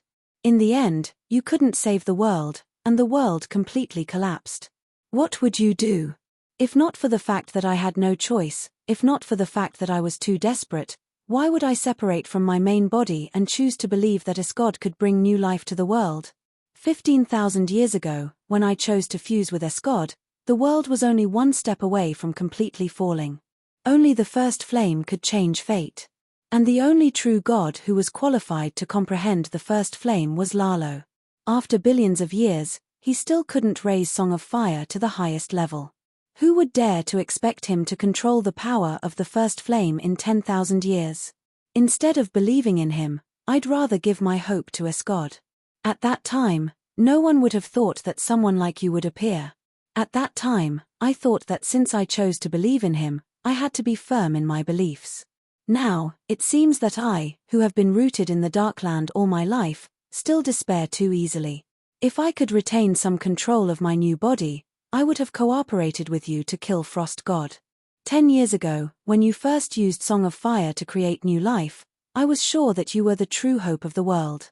Unfortunately, Danny was silent. Old Treeroot was too self-aware. When he made a decision, he completely killed his ability to go back on his words in the future. He gave his body, strength, soul, song of laws, memories, and talent to a god. If not for the death of King Strange Ghost, which caused Frost God to lose focus for a moment, Old Treeroot would not have had the chance to rebel. Whether it was in novels or movies, there were often such plots. The originally kind supporting character turned evil in despair and joined the dark forces. However, in the finale, because of the call of love of the male or female lead, he or she changed their ways at the crucial moment and caused the big boss to fail. For example, Obito in Naruto. Before Rin Harano died, Obito believed in the will of fire. After Rin died, he gave up his original belief in despair and changed to believing in Madara's infinite Tsukuyomi. If he had the tolerance and wisdom of Weirwood and guessed that he might change his mind in the future, thus eliminating the possibility of going back on his words in advance, then Naruto would have been another ending. Why can Frost God come and go freely in the outer realm? Danny asked. That's the talent of his race. Race? Danny's heart skipped a beat. She lowered her head and searched the wreckage of the spaceship. Frost God himself is equivalent to a race, or rather, he carries his own race with him. The strange ghosts are all a form of his race, the human form, Treeroot said. Very soon, Danny found Frost God's race members. They were ice energy balls the size of eggs. Ice blue, made up of consciousness and the power of ice. It was very similar to Heaven's Saint Seiya. Danny's Heaven's Saint Seiya was not an original creation. Wasn't Inami's Chimin hero spirit also a combination of soul and energy? However, there was a trace of fire creation power in Saint Seiya's body, which was more materialized than Chimin's hero spirit. It could exist stably in the material world. If Chimin's hero spirit left the flowing water palace, it would disintegrate into a single soul in a short time. It would be difficult for it to even exist, let alone kill the enemy. It's strange. The consciousness inside is so pure. There's only a way of thinking and no memory. Danny frowned as she sensed the ice blue crystal in her hand. At first, she thought it was equivalent to a baby's hero spirit seed. Later, she realized that the seed had no memory, but it had a personality. It was like an adult's memory that had been formatted. That's not right. Memory should be able to affect the formation of personality. After fusing with an ice crystal seed, Bunyan became the king of strange ghosts. Bunyan had a huge amount of memory, but he couldn't change the fixed way of thinking, Old Treeroot said. Could Frost God be a refugee who escaped from the fallen world? Danny's heart skipped a beat. She narrowed her eyes and guessed, their world is the same as this one, constantly falling. Before entering the lower universe, Frost God turned his race members into ice seeds and his own divine kingdom. Well, this spaceship doesn't look like a divine kingdom. It seems to have evolved into a divine body under a special environment. Then, they left the mother world through the ice universe. Didn't Tianzi and the other dark demon gods plan to kill the last true god and let me die with the world? But before the world fell into the abyss, they jumped off the ship and escaped, entering the dark universe from our dark world. If I didn't chase after them, could those bastards have found other worlds and become the dark god of destruction? Needless to say, with Night Lion's talent in comprehending the Song of Ice and Fire, If he found another world, he might really be able to achieve great things. I only know about Frost God's experience in the past 15,000 years. I don't know where he came from or what his past is. Old Tree Root sighed. Do you still have your true God status? Can you transfer it to me? I left it all to Frost God. Old Tree Root sighed. He's an S-God. If I don't fuse with him, he won't even be able to enter our world. And because he's not a true God of our world, his true God status can't stabilize the Sea of Law and activate the Sun Furnace. Unless we let the strange ghosts completely replace the living and let him become the master of the world. Sigh, looks like I have to go to the lower universe. Danny sighed. She waved her hand and swept up Frost God's remains, disappearing from the edge of the astral world. Isn't Bunyan Stark the strange ghost king? How did he become a giant? In the river, on the battlefield of Ruby Beach, demon dragon Tyrion squeezed through the crowd and looked at the slowly melting tall body with a puzzled expression. King Strange Ghost died once. Don't you remember? Demon dragon Tyrion felt his head sink, and a familiar voice came from the top of his head. Dragon Queen, long live the Dragon Queen. We won, Queen, we defeated King Strange Ghost. The nearby vassals and civilians cheered excitedly. The dark red covering Tessa's head and neck retreated to her neck, wriggling and melting into the dwarf's head. Did you leisurely watch us fight the strange ghosts from the sky? He asked suspiciously. I watched with Frost God. Danny nodded. Why didn't you come down and help? 60 to 70,000 people died in today's battle, the dwarf said. I had to stop him. Danny answered him casually, then turned to look at the exhausted warriors below, and said loudly, just now, when you killed King Strange Ghost, I finally found a good opportunity to deal a fatal blow to Frost God. From today onwards, there will be no more Frost God, no more strange ghosts, and no more long night. Then, she waved her hand, and a wave appeared on the ground, pushing the surrounding warriors a few hundred meters away. Rumble. Pieces of the broken body fell from the void, piling up into a small hill a few hundred meters high. This is Frost God's body. The huge pressure of the true God's body made the humans who saw it dizzy, and terrifying illusions appeared in their minds. Crack, crack, crack. Tiny ice crystals began to condense on their bodies. Just because they looked directly at Frost God, the seasoned veterans were about to be frozen. This is too terrifying. What a powerful demon king, the dwarf swallowed and wiped his forehead. There were also ice shards that pricked his hand. Danny smiled in satisfaction. If the Song of Law was exposed to the material world, it would quickly evaporate, and those who saw it would be corroded by the power of the law just like the people on the battlefield now. She did it on purpose. If she did not let them feel Frost God's terror, how would they know how great her achievements were? As for the ice law being wasted, she did not care. Frost God had a total of 3 songs of law. Darkness and death had been put away by her long ago, and she could study them later. This ice law was not as strong as John's, and was not very useful to her. Chapter 1080. After showing off, Danny put away Frost God's body and stood on top of Tessa's head. She looked down at the battlefield filled with death and sighed, we suffered a lot of casualties, but today's victory has a very special meaning. You guys killed Strange Ghost King, I killed Frost God, we are all humans. This is not the first time the long night has happened, and it is not the first time the living have won against the long night, but only this time, humans are the true protagonists of the long night.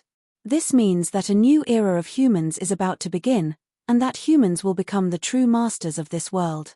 Our fate, the fate of the kingdom, the fate of the world, will all be controlled by us humans. Tomorrow will be different from yesterday. The three-river battlefield was endless. Torches, bonfires, and holy light balls were like stars in the sky, randomly decorating the dark and cold ground. The ground was stained with ice and snow and dried blood. The living and the dead were lying on the ground. Deviant ghosts and the living dead were either burning or slowly melting while emitting white frost. Broken swords, shattered dragon crystals, and toppled flags were everywhere. Dragon Queen's voice was not loud, but it carried a warm wind that blew into the ears of all the soldiers who survived the bitter battle. They did not understand much, but the knowledge of ending the long night was enough for them to raise their hands and cheer loudly. The long night is over, what about the sun? The demon dragon gnome asked softly. Danny did not answer and only said loudly, this battle should be recorded in history. The entire process of the battle, the name of every soldier who participated, will be engraved on a stone tablet and will be passed down for generations to come.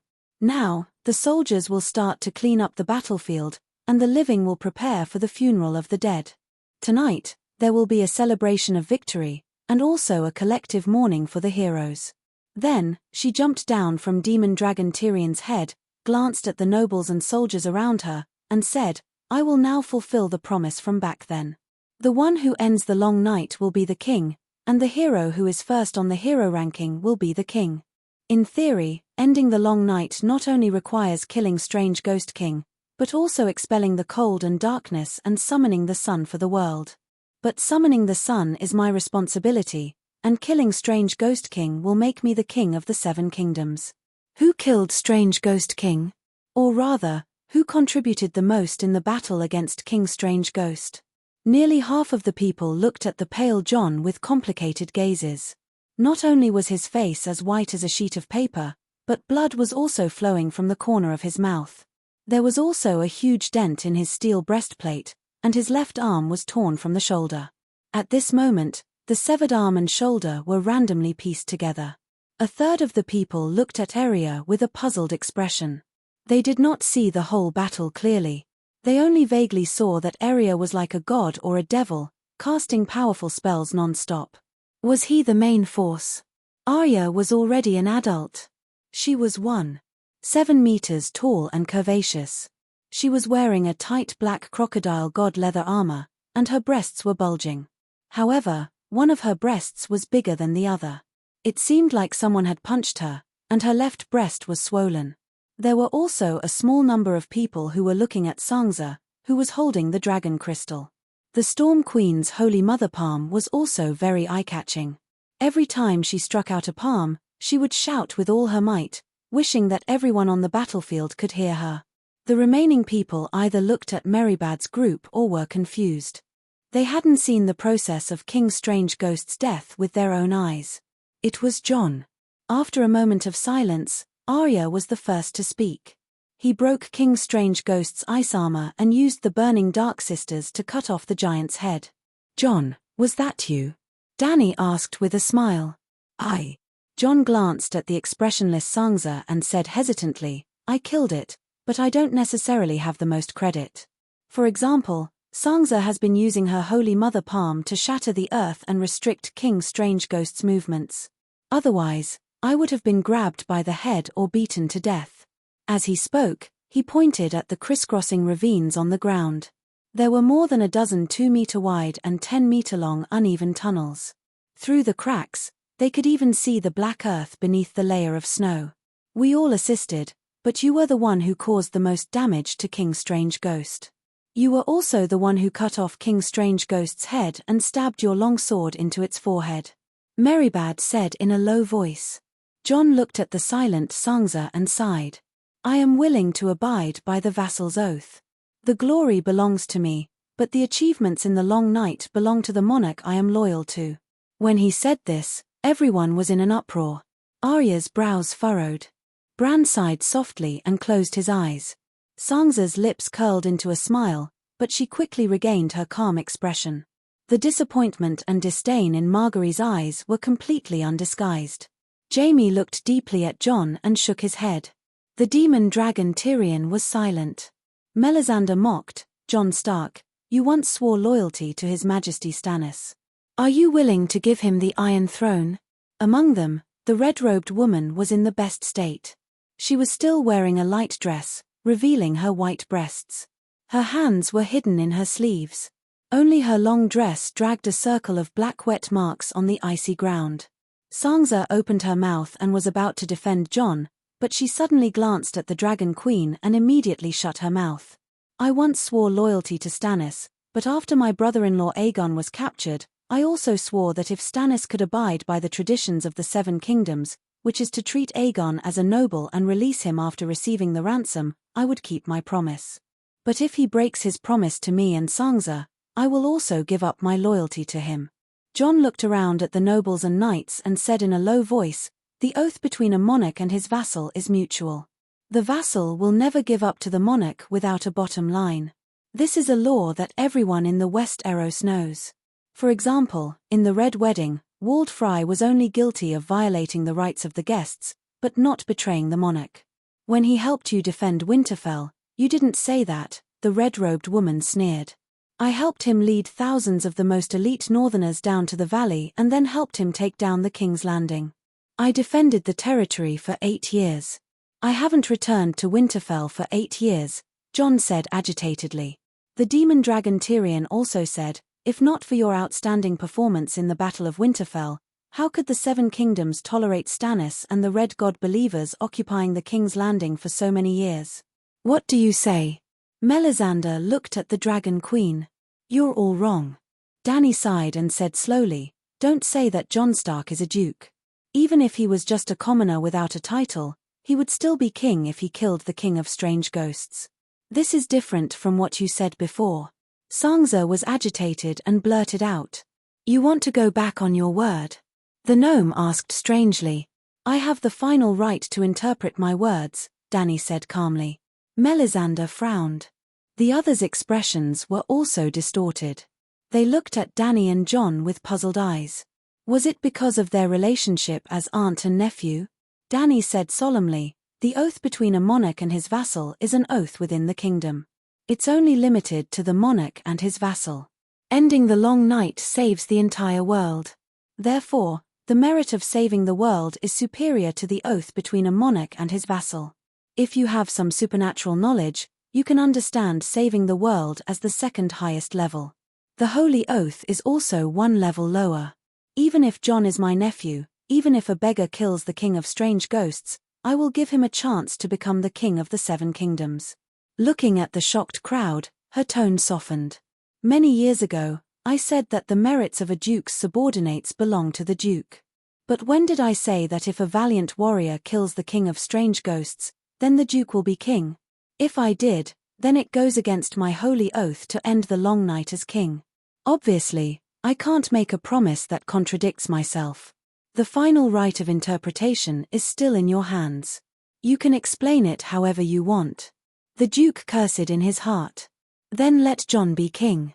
A smile appeared on Arya's pale white horse's face. Jon was a bit agitated, but when he saw Sansa's pale face, he fell silent. Dany sighed. "I'll take the bronze of the north." The index and middle fingers of her right hand formed a sword and cut through the air. She reached out and took out a huge grayish-white rock with a diameter of 8 or 9 meters. Boom! A blazing flame suddenly ignited the rock. The surrounding people did not feel the slightest bit of heat, but the rock liquefied in an instant, and then boiled. In just 1 or 2 breaths, the flame and rock disappeared, leaving only a lump of bronze liquid the size of an apple in the Dragon Queen's hand. She threw the bronze into the air and said, "I'll take the water of the 3 rivers between the rivers." Crack, crack, crack. 3 steps away, the ground slowly cracked, scaring the nearby soldiers into running away. Boom! A stream of clear water shot out from the bottomless ground, turning into a rainbow in the sky and landing on Dragon Queen's open right hand. It was as if there was an invisible black hole in her palm. Dozens of tons of water fell and disappeared without a trace. In the end, 7 grape-sized water droplets appeared on Dany's fingertips. She threw them into the air again and said, "I'll take the gold of the West." Just like before, she cut through the void and took a piece of gold ore from a mine in the west thousands of miles away and refined it into a lump of gold on the spot. "I'll take the iron of the valley. I'll take the pearl of the Iron Islands. I'll take the silver of the river bend. I'll take the dragon crystal of the king's domain. I'll take the mithril of the land of storms." Oh, mithril is a super magic material that I've developed in recent years. Only a bowl of mithril was refined from a huge rock the size of a hill. It's lighter than a goose feather, tougher than steel, and has a never-failing luster. Everyone was confused. This was the first time they'd heard of mithril and couldn't tell the difference between it and silver. They didn't have any intuition about its characteristics. "I'll take the sand of dawn." Endless yellow sand fell from the sky and burned in the air. In the end, Only a large piece of crystal was left. I'll also take 7 weapons from the battlefield. She waved her hand and a knife, spear, sword, hammer, axe, bow, and half of a stone flew in front of her and melted into a pool of liquid.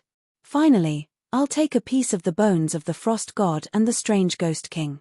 It was a long process, but the whole process was very smooth. There was no pause. In just 2 minutes, the flame with the characteristics of the first flame burned out 11 lumps of raw materials. Then, the 11 raw materials were stewed in a big pot. The flame dissipated and a soft golden light as bright as the first rays of dawn illuminated the land. Everyone was mesmerized by the golden light. That expression was like Gollum seeing the Lord of the Rings. Then, in an instant, the golden light disappeared without a trace.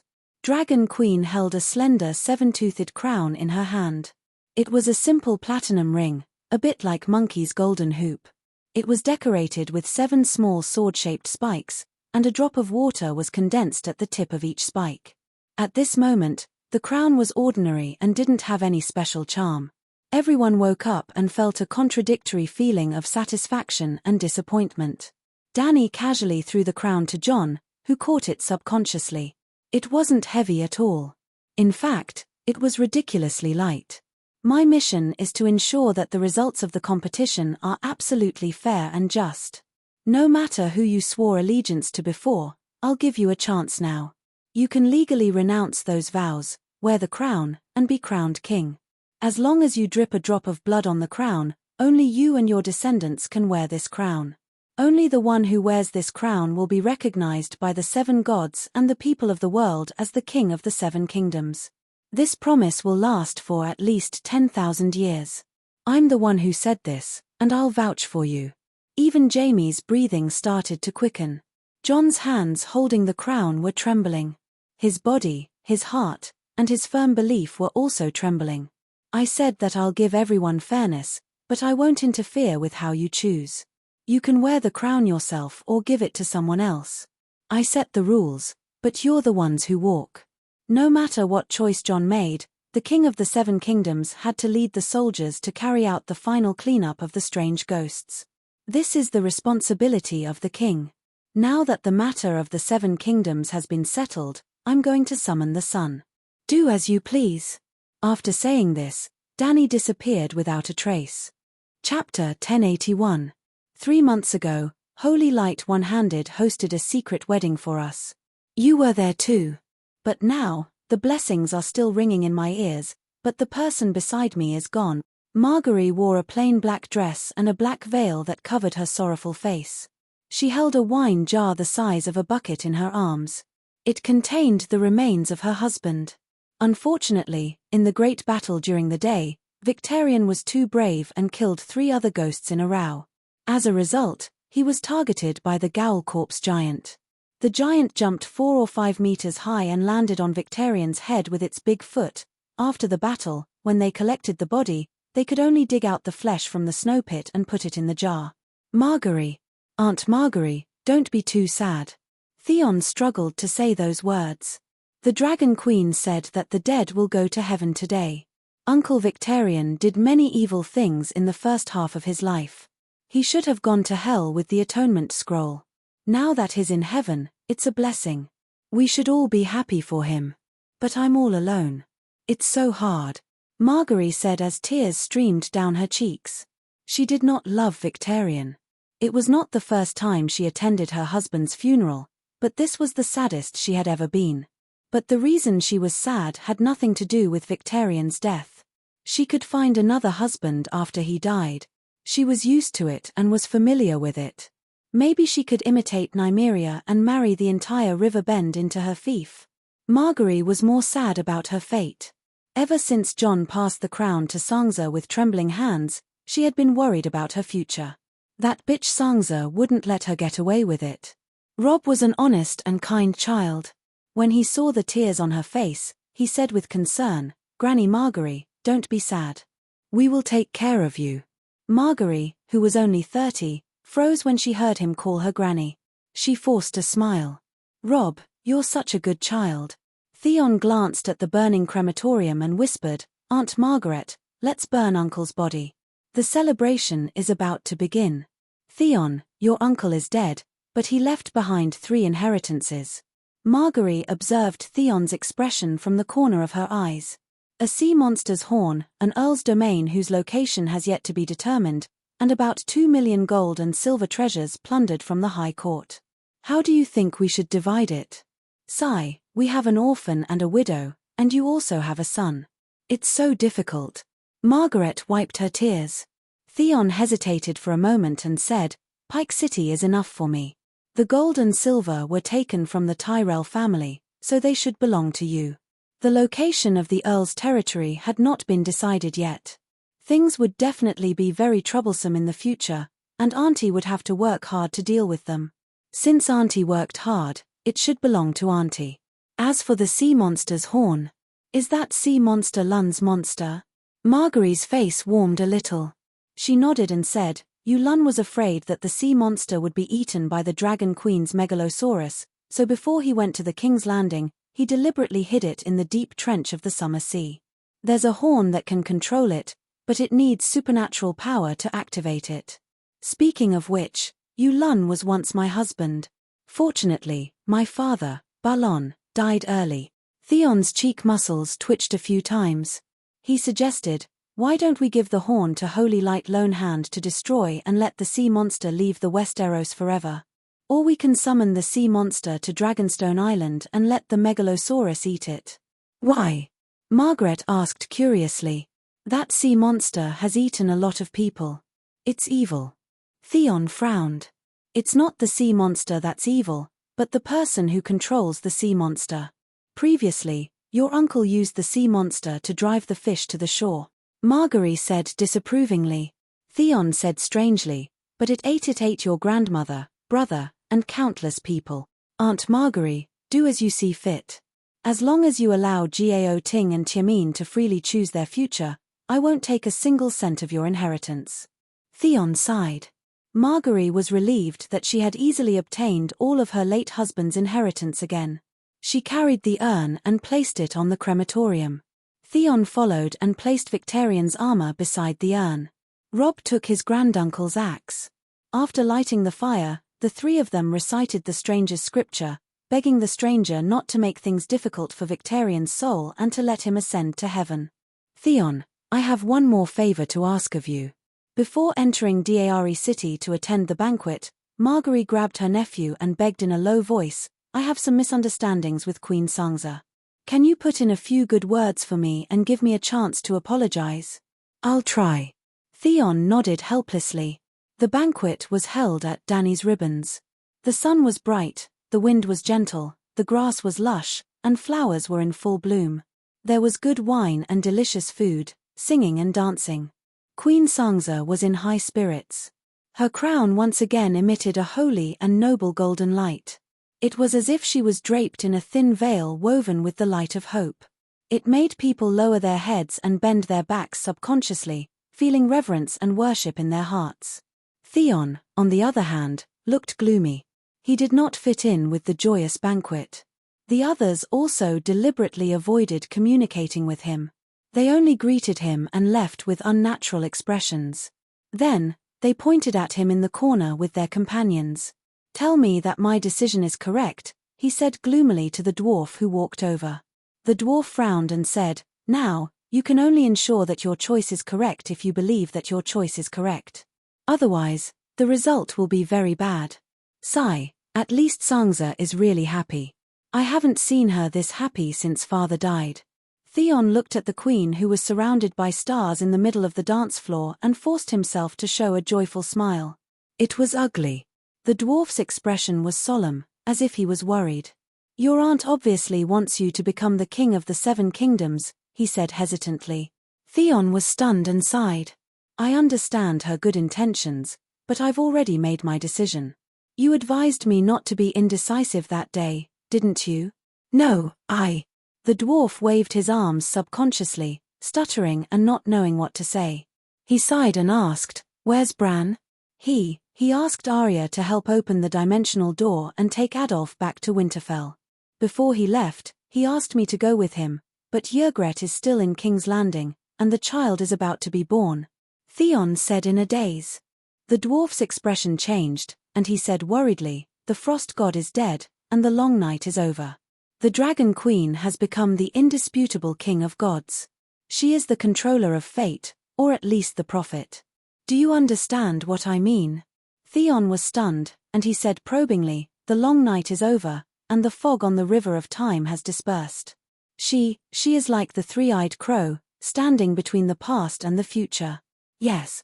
The dwarf glanced at Queen Sangza subtly, and said in a low voice, "The Dragon Queen knows the future, but she's obviously advising you to accept the crown." "What does that mean?" "What?" Theon shivered.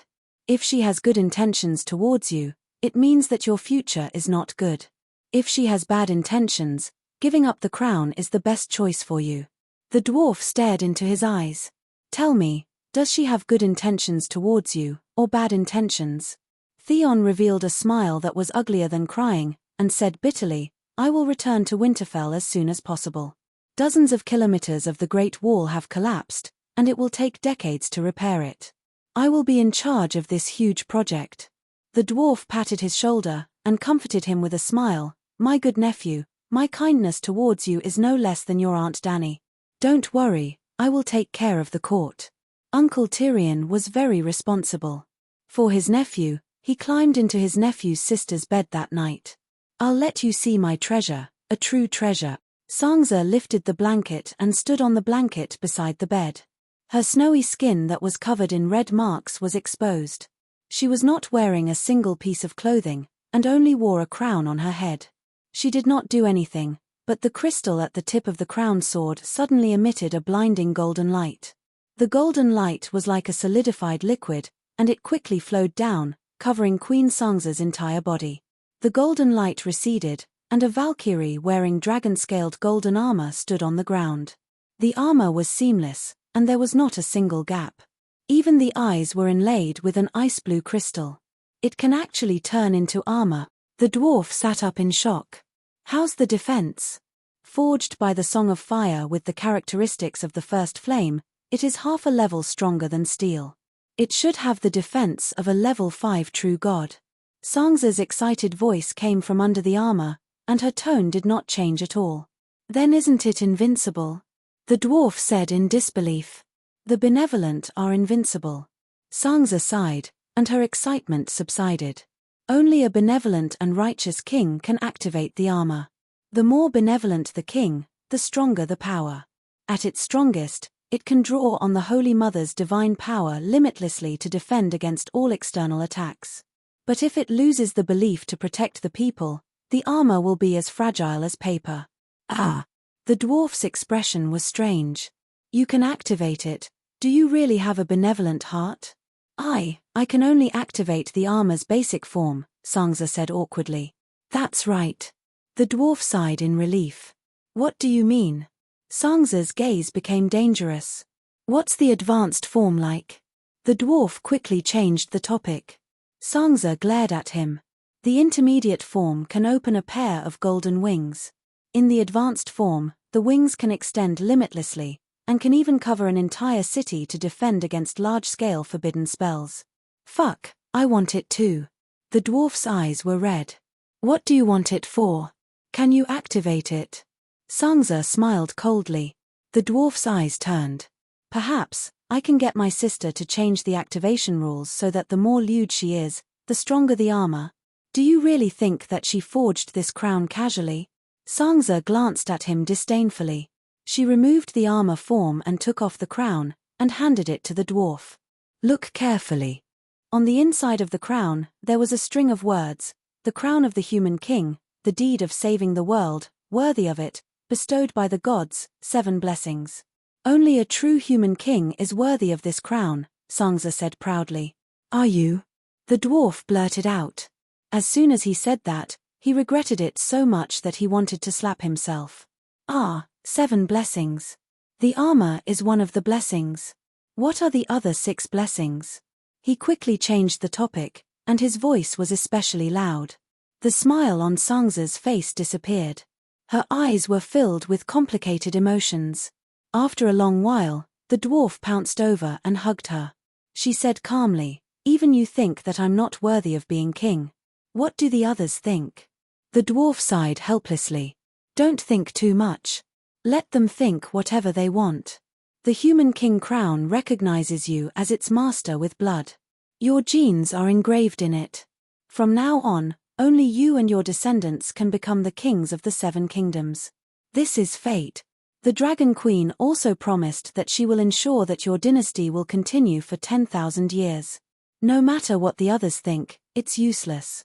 Are you still going back to the barren lands? Sansa suddenly asked. The dwarf was a little confused. He did not expect her to ask this question. Why are you asking this?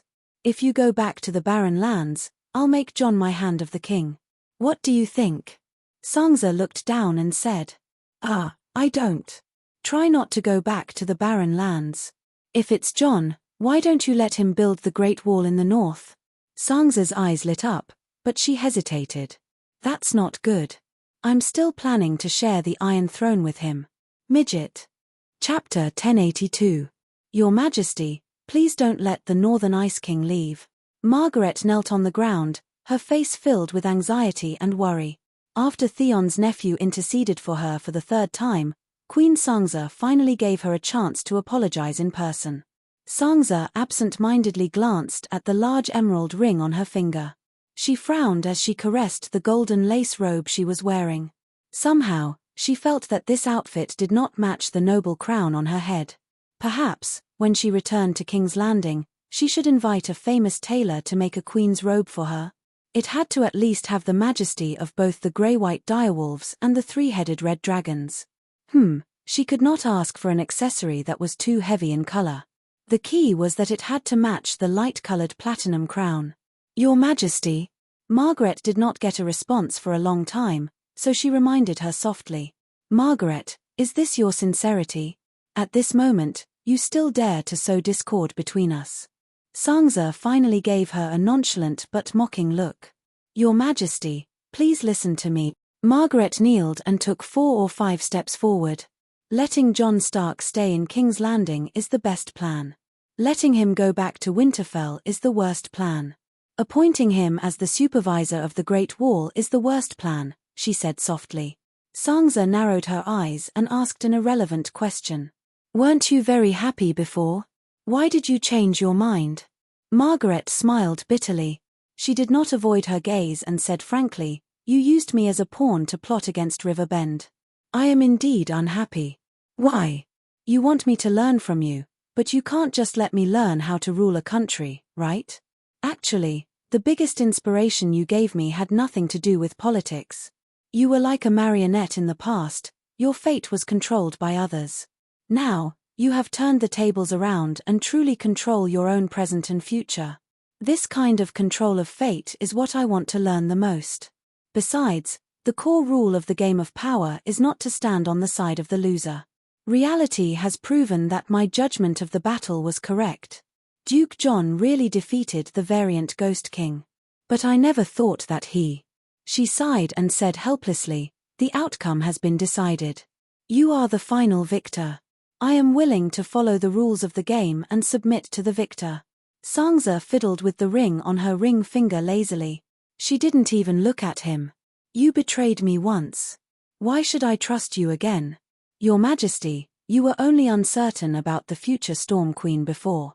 Perhaps after some time, the Stormlands would be taken away by the Bella-Theon family.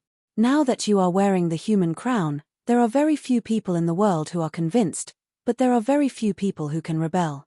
Margaret looked at the Queen meaningfully. When Sansa heard this, she glanced at him coldly. Few people are convinced. Your Majesty, you went to Slaver's Bay a year ago and met with the Targaryen scholar Ymont. Do you know that he has the nickname the man who should have been king? His younger brother, Aegon V, who founded the branch of the Dragon Queen's family. Have you heard of his nickname? Sansa pursed her lips tightly. Her eyes were like needles. She wanted to sew Margaret and everyone else's mouths shut. In terms of royal taboos, the West was relatively more open than the East. It wasn't that the Western monarchs were more benevolent and magnanimous. It was just that the Western monarchs couldn't be as dictatorial as the Eastern monarchs.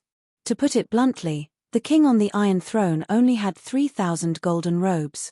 He couldn't even manage the King's Landing city. How could he interfere with the opinions of the other duches? So, when the king was still alive, the Westeros began to give them nicknames. Almost every king had a nickname. For example, Conqueror Aegon, Cruel Maegor, Mediocre King Aegon, Mad King Aerys. Even Robert had one. The Seven Kingdoms called him Usurper Robert. And Aegon V had the nickname the king who should not have been king. This was because when the Great Council elected a king, the nobles were ready to choose old Ymont as king. It wasn't that the nobles wanted to copy Huoguang and Dong Zhuo. They just wanted to choose an older king who wasn't so crazy. It was a simple wish. Considering that Ymont's brother, Bright Flame Ilion, had shouted that the wildfire wanted to turn into a dragon but turned into ashes, the royal family could understand the noble's choice. But Ymont didn't want to be king. He gave the throne to Egghead Igo. You could give it to him, but you couldn't stop others from talking behind his back. Since Aegon V became king, the king who should not have been king had been with him until his death. It was even written into the history books. What do they call me? Sansa asked nervously. Margaret shrank back, not daring to say anything. Speak. Sansa growled. I heard it from others, Margaret said in advance. Someone called you liar, Sansa. Seeing the queen's pink face turn livid, Margaret quickly tried to salvage the situation. They didn't see how hard you worked. They're all petty and jealous people. Don't take it to heart. Who said that? Sansa's eyes were red. Many. I don't know where it started, but within a week, everyone was talking about it, Margaret mumbled. Sansa gradually calmed down and said calmly, You said 3 good, medium, and bad plans, but you didn't mention the good plan. Margaret's spirit was shaken, and she said in a low voice, The plan is to keep Jon in King's Landing, give him a high position, and even let him have the same power as the king. Let him be satisfied, and let others see how good you are to him. You'll only lose part of your power and live carefully for the rest of your life, but no one will be able to catch you. Sansa was deep in thought. Letting Jon return to Winterfell is the bad plan. This is obviously a declaration to everyone that you're harsh and ungrateful, and you're afraid of the true king. It's not that the king can't be harsh and ungrateful, but letting Jon return to Winterfell not only won't hurt his reputation, but it will also cause your reputation to continue to fall. Thinking about how he's looking down on the south in Winterfell, you won't be able to live peacefully in King's Landing, right? Letting Duke Jon build the Great Wall is the worst choice. He's already a meritorious man, and he even received the human crown because of his meritorious deeds. And what kind of great deed is building the Great Wall? Today is different from the past. Everyone understands the meaning of the Great Wall to protect the world. Think about it. Why did city builder Brandon become a legendary hero? Sansa's expression changed and she asked, What's the best plan? Margaret took a few steps closer and lay down at the queen's feet. She kissed her shoes and said in a low voice, Strip Duke Jon of his halo of honor and let him leave King's Landing as a sinner. Sansa's eyes flashed and she whispered, What do you want to do? Your Majesty, he still has a murder case and owes everyone a great judgment. Margaret said in a dark voice, Stannis, half a year ago, Gendeli died in the battle for the throne. Dominia followed the army and died on the battlefield. There seems to be no one left in Bella and Theon, Sansa said calmly. Margaret smiled and shook her head. You're wrong. If the two of them were alive, Duke Jon would have easily passed the Great Judgment. Why did Gendeli die? If I were the Red Monk, I wouldn't let someone who had a blood feud with the Red Priest live, let alone let him be king. By the same logic, Gendeli also hated the Red God and the Red Priest. He wouldn't care too much about avenging the Red God King's uncle. Perhaps, he would be more willing to forgive Duke Jon. As for Dominia, think about it, Stannis refused to acknowledge Dorngur's identity. The mother and daughter had noble blood, but they lived in the lowest brothel for 8 years. If she was still alive, would she bite the savior for her uncle? No. They wouldn't, but the Onion Knight Davos and Celis would. Sansa looked at the woman in front of her in shock. After a long time, she sighed. You see through things. Margaret smiled bitterly. During the years when Cersei locked me up in the Red Keep, I either went crazy or worked hard to learn some skills that would allow me to survive. For example, reading people's faces, judging the situation, and understanding the ways of the world. Jon is my brother, Sansa said hesitantly. Before she finished speaking, she had already guessed the best plan that Margaret was talking about. But Jon was her brother. At least, she still thought so. Margaret reminded her in a low voice, "Do you still remember the process of killing the strange Ghost King a few days ago? I will never forget it." Sansa frowned. Margaery said slowly, "Your sister Arya was the first to assassinate him, but the sneak attack failed. The first person to rush to her rescue was Duke Jon. He stopped the giant Ghoul King who was about to kill Lady Arya. Then, you and the Archbishop were the second wave. Me, the Hound, Bronze Jon, Jaime Lannister, and the rest of the Knights of the Seven Kingdoms followed behind without fear of death." What happened after that? When Jon saw Sansa, he subconsciously pulled Arya back a few steps, leaving Lord Ghoul to her. Of course, she couldn't take it. If Aegon hadn't turned into a giant shield of holy light in front of her in time, she would have been punched like her sister, swollen like a steamed bun. Oh, no. The holy light shield that King Aegon had condensed with all of his soul power shattered into specks of light. If she were to take a direct hit, there was an 80% chance that she would break into two. "You think Jon wanted to use the strange Ghost King to kill me?" Sansa smiled sarcastically. Even if she almost died, she didn't believe that Jon would kill her. No one knew what he was thinking. Margaret paused and said softly, "Actually, I was the one who killed him." "What?" Sansa was stunned. Half a year ago, news of little Dany and Prince Leg getting married came. I couldn't sleep at night, so I went to the Northern Ice Lord's mansion that night. "Why did you go there?" Sansa not only knew that she had seen Jon, she also knew that she had talked to Jon alone for a long time. Her spies told her. But Jon didn't tell her about it. "I advised Duke Jon not to kill the King of Strange Ghosts first, and to give you a chance to fight the King of Strange Ghosts alone. Tell me, does he understand my dark thoughts? Or did he pretend to be confused and go with the flow?" "I don't believe you." Sansa's face was so tense that Margaret couldn't tell what she was really thinking. Gritting her teeth, she confessed, "I also told him that the throne can only be taken, not given. You bitch, you're so evil." After hearing Margaret's analysis of her thoughts and personality, Sansa was both embarrassed and angry. She raised her right hand in front of her chest and was about to use the Holy Mother palm. Seeing the Holy Mother palm, Margaret's face turned pale. "I'm confessing to you. Maybe I should let you leave." Sansa's eyes were cold. Letting her leave was the same as rejecting her loyalty, and in the future, "Your Majesty, only a truly loyal subject would tell the unpleasant truth." Margaret cried. "Mph, what else did you say?" Sansa said coldly. Margaery did not hide anything. She honestly told him what she had said and how Jon had reacted to her. "Your Majesty, before hearing this, Jon would still be your good brother, but after hearing this," she said carefully, "looking at how he killed the strange Ghost King, it's obvious that he took some of my words to heart. I said before that when you wear the human crown, there are few who are convinced, but there are few who can rebel. Actually, there is only one person who has the right to take your crown. It's not the Dragon Queen. She has never broken an oath, let alone a sacred oath that everyone knows. But Duke Jon." Chapter 1083. The long night ended, but the sun did not rise immediately. However, the sky was no longer completely dark. After the Dragon Queen handed the human crown to Jon, the world was shrouded in a dim yellow.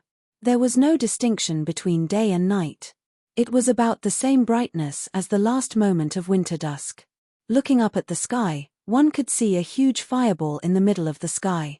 It was countless times bigger than the sun, almost covering half of the sky. However, the light and temperature were not high.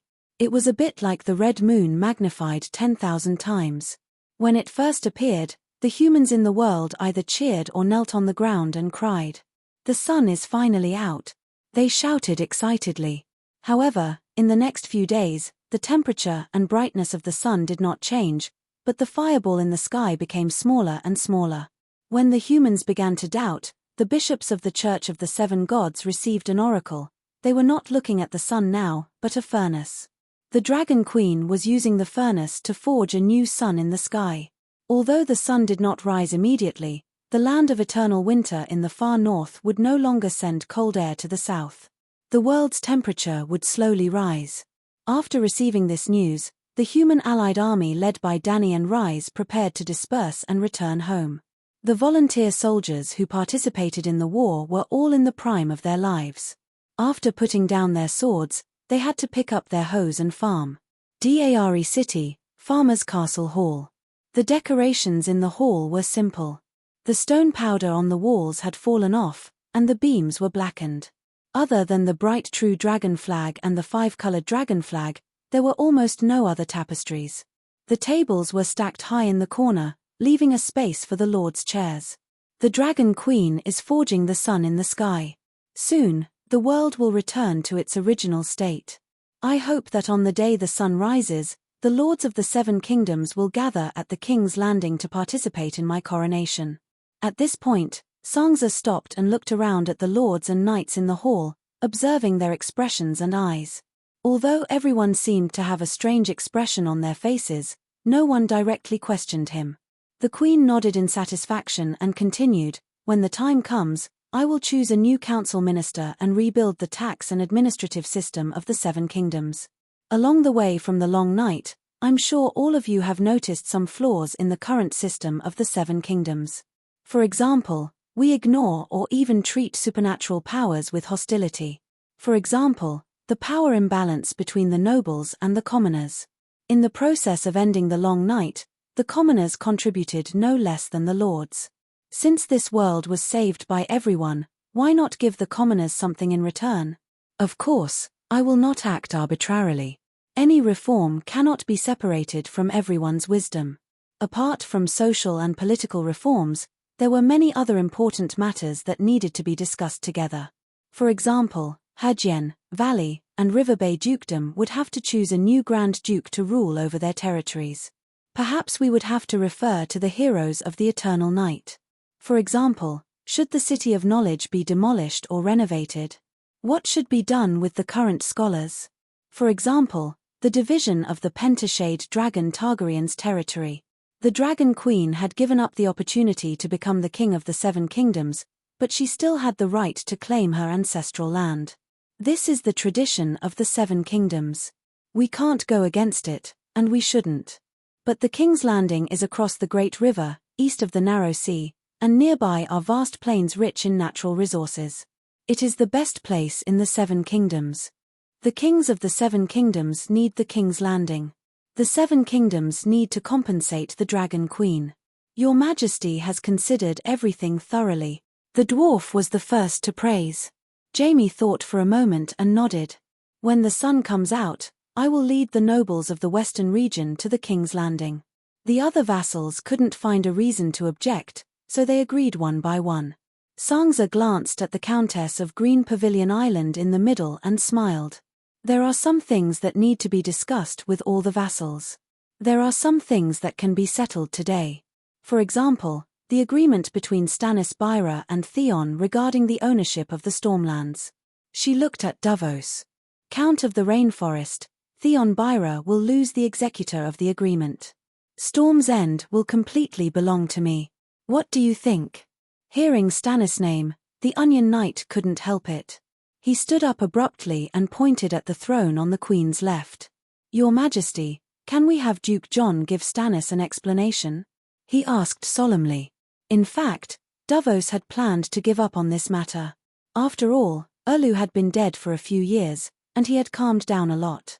And in the years after Erlu's death, John had been using his actions to prove his responsibility and courage to the world.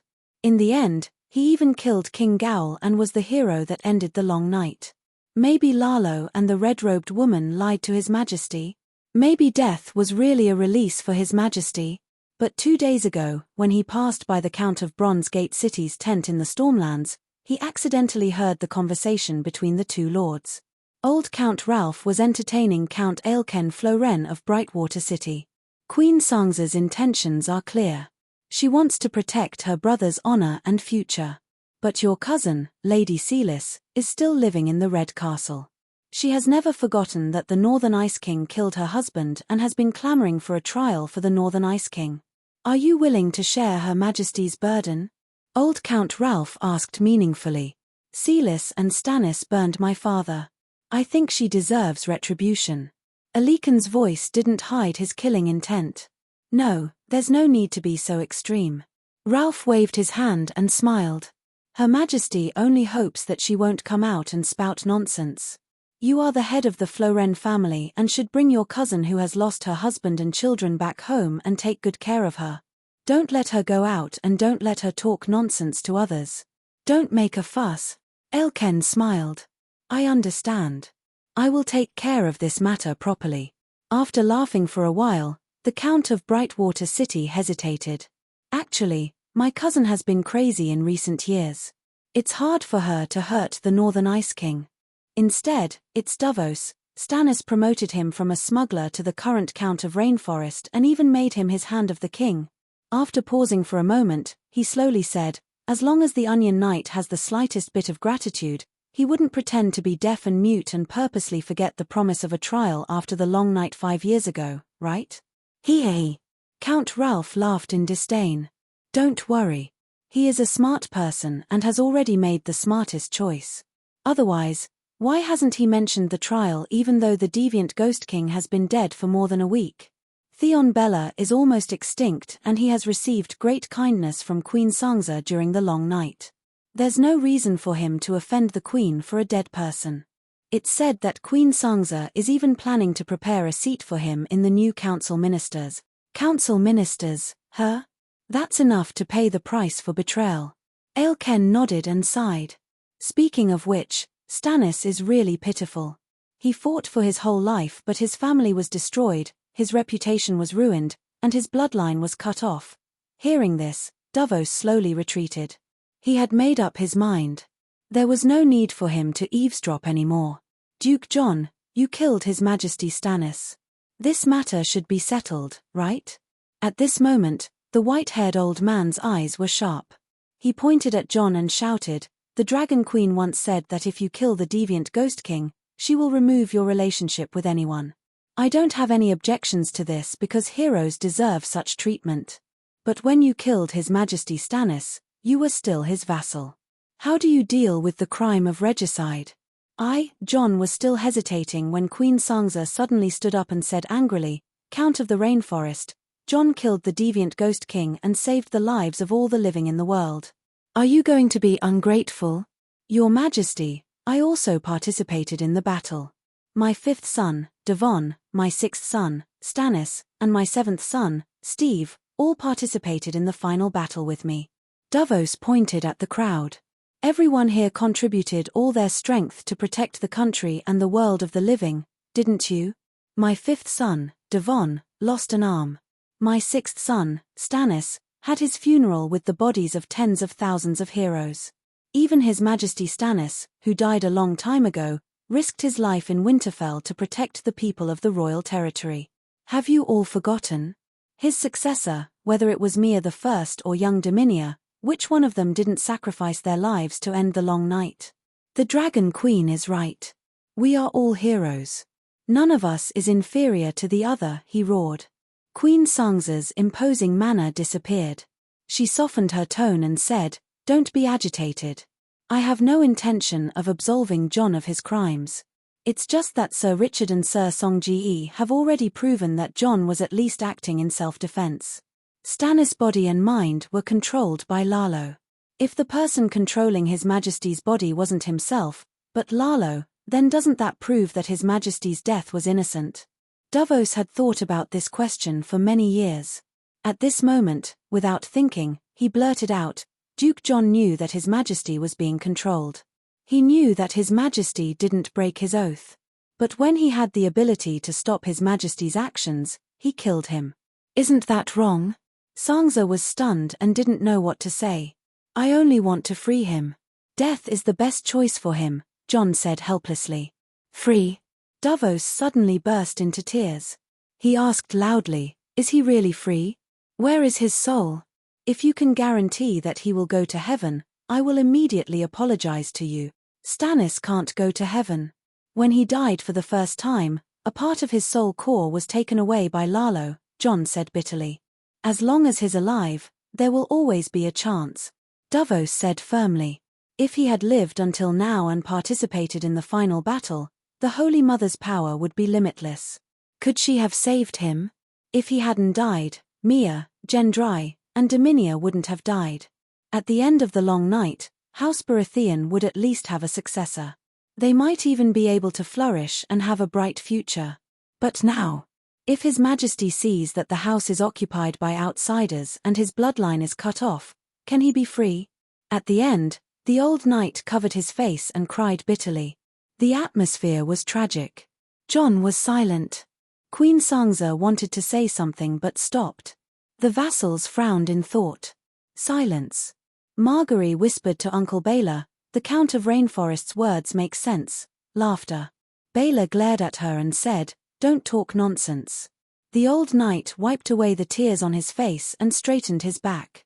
He said loudly, "The honorable lords are silent because Duke Jon killed King Gaul and because he is Dragon Queen's nephew. Old man, does Stannis not deserve to die?" The dwarf stood up and walked to the center of the hall. He sneered. "He killed Renly and Shireen. Those were his brother and daughter. Is a murderer worthy of our justice? Even if his body and mind were controlled by Lalo, why didn't Lalo control others? For example, when he descended on Jon's barbarian wife and helped her bite him, he bit off his dick. Wouldn't that be more direct and pleasurable?" Tyrion, Sansa, Jon, Davos, and even the Red God believers on the side shouted angrily with red faces. The dwarf shrugged and said with a smile, "We're all adults. Why are you so agitated? Did I say something wrong? Lalo could descend on Stannis' body only because he believed in Lalo. He believed in an evil god but was harmed by an evil god. Doesn't that deserve it?" Chapter 1084. My Lord Lalo is not an evil god, Melisandre said coldly. There were more than 20,000 Red God believers who participated in the final battle. Of course, not all of them had died, and now they had an important seat in the meeting. If Theon Bella was still alive, the leader of the Red God priests would be the king, but now it was Melisandre who sat below Lancel. "Sorry, I'm used to it."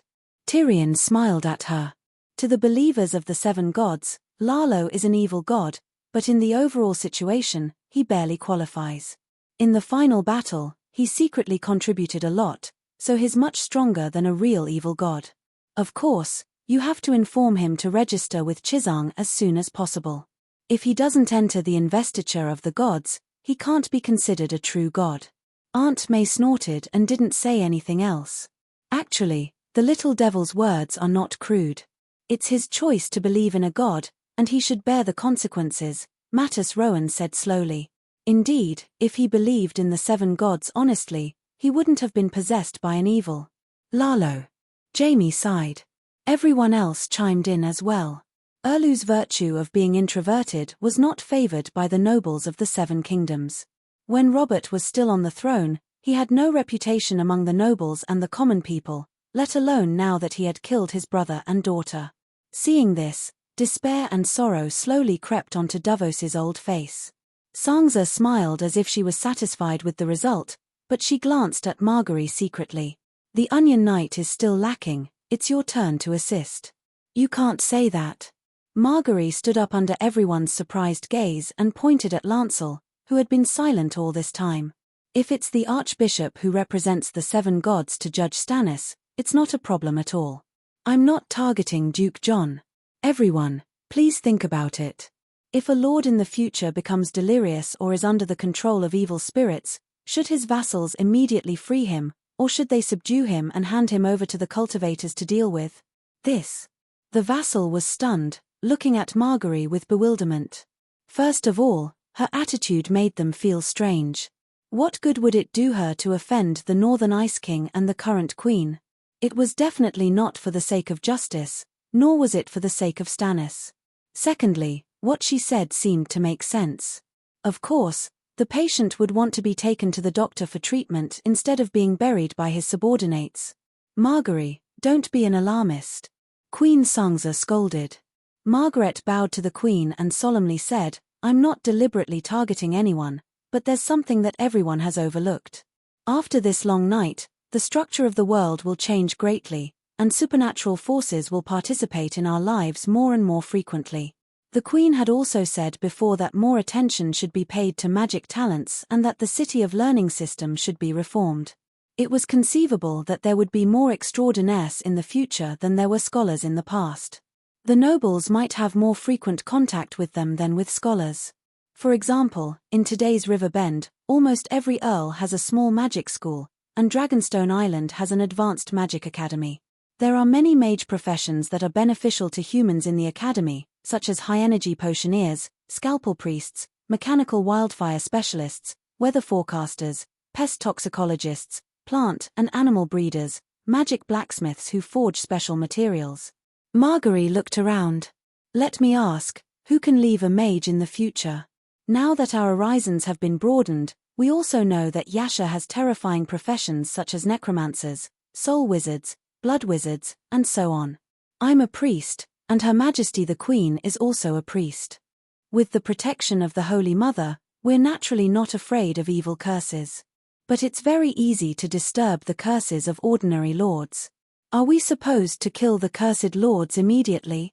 Today, we're not only putting Duke John on trial, but also establishing a system, a new tradition.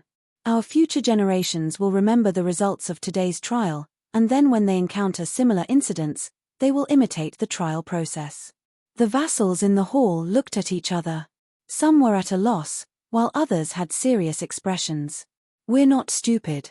A lord losing his mind is completely different from Stannis being blessed by Lalo," the dwarf said with a forced smile. He was smart enough to notice that something was wrong with Marguerite. He didn't dare to make any more guesses. This time, no one responded to him. Even Jaime's brows were furrowed, as if he had encountered something extremely difficult. "Archbishop, what do you say?" Sansa looked at Lancel hesitantly. Holy Light sighed. "Faith and education belong to the Church. We swear to protect our believers from evil. Our priests and paladins have the ability to deal with such incidents.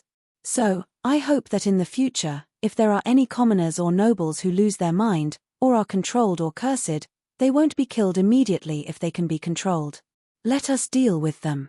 Under the Holy Mother's witness, the priests usually don't have obvious political leanings. At least, they won't use divine spells to kill the innocent." "Archbishop, you're right. We all trust the Church," Marguerite said immediately. The nobles nodded silently. It was obvious that when they encountered something like this, they all hoped that they could be treated by the priests instead of being beheaded by a vassal and their corpses burned to ashes. Queen Sansa said awkwardly, "Archbishop's words can become a rule for future generations. But Jon and Stannis's incident is the first. We should treat it differently.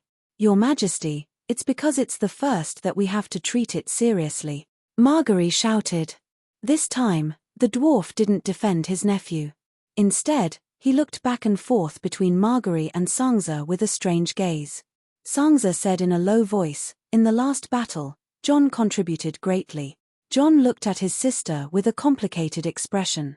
He suddenly sighed and turned to the Onion Knight. "Earl of Rainforest, what do you want me to do?" Wu was never stupid.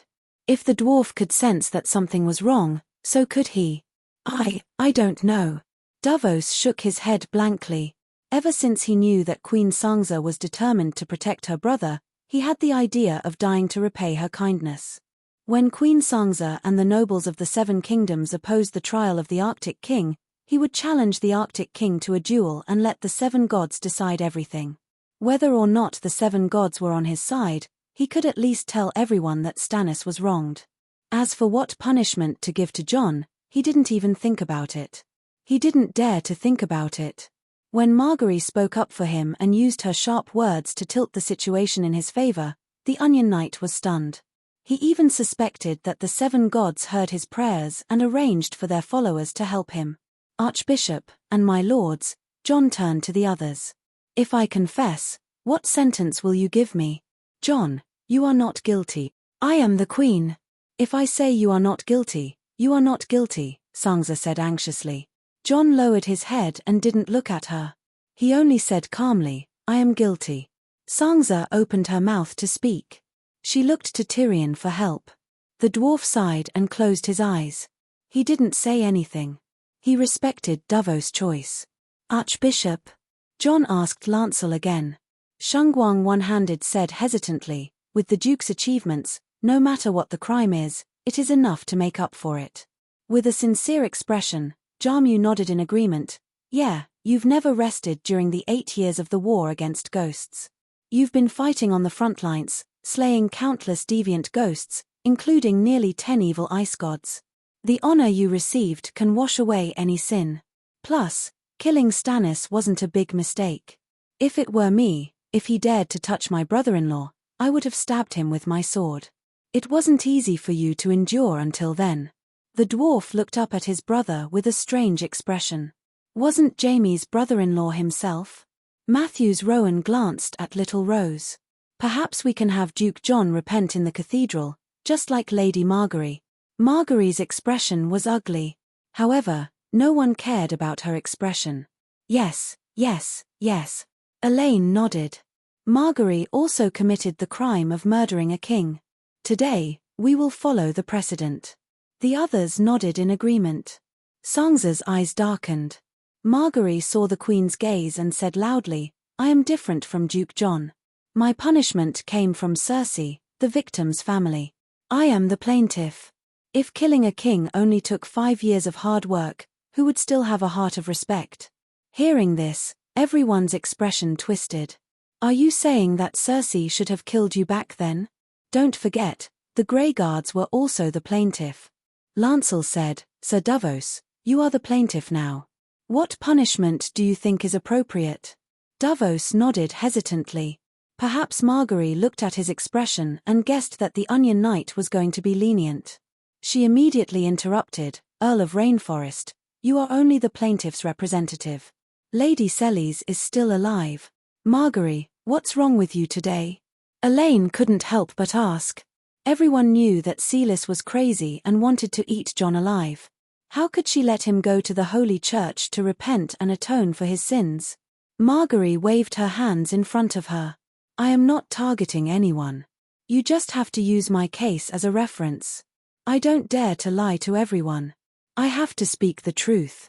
If you think my words are unreasonable, you can pretend I didn't say anything. After all, I am just a small earl." Elaine was speechless. This Margaery was too good at talking. Davos suddenly regretted. Perhaps, he shouldn't have jumped out today. Things were already out of his control. In the awkward silence, Jon sighed. "Earl Clinton, can you arrange for a winged dragon knight to go to King's Landing and bring Lady Sellies here?" After Old Barton left the Westeros, Old Helplessness took over his position and became the leader of the Dawn Warriors, Winged Dragon Knights and Tile Steel Army. Erlu originally had a group of Winged Dragon Knights. Unfortunately, after the appearance of the evil ice god, King's Landing lost its air superiority. Almost all of them lost their lives in the battle to defend King's Landing. The remaining few Winged Dragon Knights also changed their faith and joined the neutral force, the Dawn Warriors. The Dawn Warriors were stationed at Dragonstone Island. It was the safest place. After the Megalosaurus left, there were also wizard towers protecting the airspace. After Erlu died, the magic dragon went out of control. The Red God Knights gradually lost control of their winged dragons. In order to protect their mounts, they could only change their faith to the 7 gods and become holy knights. Otherwise, they would have to give up their winged dragons. For example, Davos needed to deal with the Red God Priestess, so he gave his winged dragons to his youngest son, Steve. His 5th and 6th son were believers of the Red God. He, his wife and his 7th son were devout believers of the 7 gods. "Are you sure?" Old Helplessness was surprised. "We can't avoid her in the trial of her husband's case." Jon sighed. Old Helplessness sighed and called a fire mage to send a message to Dragonstone Island. Half a day later, Steve brought a white-haired old woman with a sinister face. "Pay with his life. I want him to pay with his life for my husband. Ha ha ha. The Light King bless us. The ingrate Jon Snow has finally received his retribution." Sellies's eyes were wild as she laughed like an owl. Chapter 1085. My husband saved the Great Wall. It was also at the Great Wall that he swore loyalty to my husband. Because of his loyalty, my husband traveled thousands of miles and led the elite knights who defeated the King of Savages to attack Winterfell. Celis seemed to be crazy, but her words were not completely illogical. She pointed at Jon and scolded, "Your title as the Duke of the Northern Territory was bestowed by His Majesty himself. He lost his life to protect your Winterfell. But how did you treat him, ingrate? I want Jon Snow to pay for my husband's life." Her face twisted as she shouted at all the nobles. Queen Sansa's expression changed. She said to Steve, "Take Madam Celis away. We already know her opinion." Steve looked at his father hesitantly. The Onion Knight nodded slightly and said in a low voice, "Madam, follow Steve to the guest room and wait. I'll stay here. I want Jon to pay with his life." Celis hissed. I'll do my best." Davos sighed softly. "Ha ha ha, ingrate Jon Snow wants to pay for my husband's life, ha ha." The woman cried and laughed as she was taken away by 2 guards. After she left, Davos smiled bitterly. Everyone saw Madam Celis's situation. She's almost lost her mind. There's only hatred and vengeance left in her heart. Margaery looked at the dejected Jon. "Duke Jon, you insisted that Madam Celis come. Now that she's here, do you think her suggestion is meaningful?" "Margaery, that woman is crazy." "Are you crazy too?" Queen Sansa scolded angrily. Jon's eyes were dim and his face was pale. He tilted his head to look at his sister, then slowly lowered his head and murmured, "I confess. I confess that I once served Stannis. I also confess that I committed regicide." Everyone was shocked. "Jon, don't talk nonsense," Queen Sansa said anxiously. "Duke, don't be agitated." Margaret's face twitched a few times, and she forced a smile. "Madam Celis's suggestion is only a reference and not the final judgment. We can discuss it slowly." "Sigh, there's no need to discuss it anymore. I want to end this matter as soon as possible," Jon said in a low voice. Sansa's body stiffened imperceptibly for a moment, and her eyes became uncertain. Margaery's pupils also contracted. The 2 shrewd women seemed to have understood something. No matter what, with Duke Jon's status and his contributions in fighting the deviant ghosts, he doesn't deserve to die. Even if you plead guilty, you don't really have to pay with your life. You can swear that you will use the honor of the first half of your life to wash away your previous mistakes. I think everyone can accept that. At the very least, you can wear a black robe and forget all your sins." Margaret sighed. The dwarf's mouth twitched, but he did not say anything. Jon finally raised his head and looked deeply at Queen Sansa, whose face was full of worry. She wanted to lower her head. After a long while, he stood up and looked around at everyone. "I swear, right here and now, I will give up all the achievements and honor that I have gained in fighting the deviant ghosts and protecting the kingdom for the past 8 years, including the achievement of killing the deviant Ghost King in the final battle. But not to atone for Stannis's crimes. He doesn't deserve it. Other than my own parents, no one else deserves that honor. From now on, you can treat me as a newborn baby after the end of the long night. I am no longer a hero.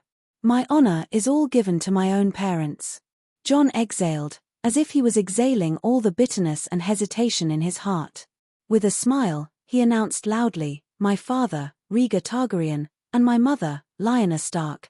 One of them is a married man, the other has a sacred marriage contract, but they are together. I often wonder, are they both crazy? If they aren't, why would they do such a crazy thing? Perhaps my father's mad blood flared up, and my mother's wolf blood burned. Until a few days ago, I met a short old woman with white hair. She came to me and cried, saying that she had finally seen the child of the prophecy. The child of the prophecy has finally fulfilled my prophecy." After a pause, he smiled and explained to the confused vassals, "In the Targaryen family, there is a not-so-ancient prophecy. The descendant of my grandfather, the Mad King Aerys, and my grandmother, Queen Layla, will give birth to the child of the prophecy. My lords, you may have heard of this prophecy. The prophecy was said by Jenny's dwarf friend in the city of Barrenstone. She survived the fire in the summer hall. She is the old woman I met a few days ago. The soul of the noble heart. Many of the riverside knights exclaimed. John glanced at them and continued, my parents' meeting may have been a mistake, but their union was definitely the arrangement of fate. Why did Lalo descend upon Stannis to murder me? Because I have something he wants. I was originally the prince of the prophecy that he chose. Of course, we all know now that the person who truly saved the world was my aunt. We only managed to stop the long night, but she ended it completely. I only have one purpose in saying this. I want the people of the world to understand that my parents met the right person at the wrong time under the arrangement of fate. I do not deny that they brought great harm and shame to others. They are guilty. Today, I will use all my honor to cleanse their sins. I hope that they can be forgiven by the 7 gods. Margaery's expression was very complicated. The others were dumbfounded and shocked. Only she understood why he said that. He understood what she had said to him half a year ago, but he had rejected her suggestion. As for myself, John grinned, I was once a night watcher, and even became the 998th Commander-in-Chief of the Night Watchers. But this time, I really do not want to wear the black robe. The young me took the initiative to wear the black robe for glory. It was also because I did not know where to go after leaving the family that I loved but could no longer accept me. Now, I am no longer lost. I have a lover, family, and friends. In a few days, my first son will be born. He is a boy, and his name is already prepared. I'd Targaryen. Sansa's expression changed. John changed his mind. Before today, his son was still called I'd Stark. I know how hard it is for a child without parents. So, I really cannot go to the Great Wall to be a night watcher. John looked around and said slowly, according to the traditions of the 7 kingdoms, the most common way for a guilty noble to atone for their sins is to wear the black robe, followed by exile to a foreign country. Ah! Everyone in the hall exclaimed. Hey, actually, when the royal family makes a mistake, it is rare for them to wear the black robe. Exile is a common occurrence. For example, Maegor in the early stages, Elon and Cold Iron in the middle stages. Speaking of which, my sister and my poor dead third brother are also exiles. Tyrion chuckled amidst the shock. Chief Bishop, Sansa. Queen. Although he was calling the Queen, John did not look at her. Also, Earl of Rainforest, do you think this punishment is reasonable? I will no longer have any glory or achievements. At the same time, I will give up the title of Duke of the Northern Territory and my land. I will leave the 7 kingdoms forever with my 2 wives and the title of Northern Ice King. John's title of Northern Ice King was the same as the dwarf's title of Prince Zeon in the early years. They were both Targaryens who obtained the title from the Dragon Queen. Apart from her, no one could abolish it. Why do you have to go to this extent? Davos muttered. Have you made your decision? Holy Light One-Handed asked seriously. This is a sacred oath.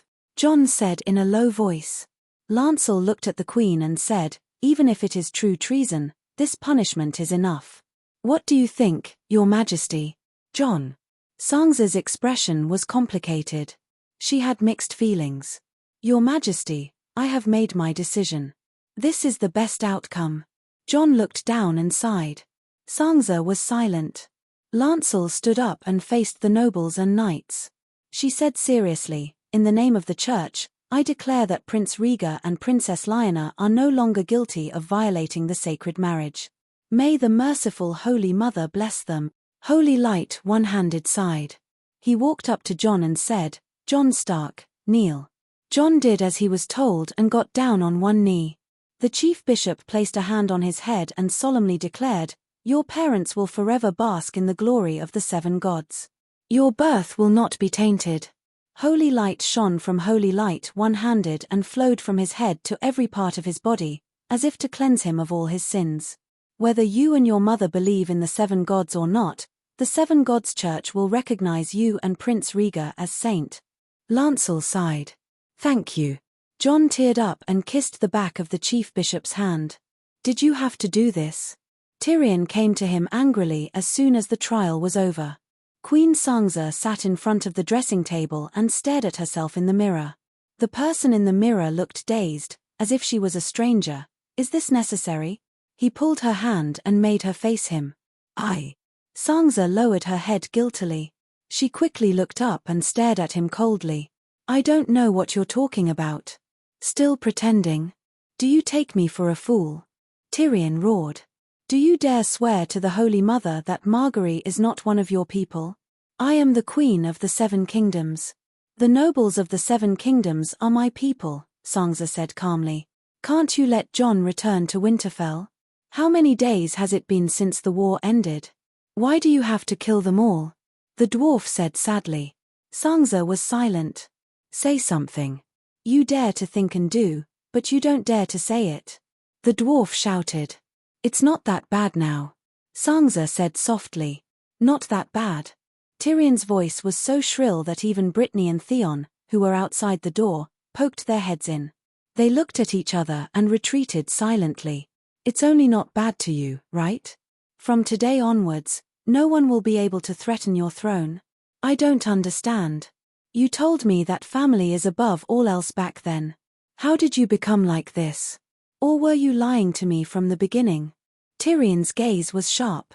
You purposely used me to remind Jon of his promise to you. You wanted him to put his family first and give up the Iron Throne? Sangza finally raised her head and looked at him calmly. Do you still remember what I said to you when I first mentioned my dream of fighting for the Iron Throne? You said that years of suffering made you understand the importance of family. Sangza shook her head. I said that when I walk by the river, the Iron Throne is like a sheep flowing downstream. I will try my best to get that sheep, but I will not trap myself in the river. The dwarf was stunned. So you mean, as long as you don't fall into the river, it's okay to throw your family into the river as stepping stones? Chapter 1086. In the Game of Thrones, the first rule is to ensure that you don't lose. Only by becoming the victor can you protect your family from harm. It's not that I don't love Jon, but I have to at least ensure that I win. Sangza sighed. You can just say that you love the Iron Throne more, the dwarf mocked. I told you and Jon a long time ago that I would do my best to fight for the Iron Throne. But you already got what you wanted. Sangza hugged her head and said in distress, after getting it, I realized that I have to ensure that it will never be lost. The dwarf was stunned and muttered, You're crazy. You actually suspect that Jon will steal your Iron Throne. I'm not crazy. Sangza shook her head. If Jon is always full of honor, if I do anything wrong in the future, others will say that liar Sangza won't do. It's better to get the real one. I know the history of the Targaryen dynasty. Murghol the Cruel was originally ambitious, but he never thought of stealing his brother's dynasty. Some of the nobles supported him because he was the eldest son of Queen Dowager Visenya and had the right to be king, so he stole his nephew's throne. During the Dance of the Blood Dragon, the usurper Aegon II, was not willing to steal his sister Rhaenyra's throne at all. It was because he was the eldest son and had a reason to be supported to the Iron Throne. Thus, more than half of the nobles of the Seven Kingdoms supported him to be king. Before this, the old king had held his daughter's hand and made the nobles of the Seven Kingdoms swear loyalty to her. Before Aegon II was born, Rhaenyra was widely loved, and the nobles and people called her the light of the kingdom. When the old king finally had a male heir, Rhaenyra was still the eldest princess of the kingdom, but because she did not have the second eldest son, the nobles found a reason to rebel against her. During the Blackfyre Rebellion, the reason for Daemon Blackfyre's rebellion was very simple. He was a noble illegitimate son and had the right to inherit. Why was Mad King Aerys afraid of Laega? Because the nobles thought that he was crazy and wanted to secretly convene a meeting to let Laega take the throne in advance. If Laega did not reject those nobles, history would have changed. So, do you understand? If you want to sit firmly on the throne in Westeros, either you don't make any mistakes and win the favor of all the nobles, or no one in the 7 countries is qualified to challenge your throne. I can't make everyone respect and love me. They're all secretly calling me Sangza the liar, Sangza said excitedly. Compared to Meg, Aegon II, Daemon Blackfyre, and Prince Rhaegar, Jon has too much of an advantage. If he wants to kick me off the stage, it won't be any harder than riding a dragon in the sky. I know that you will say that the Dragon Queen promised a 10,000-year dynasty, but she gave the crown to Jon back then. The final explanation was in her hands. As long as John wanted to be king, the Dragon Queen could give another reasonable explanation. Do you understand? I'm only afraid of John, because only John was qualified to move the Dragon Queen.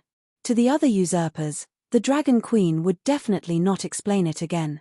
Of course, I know that John has no intention of stealing my Iron Throne, but Meg, Aegon II, and Daemon Blackfire were all loyal subjects of their siblings. They were influenced by their family and the people around them, and changed their persistence in the past. Aegon II was unwilling to usurp his sister's throne, and was practically tied to the Iron Throne. But once he sat on it, he immediately smiled and said, "It's great to have the throne in my hand." Rhaegar didn't rebel because he's the eldest son, the Mad King's successor. John is my family. I love him. This will never change. But can you make him lose the right to challenge me? Take away the sharp sword hanging over my head, and finally let me sleep soundly. She cried. You can still sleep peacefully after doing such a thing. Tyrion mocked. I will lose sleep tonight because of guilt, and I will continue to lose sleep tomorrow night. But as long as I see John return to his normal and happy life, I will feel more and more at ease, Sansa said. What if John is not happy? Tyrion asked.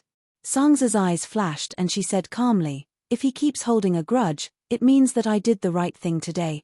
Since I didn't do anything wrong, I can naturally feel at ease. Fuck. The dwarf gave her 2 thumbs up and praised, Sansa, I'm willing to call you the #1 player of the 7 countries. This kind of thinking, this kind of mental fortitude, you have almost no weaknesses. Don't mock me. You are also responsible for the fact that things have developed to this point, Sansa said coldly. My responsibility? Tyrion pointed at his nose and said in disbelief, did you awaken our family's mad blood? Sansa said calmly, even Margaery knows that no matter what John thinks now, he will always be my biggest threat. You boast that you are more intelligent than others, but you can't see through it like her. If you can prepare a way out for John, I won't have to personally come and cause a gap between us siblings. The dwarf was stunned. Sansa softened her tone and sighed, you are not as good as Margaery or old Ymont in this aspect. Look at what he did back then. His younger brother Aegon V had just ascended the throne, and Ymont immediately took the initiative to put on the black cloak and completely cut off the possibility of returning to the center of power. If you can prepare everything for John, I can also learn from Aegon V and use the grandest, most honorable, and most reluctant way to send John off from King's Landing. When she said this, Queen Sansa's tone had a hint of genuine complaint. Old Ymont was clearly an example, so why couldn't the dwarf think of a similar example? His younger brother took his throne, and he took the initiative to exile himself to a bitter cold place, and he still missed his younger brother for the rest of his life. She really wanted her relationship with John to be like Aegon and Ymont. Yes, all the kings in the world wanted a brother like Ymont. The dwarf said bitterly, you already told me that family is far more important than the Iron Throne, so what else do you want me to see through? While saying this, I also want to remind you that I will use all means to seize the Iron Throne, Sansa said calmly. All right, I admit my mistake. I made a mistake that all men make. I thought that just because the small part is deeply rooted in people's hearts, the big part can really see through a woman's thoughts. But even if I didn't think it through, can't you give me a hint? The dwarf said helplessly. What's the difference between giving you a hint and now? You will think that I am ruthless and heartless, and the atmosphere will not continue to be harmonious. The dwarf could only smile bitterly. You are right. If you had hinted that I wanted to get rid of John, my feelings would be exactly the same as right now. I only hate that little Rose is not smarter and more secretive so that I can't see through your tricks at all. It's rare to be confused in life. He held his head and sighed. Sansa suddenly grabbed his hand and put it in front of her chest. She said softly, you still have a chance. What chance? The dwarf was stunned. To make up for my mistakes. Sansa's face was full of sincerity. I love John. He is my family. This will never change. He seems to have noticed something. Can you help me talk to him and let him understand my helplessness and guilt? Do you feel guilty? The dwarf asked doubtfully. 2 streams of tears flowed down Sansa's face. I am very worried. I am worried that John will no longer like me and no longer treat me as a sister." Her eyes were red, and she choked with sobs. The dwarf was stunned on the spot. I know at this moment, the cry of a cuckoo came from outside the house. "Is that John?" Sangza looked at the dwarf in shock. Tyrion frowned and nodded. "It is him." The two hurriedly ran out. During the rebellion of the 40,000, Hajian had already been corrupted. Before the long night, most of Hajian's population had moved to King's Landing, Valley, and Crabclaw Peninsula. Later, after the change in Casterly Rock City, the western region was empty, and a large number of people moved to fill the western region. Therefore, the Danny Rise belt of the Three River Basin was not located in the center of Hajian, but closer to the royal territory. It was basically the land between Trident River and God's Eye Lake. The nobles and civilians of Hajian, Valley, and the royal territory could all move in. The final battle with King Strange Ghost was north of Danny Rise Belt. It could be said that the human army was backed by the shelter, which solved their logistical problems to the greatest extent. And right now, the human army's base was Dari City by the Trident River. The farmer's castle at the center of Dari City belonged to Queen Sangza. The vassals were scattered around the city according to their status, or they even set up tents outside the city. At this moment, John's cries came from the Holy Hall in the courtyard. The Holy Hall was built with a wooden frame covered with plaster. The wooden door was carved with a 7-point star, and the roof was made of sturdy black tiles. Although it was very simple, there was not a single statue of the 7 gods in the hall. There were 7 walls, and 7 statues. The dwarf and Sangza squeezed their way through the crowd of onlookers and saw John wailing under the statue of the Holy Mother. The Holy Hall was made of mud, and there were no windows. There were only a few oil lamps under the statue. In the dim hall, the two of them had a hard time adjusting to the light inside. John knelt in front of the Holy Mother with someone in his arms. Whale stood to the side with a gloomy expression. Shungguang Onehand's face was full of sorrow, and he kept muttering, "The Holy Mother is merciful." Sangza suddenly had a bad premonition. Her heart pounded rapidly.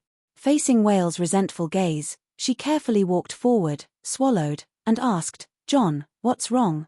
John was too busy sobbing to pay her any attention. She took 2 more steps forward, and finally saw the person in his arms. "Ah!" She couldn't help but cry out, and stumbled back 3 steps. It wasn't 1 corpse, but 2.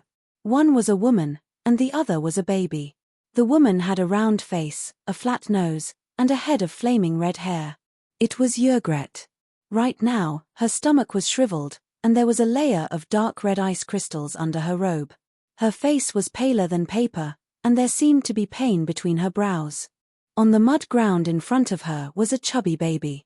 There was a thin layer of pink ice on the baby's bluish-purple skin, and a palm-long umbilical cord was connected to its belly button. Thump! For some reason, Sangza lost all her strength in an instant. She knelt on the ground, her face pale, and begged desperately, "Chief Bishop, why are you still standing here? Quick, save them." Save-eyed, he and Ygritte, "Isn't she about to give birth? Why is she here? There's no saving them." Before they were sent to Dari City, both mother and child were all ready. As long as there was a trace of life left, I could use it. "But I can't revive the dead," Lansale said bitterly. Sangza was stunned. She shouted at Whale, "Why are you here? Ygritte is about to give birth, don't you know?" Whale said coldly, "The child's father is about to die. How can we just sit here? What nonsense are you talking about? Who can take John's life?" Sangza said agitatedly, "You." Sangza felt like she had been shot in the heart, and she almost fell to the ground. Yup, the dwarf knelt down in time to catch her. Sangza came to her senses, and tears instantly fell. She shook her head and said, "John is my brother, my family. Why would I take his life? You're crazy, stupid." Chapter 1087. "Who sent you here?" the dwarf asked. "Me." Little Crab squeezed out of the crowd with a bitter face, holding a windshield helmet under his armpit. "In the morning, Dragonstone Island received a message from your side, asking for a winged dragon knight to bring Lady Sealis to Dari City. But less than 2 hours after Steve left, The King's Landing sent an urgent message from the Northern Ice Lord's residence, asking for another night to escort Whale and Lady Yrgret to Hedjen. I had nothing to do, so I took the initiative to go to the King's Landing. While flying in the air, Lady Yrgret suddenly began to bleed profusely. I don't know if it was because of the cold, or because of the turbulence, or some other reason. I could only make an emergency landing near Sow's Horn. It was empty, and the residents had already moved to Danny and Liz to settle down. It was difficult to even find an old house to shelter from the wind. You're a holy knight, so you should know the most basic holy healing, right? The dwarf frowned. You know, all the holy knights participated in the final battle, and the 2,000 divine art slots I accumulated over the years have long been used up. I've also been participating in various celebrations these days, so I've only accumulated a dozen or so divine arts. Little Crab was a little embarrassed. The dwarf sighed, unable to blame him. It was not easy to stay up until the end of the long night. Who would not be happy? A dozen divine arts should be enough to save her life, right? Little Crab said helplessly, if it was a simple premature birth, even if the child was weak after birth, a dozen divine arts would be enough. But Yrgret had a difficult birth. Before the child was born, how would I dare to stop the bleeding and heal her? I could only use divine arts to protect her heart and increase her strength, so that the child could be born smoothly. But the position of the fetus was not right, and the blood kept flowing. I used up all my divine art slots, but the child was not born yet. The weather was so cold that the blood would freeze if it flowed out, and the pregnant woman seemed to have a high fever. Her mental and physical state was not good at the time, and she was in a semi-conscious state. She kept shouting that she wanted to come to Diary City immediately to save Lord John. Sigh, what's the use of her coming? The dwarf sighed. Who told you that John would die? He turned to look at Wa, who was in a daze, and asked, John's trial came so suddenly and ended so quickly. The news shouldn't have spread yet. It's Celis. A look of regret appeared on Vale's face. Celis was laughing excitedly in the Red Castle. She said that the King of Light had blessed John and that he would pay with his life. She spoke with such conviction that many people heard her, and Sir Steve echoed her words. Then someone rushed to the Northern Ice Palace to inform us. Afterwards we inquired of Dragonstone, and Dr. Malwyn expressed his astonishment and surprise. But he was sure that the trial was real. It was also real for Celis to come here to confirm John's punishment. I wanted to come alone, but after Yrgret got pregnant, she became very stubborn, and my sister. She wanted to say that the freemen beyond the Great Wall were not so spoiled. Her sister Dana was much more delicate than Jegret, but didn't she follow Marnes all the way to the Great Wall? They walked dozens of miles in the snow every day, fed the pigs and goats, milked the goats themselves, and cooked for the whole family. Then Wa suddenly remembered that Dana had a difficult birth. She was able to give birth to Jamie Reed, who was born on the battlefield, thanks to the red-nosed old doctor. If it wasn't for you, Wa glared at Sangza with hatred. Do you know why Jegret insisted on coming? She hoped that you would spare John's life for her and I'd sake. She also said that if you dared to disagree, she would kill you on the spot. She would make you bear the crime of murdering a pregnant woman and her child, and let the Holy Mother punish you. Fuck, so ruthless. The women of the House of Stark, regardless of whether they were ladies or daughters-in-law, were all ruthless people. The vassals outside the Holy Church shuddered. Even a lunatic wouldn't believe that I would kill John. Jegret is pregnant and easily agitated, but aren't you usually very smart? Sangza said with tears in her eyes. Wa said coldly, I'm just too smart and can see too clearly. That's how I knew that you wouldn't let John go. When I heard that you wanted to put John on trial, I knew that you had already become a lunatic even before you sat on the Iron Throne. You won't even let your own brother go. Nonsense, you're talking nonsense. Sangza stood up and pointed at Wa. Idiot, look at John. Is he dead? Enough. John, who had been sobbing quietly, suddenly shouted. Get out. John. Sangza called out sadly. Get out. John said coldly. John. Wa called out sadly. You too. John's voice softened. John. The dwarf called out tentatively.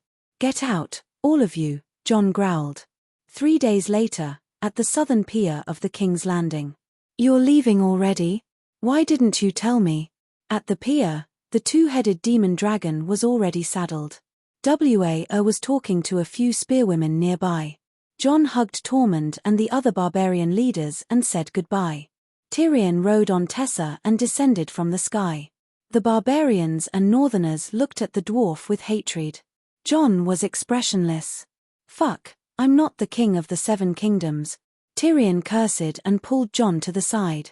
He slapped himself twice and said sincerely, "It was my mistake this time.